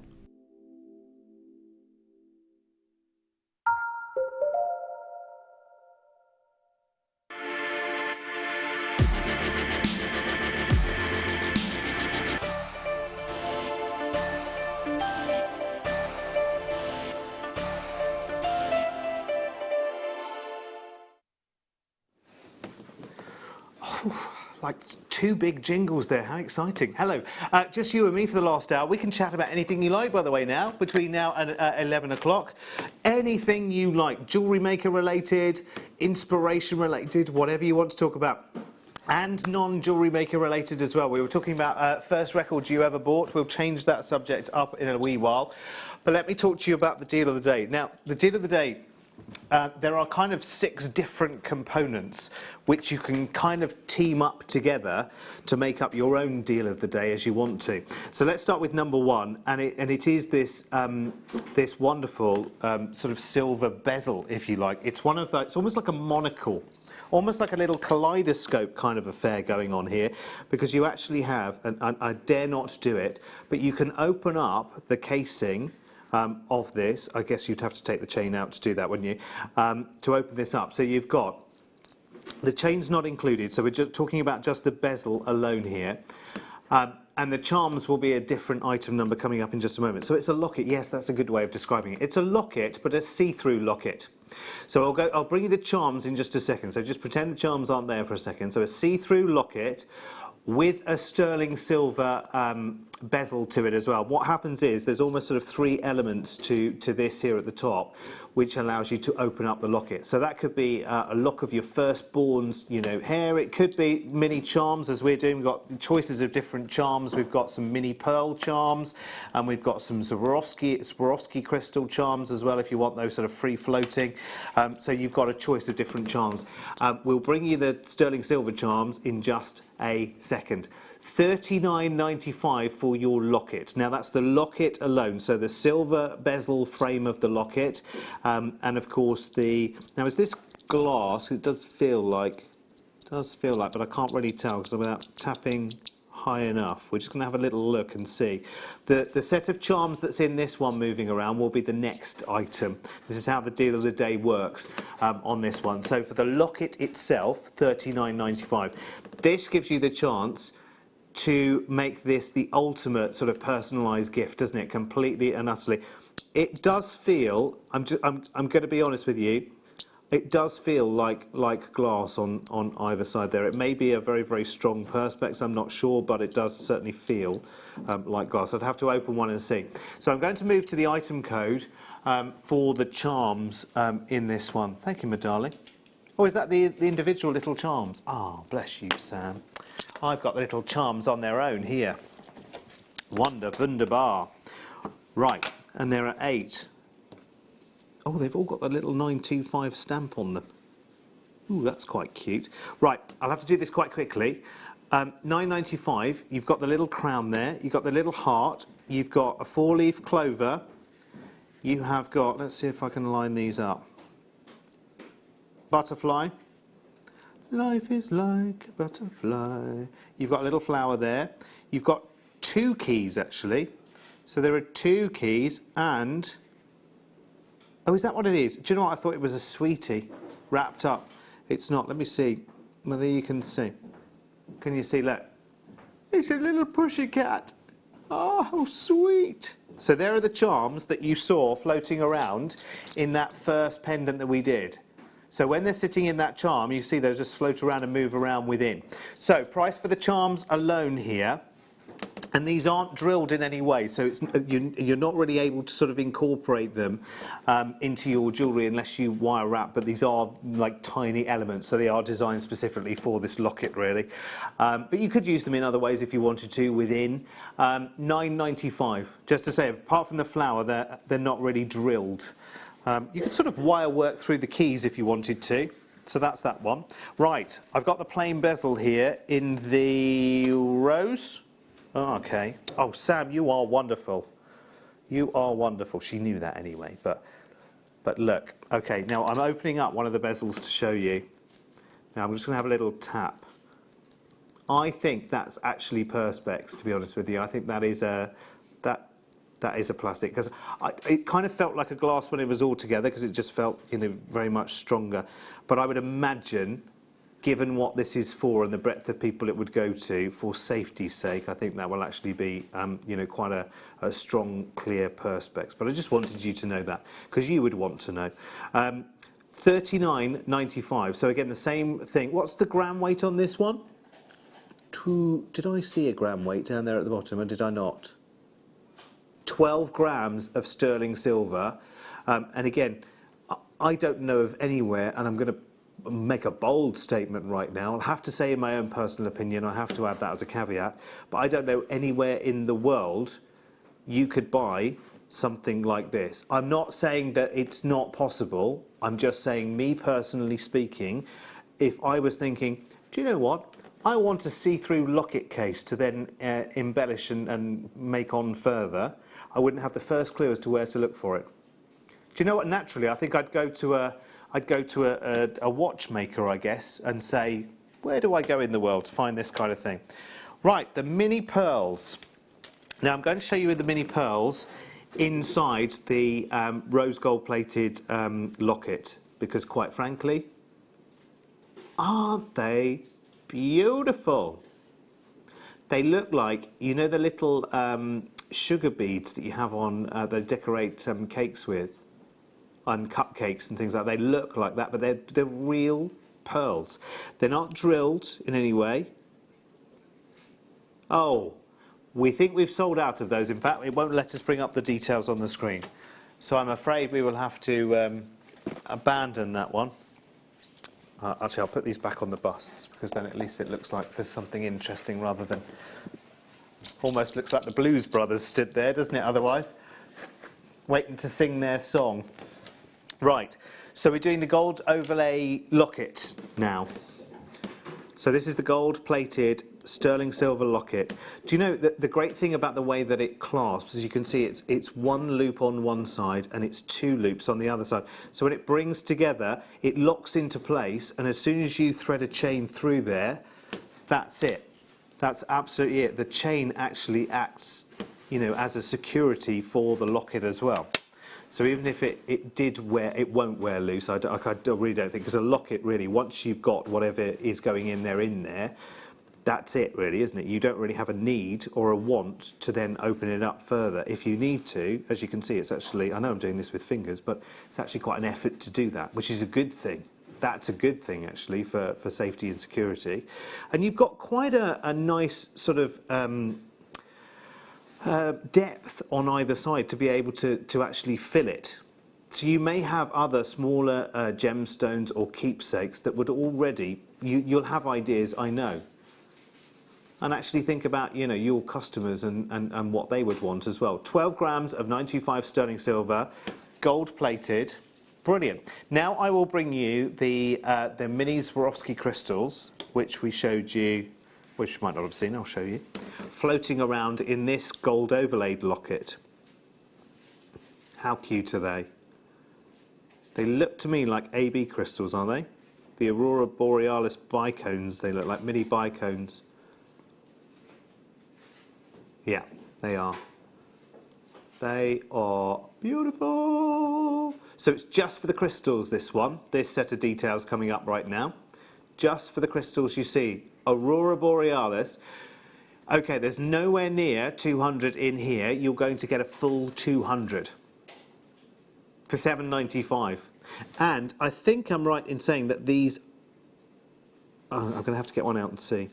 Sorry, team, I'm going to have to get one out and see. I just want to see if they're centre drilled, because I have a feeling, I got a feeling that they are. And if they are, that means that obviously you will put your, and I don't think there's more than maybe 10 or 15 crystals that we've used actually in here. But for the rest of the 200, you'll have to forgive me for a second because I don't have the best eyesight in the world. I'm probably the only person you know that wears one contact lens. Yeah, apparently it balances out your eyesight, because I'm something in one eye and not in the other, so I only wear one contact lens. Like a pirate without the patch. I think they are centre drilled. I would have to have some. Yes, if I put it down. Yes, silly boy. Just well, I'm holding it up to the light. If I just put it down to my to the mat there, you will see. That utterly and completely they are drilled. Bless you, Sam. Sorry, Sam's coming in now especially to show us this. Look, because I'm so silly, Sam, and I couldn't work it out myself. We're just looking at that one crystal there, and you can see that it's centre drilled, can't you? You can see the hole. There you go. I'm sorry, Sam. It really wasn't worth all the effort of you coming all the way down from there just to do that, and I bless you for doing that. Thank you. If only you had one of the experienced team here, you wouldn't have had to do that at all. You had one of the professionals here, but I'm afraid it's me tonight. It's not even the Z team on this desk tonight. Right, so if you like those, fantastic. Right, what should we do now then? Miss it, miss out. That's what we're doing right now for the last 40 minutes or so. Plus, I want to hear from you. I want to hear from you. Oh, and a brand new strand coming up in this hour, which is 3 strands. 3 strands of fabulous garnets coming up. When are we doing this? Quarter to 11, 10:30, quarter to 11? Sometime in the next hour or so. Well, it has to be before 11, because I'm going home at 11. Well, I say I'm going home. I'm not. I'm going to a small room in a small hut somewhere off the M5. I think. I don't know. Can't remember. Right. Time for some miss it, miss outs then. Oh, sorry, Kerry. I'll hold that there for a second. Let's start with, oh, no, not number 1. Number 16, some amethyst. Ooh, ooh, funky thread. I like that. Very, very nice. Again, different tones. Remember we had the strand earlier where some of it was ametrine-y. Yeah, they put it on a brilliantly bright pink thread. Let me just put it onto the darker background for a second. And you'll have to, yeah, can you see you've got the sort of yellow tones coming through from the amethyst. I'll put it back down there again, and you can see the tone of colour. It's a bit difficult, isn't it? That pink thread is a little distracting, really, isn't it? It is ametrine. I beg your pardon, it's not amethyst, it's ametrine. That would make sense. That would make sense, actually. It's 70 carats of ametrine. So arguably rarer than the amethyst that we were showing you a little bit earlier. It is very difficult to see its exact colour tone because they have... I'm tempted to get a pair of scissors and snip them all off.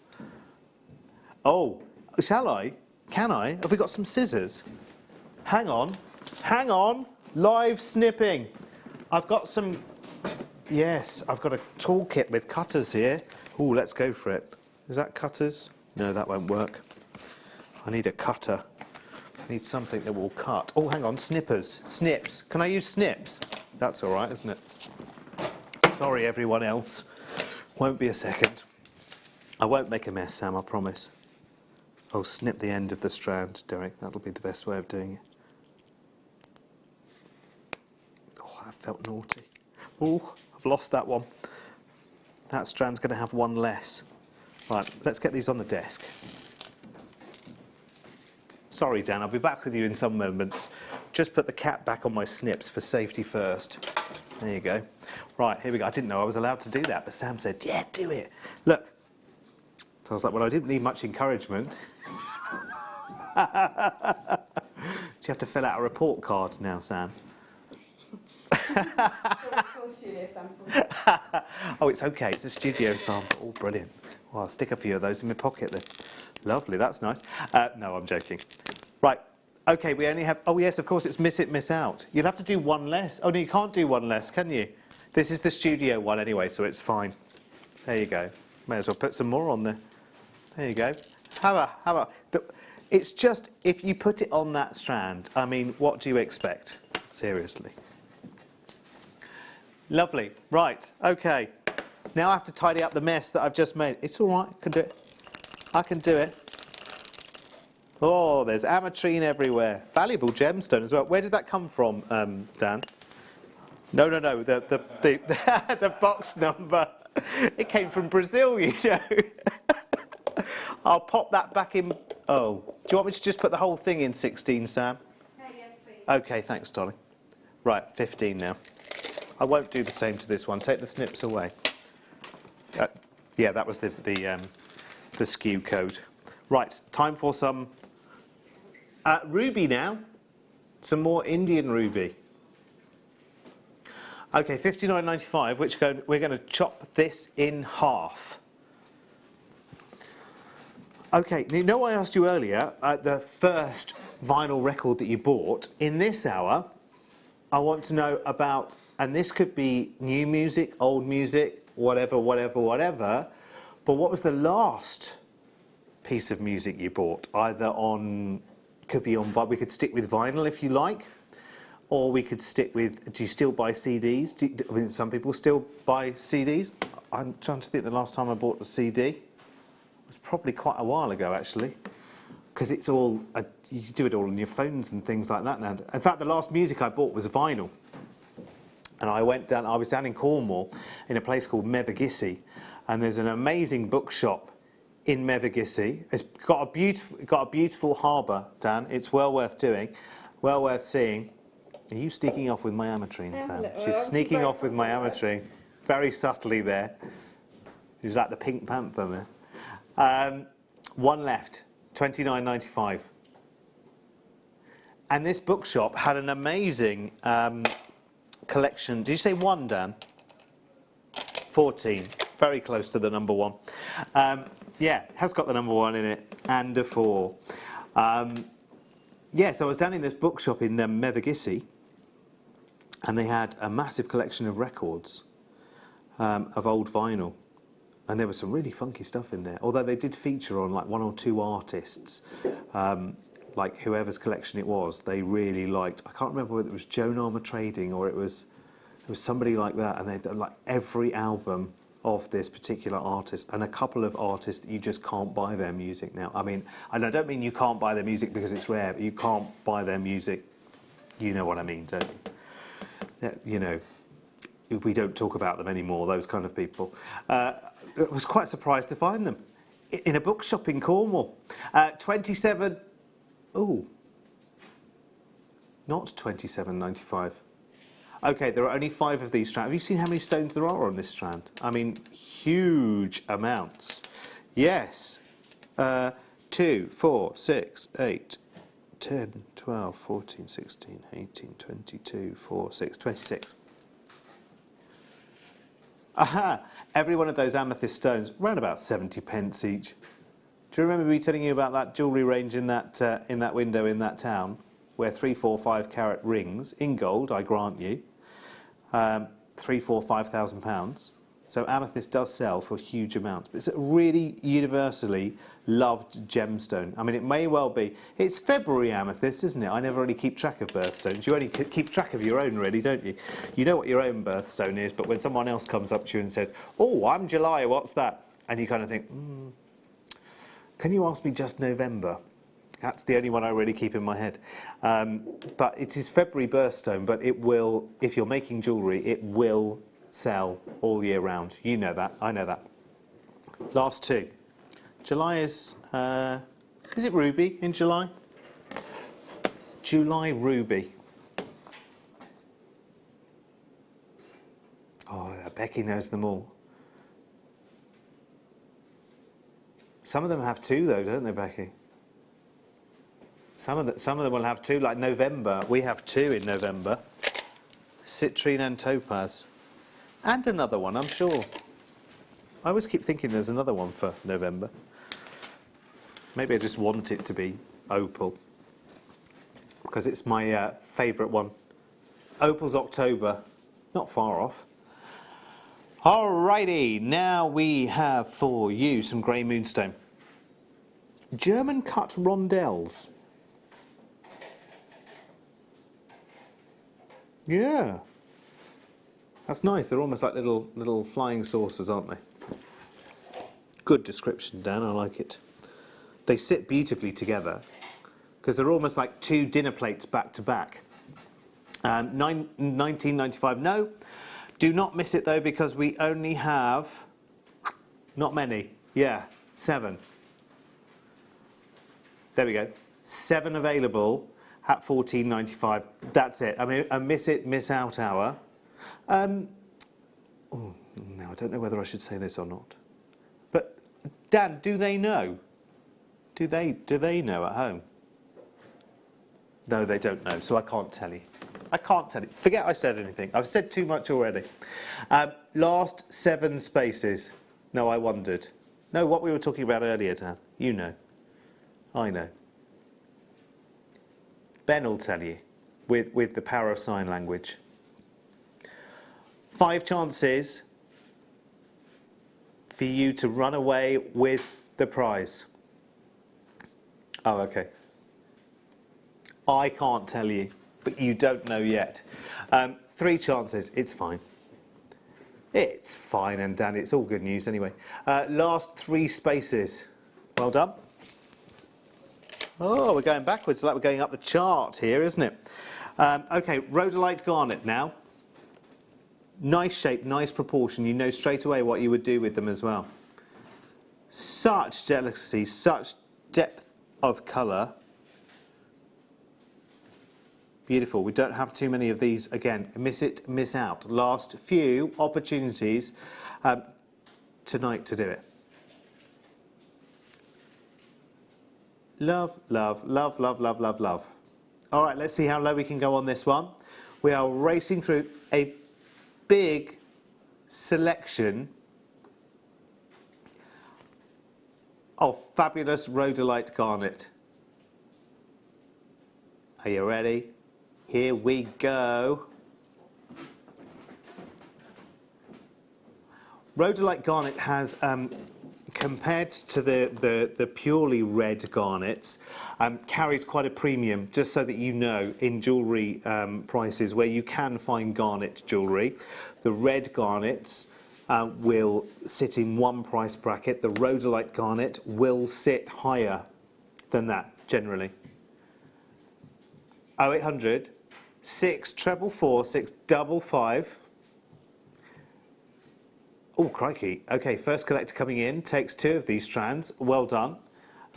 Congratulations. Well done, you. I've got Gabby with 1 in her basket. It's not weighing it down so far, Gabby, is it? But I know you'll be checking it out soon. Last 4 spaces. Oh, Gabby's got that in her basket, taking me down to the last 3 hits. Good value, isn't it? Well done. 19.95. Love, love, love, love, love. Very, very nice. All right, let's do another miss it, miss out. Yeah, and yes, I will just show you very, very quickly. If you're staying in the garnet family, for Gabby and my collector that time around, you might want this triple strand going on as our star buy in somewhere in the next 15 minutes or so. In fact, maybe just, yes, 1:45. Do you know, Dan and I can't make a decision for toffee tonight. We keep changing our minds about when that will be. But yes, we'll do that at 1:45. That's locked in. So set your timer. Okay.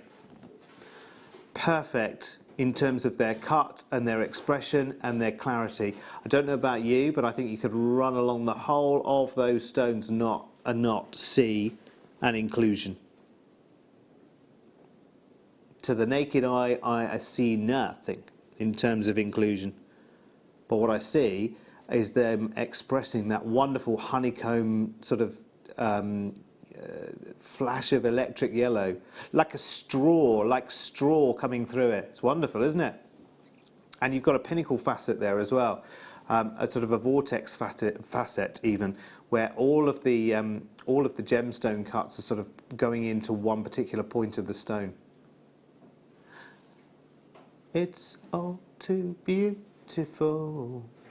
So I want to know the last piece of music you bought. And also, if anybody could update me, because I know that you're keeping one eye on us and one eye on the obvious. Do we have any points?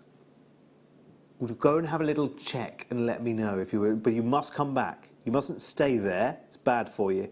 29.95. Too much Eurovision is bad for you, apparently. No. It's good fun. Some people still have their parties, don't they? Smoky quartz. Beautiful. So 19.95, and we have 7 strands. Down to the last 5. Lena, well done. Well done, collector. Here comes Donna. Hello, Donna. 4 chances now. Well done. Has it finished? It feels like everyone's come back. Mind you, it's 10:30, isn't it? It's that traditional time where everyone pops in. Everyone pops in, don't they? But has anyone checked to see whether we've got any points? Have we got any points? Our friends at home will tell us, Dan, because we haven't got a telly here, you see. Funnily enough, we're a television company, we don't have a telly. I know. Well, unless we run right the way down to the other end of this grand, stately villa that we're in, the swimming pool of. Look at this.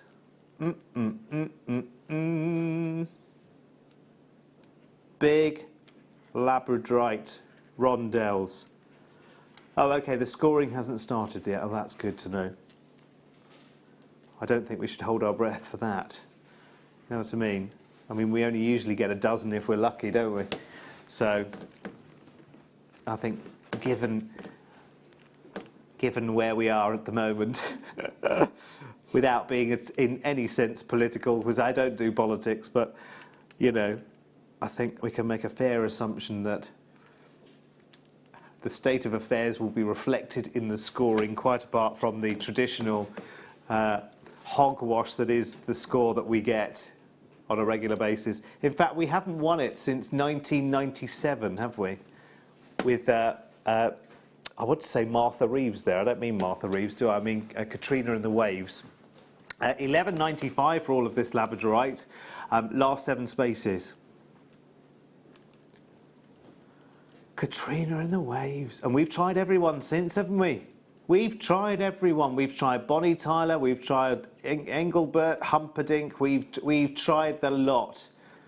I think we could roll out Adele, Elton John, you know, I think we could get them all out on stage to do a Eurovision song, and still the world would say, no. No, you're the United Kingdom. You're going to get the same score as you always get. I don't care who you roll out. You can roll out Take That, Elton John, the cast of whatever. No, I was just thinking, like, you know, the efforts that we might go to.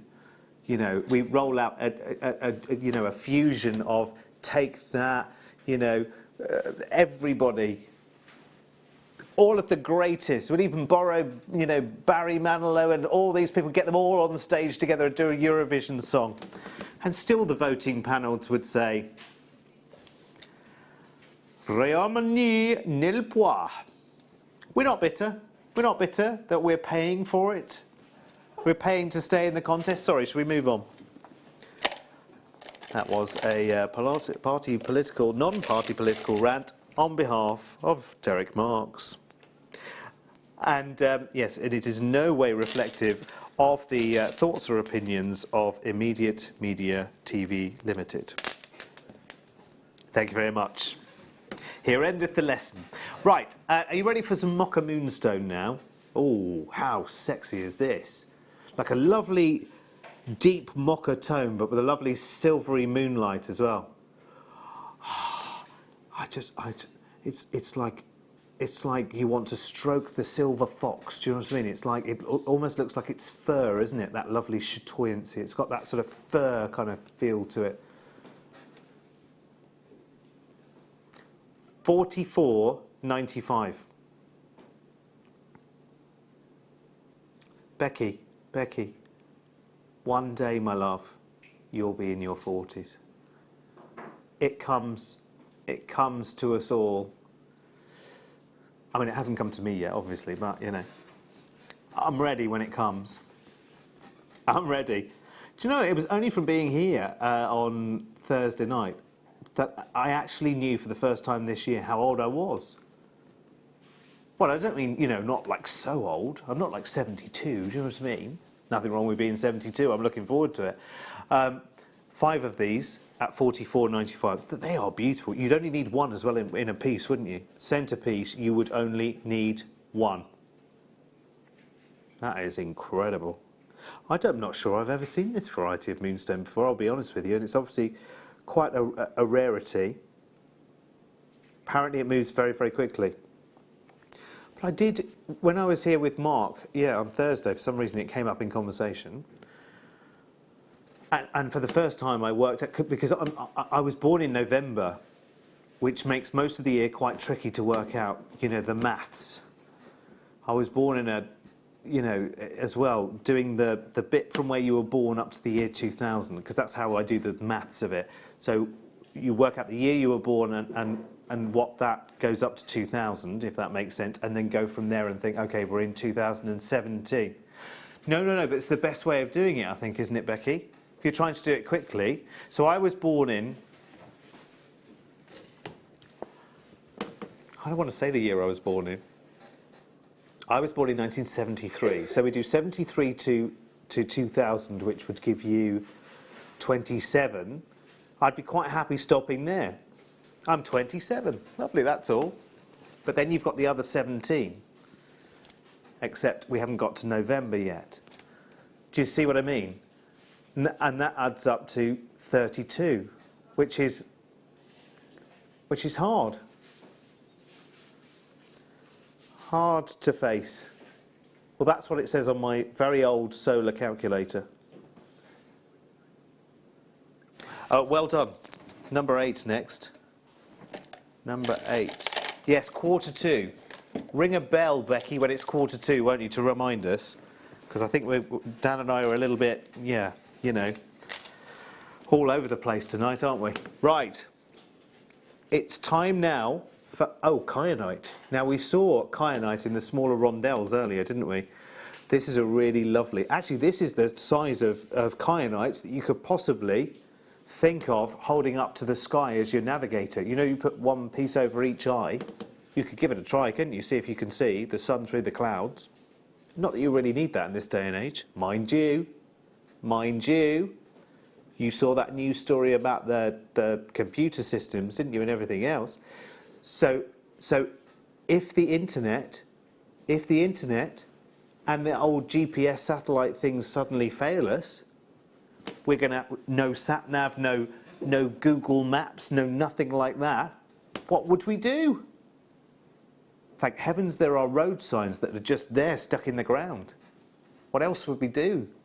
Although, motorway overhead signs controlled by computer, aren't they? What if they all say, everybody stop, because somebody's hacked into us? Don't think about it, it's fine. Don't drive on the motorway anyway. What's the point? Last one. Quite frankly, it's quicker to walk. Right, okay. Random thoughts I have. Has anybody texted in the last piece of music they bought? Oh, have you got one? We'll have a look. Right, okay. Rubies now. Oh, these are good. Are these Indian rubies as well? I want to call you Fred. Might have called you Fred 10 years ago, Dan. African rubies. Yeah, they're lighter. I thought they were lighter than the Indian rubies. These are more like the kind of... they're more akin to the sort of... I'll get to my point in a moment. I'm trying to think of the country.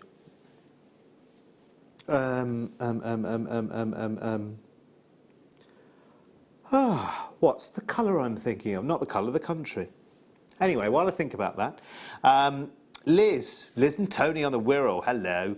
Last record bought was one I'd been after for the last 50 years. Bill and Brett Landis, Bright Eyes from 1958. The same Bright Eyes, am I thinking of the same Bright Eyes as Art Garfunkel? Am I even thinking of Art Garfunkel, or am I thinking of Simon and Garfunkel? Or was it just Paul Simon? Are we talking the same Bright Eyes or a completely different song? I sat on and broke his 78. Oh, Liz.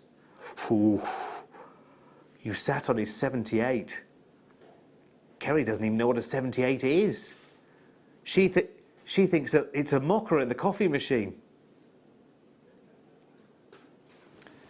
These are African rubies. How young are you, Becky? Oh, so young. So young. She's only 6 years younger than me, though. At 32. Wish I was 32. 129.95. I'm trying to think of the colour. Not the colour, the country. I know we're stating Africa, but I'm trying to think the country that this is most likely to be.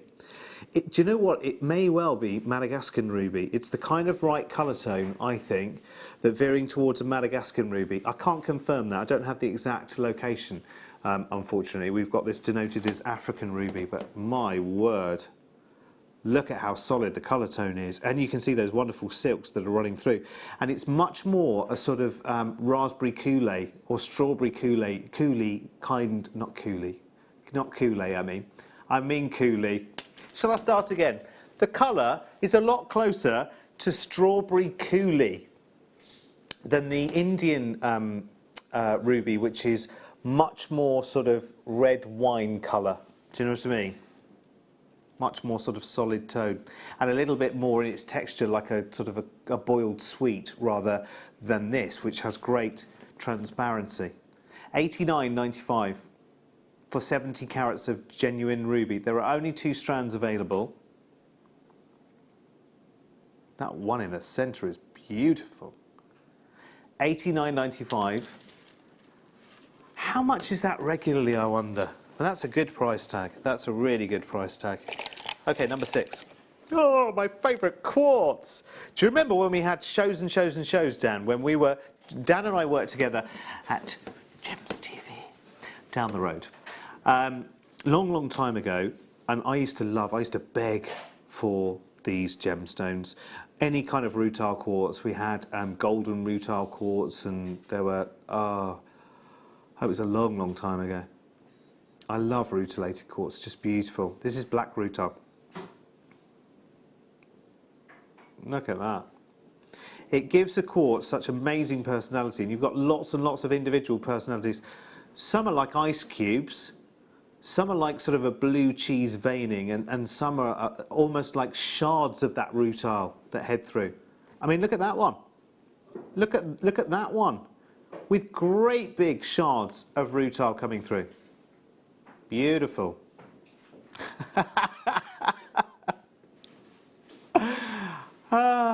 Right, are you ready for a price tag? It's got to be a good one. Oh, now that's good. That is good. $21.95, and you'll find it such a fascination. I mean, you can buy, you know, white quartz, clear quartz. Oh, okay, we're going to be naughty on this one, Dan says. Ho-ho. Now, you know, Dan, I know you haven't been here that long either. There are 3 big, because we're in the swimming pool here. Over there are 3 big naughty steps. 3 big, I'm not sure if you can see them on that. But Ben's going to take the camera round so you can see that, okay, and Ben's going to sit on the bottom naughty step. That's the naughtiest of naughty steps. Dan, you'll be on there next. Very artistically. You looked like a young, you look like a young, oh, what's his name, the artist?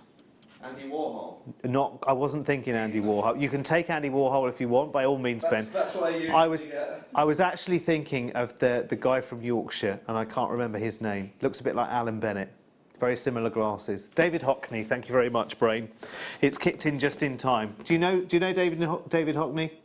Seek out his work, talented artist. You look like a young David Hockney, just the way you were sitting there. It's very cool. It's a very cool thing to be. He's one of the prolific greats. I know you've not heard of him, but when you do, you will say to be enough respect. If the kids still say that kind of thing. $14.95 for rutile quartz. Do you get the likeness? Yeah. He gets the likeness. It's a compliment. No, I like it. But that's good. That's good. Oh! Right. Number 5. Number 4.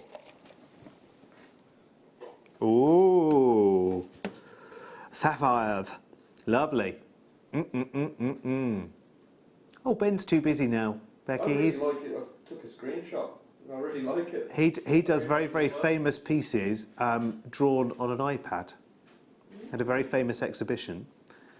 Yeah, you should look him up. Very, very, very, very talented individual. 10 carats of blue sapphire, yes please. Under £100, yes please. Under £50, yes please. $34.95, no thank you.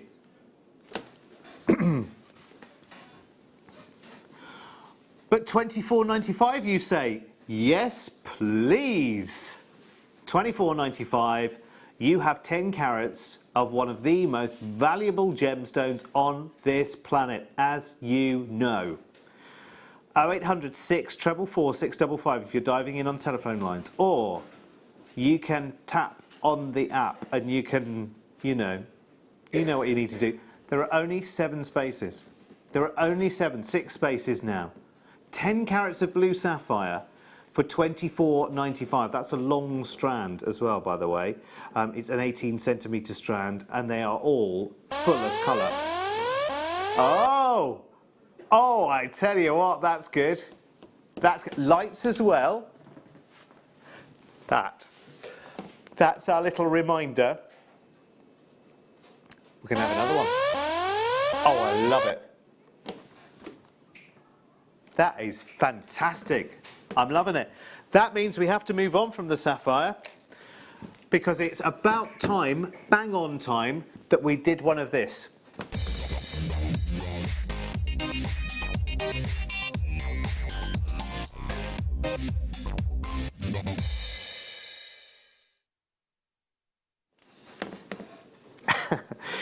Okay, well, there we had a subtle reminder there. Very subtle reminder. Don't worry if you didn't notice it. Luckily I did. Lucky I did. No, it was genius. Loved it. Loved it, loved it, loved it. Now, our final star bar of this evening is the last brand new strand of today. We are, of course, in our new for spring weekend. I keep forgetting what it's called. Because spring for me feels like March, April. It feels like, I feel it feels like summer now. We're a month away from summer. But anyway, new for spring, every single hour that we are live. So again, from 8 o'clock in the morning. Who's on tomorrow morning, 8 o'clock? Or it might be Z, actually. We're having a little check. We've got 3 strands of fabulous garnets. Regular combined prices on your screen right now. So the regular, if we were separating out these strands, 3 lots of 45 carats. That would be the ordinary price. Yeah, Zena in the morning. Fantastic. So from 8 o'clock, every single hour, there will be a different brand new strand. Yes, and I'm really looking forward. I'm with you on the late show. Well, unless any of the management have seen tonight's show, in which case I might not be here. Let's see. Let's see. Yeah, it is the weekend, I suppose, isn't it? Tomorrow night, I have the great pleasure of meeting and working with, for the first time, Katie Reid. And I do hear that that's quite some experience to look forward to. 11.85. Not staying at 11.85. Oh yes, definitely. Here we go. Can I just ask, Sally in Kent, Collector in East Sussex, Carol in Devon, Christine in West Midlands, Patricia in Bristol, Nicole in Florida has 3 sets of 3 coming your way, well done. Lena in Delana. Tatiana, Lauren, Donna, Denise. Collector has 5 of these, well done. And actually that means 15 strands, brilliant. Delia in Kent. In baskets, Yvonne, Wendy, Gabby, Andrea, Georgie, Collector, Candy, Charity as well. Charity's in the Netherlands. Alsjeblieft. Oi, oi. I lived in Holland for a whole year, you know, and could not speak Dutch, but could vaguely understand it, just from the rhythm and the subject matter. And the Alsjeblieft thing, that just came from spending so much time in Schiphol Airport, because it's the word that means excuse me, or, yeah, excuse me, isn't it? Because they say it a lot at the beginning of the announcements in Dutch in Schiphol Airport. There you go. Funny things you pick up through life. How many of these have we got, Mr. Dan? Because it looks like we could probably stay with these for the rest of the night, and they'll all be gone. Be as quick as you possibly can. It's an amazing star buy, and you should just snap it up right now if you've just come in to join us. By the way, can I just ask you on the text, do we have any points yet? Have we got to that part of the proceedings? 9.95. 9.95. How many left now, Dan? Okay.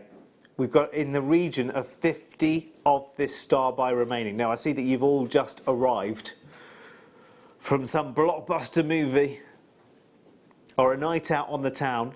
We were talking about, if you want to text in tonight, we've only got 10 minutes, I know, 60777 JM Studio. Just let me know the last piece of music that you bought. It might have been on vinyl. I mean, the last piece of music I bought was on vinyl. And it wasn't a new piece of music. It was a very, very old piece of music, actually. I'm sure it was an album by... might have been an Alison Moyet. Have a look at this star buy, by the way. 3 45-carat garnet strands. That's superb. Collector in Cheshire, well done. Merlin in Essex. Denise, Collector. Delia, Collector in Wiltshire. Terry in East Sussex. Collector in Berkshire. Gentleman in Caerphilly. Julie, well done. Oh, do we? Wow.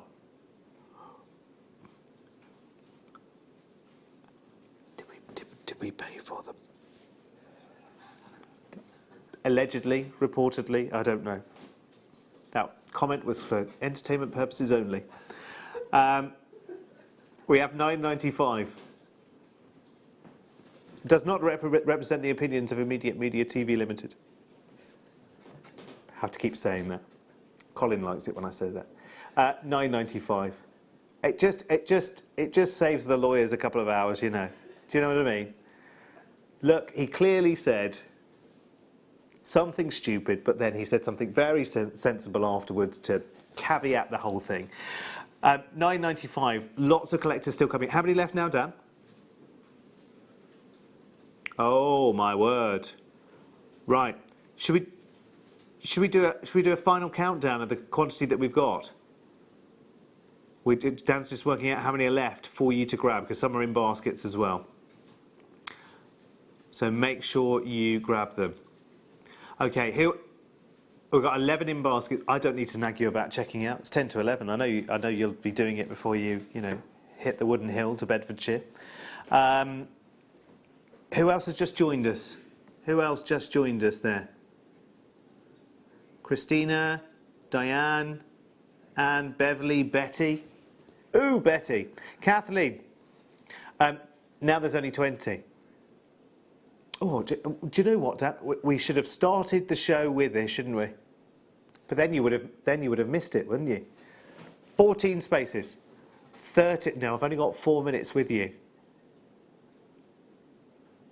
So if you could buy this at a nice sort of slow, steady pace.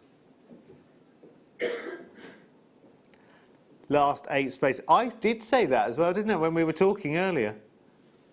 I was like, we're going to have a little run. We're now staying on air until 1 a.m. No, I'm afraid we can't. We can't afford the rent. Have we got any of that Botswana agate left? Shall we? Because the Botswana agate that we did earlier, just for those people, we haven't got that many available, but just to show you massive Botswana, just for those people who weren't around earlier in the evening, and I appreciate sometimes you have other things that. Well, I only have 7 of these. Look at the size of the rounds. 14mm rounds, 38 centimetre strand. They are huge and beautiful, and you've got them for £19.95. Just to let you know, just to put it out there. What about the Peruvian blue opal, Dan? Is that still available? Oh, do you know what I've just thought? Again, go back to first music, first records bought. I'm sure one of them was Jackie Wilson, Reet Petite. You know the one, don't you? Oh, that one. You know the one. Because I used to practice doing Reet Petite. That. And I can't sing. Well, it's just purely subjective, really, I think. I think I'm marvellous. Especially in the car. I got some new karaoke tracks the next time I hit the karaoke. I was in the karaoke the week before last, but the system was all off pitch. It threw my Take That Shine right out of the window. Luckily it was late enough into the evening. No one was truly listening by then.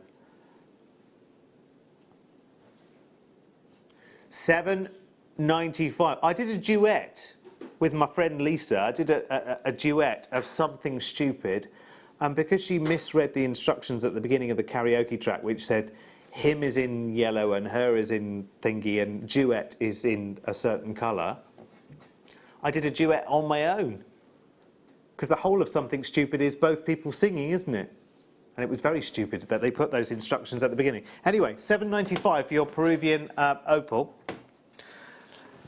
Oh, the car is great acoustically, isn't it, for singing? It's amazing. But let me tell you, and I have done this once, if in the confines of your car you manage to get a like a CD or a download or an MP3 of a backing track and you sing along to it, taping it on your mobile phone in some way, just play it back. That's all I'm going to say. Just play it back. See how good it sounds when it's not coming out of your own mouth at the same time. It's a slightly different story. Anyway, never mind. Black pearls here, black freshwater cultured potato pearls, beautiful. Have that wonderful, wonderful feeling of value. £12.95, and these were a big size as well, 9 by 10 millimetre and a nice 38 centimetre strand. So you've got around, I think it was around 20, 25, maybe in the high 20s, number of pearls here that you have to absolutely use, which is brilliant at £12.95. Listen, it's been fun as always. I know it's been a fairly small select bunch with us tonight, but I hope you can come and join us tomorrow night where we're not getting no points. Fab show, Derek, and all the JM crew. This is Karen in County Antrim. Lots of love to all of you. Thank you to my wonderful, wonderful team. Back tomorrow night at 6 o'clock for the late show with the wonderful Katie Reid, who I've never met, I don't think, before. And I've certainly not worked with before, so I'm really, really looking forward to that. And, of course, we've got new strands every hour. So to Ben, to Becky, and to Sam, and to Dan, and to you, thank you so much. See you tomorrow night at 6 o'clock. Take care. Bye-bye.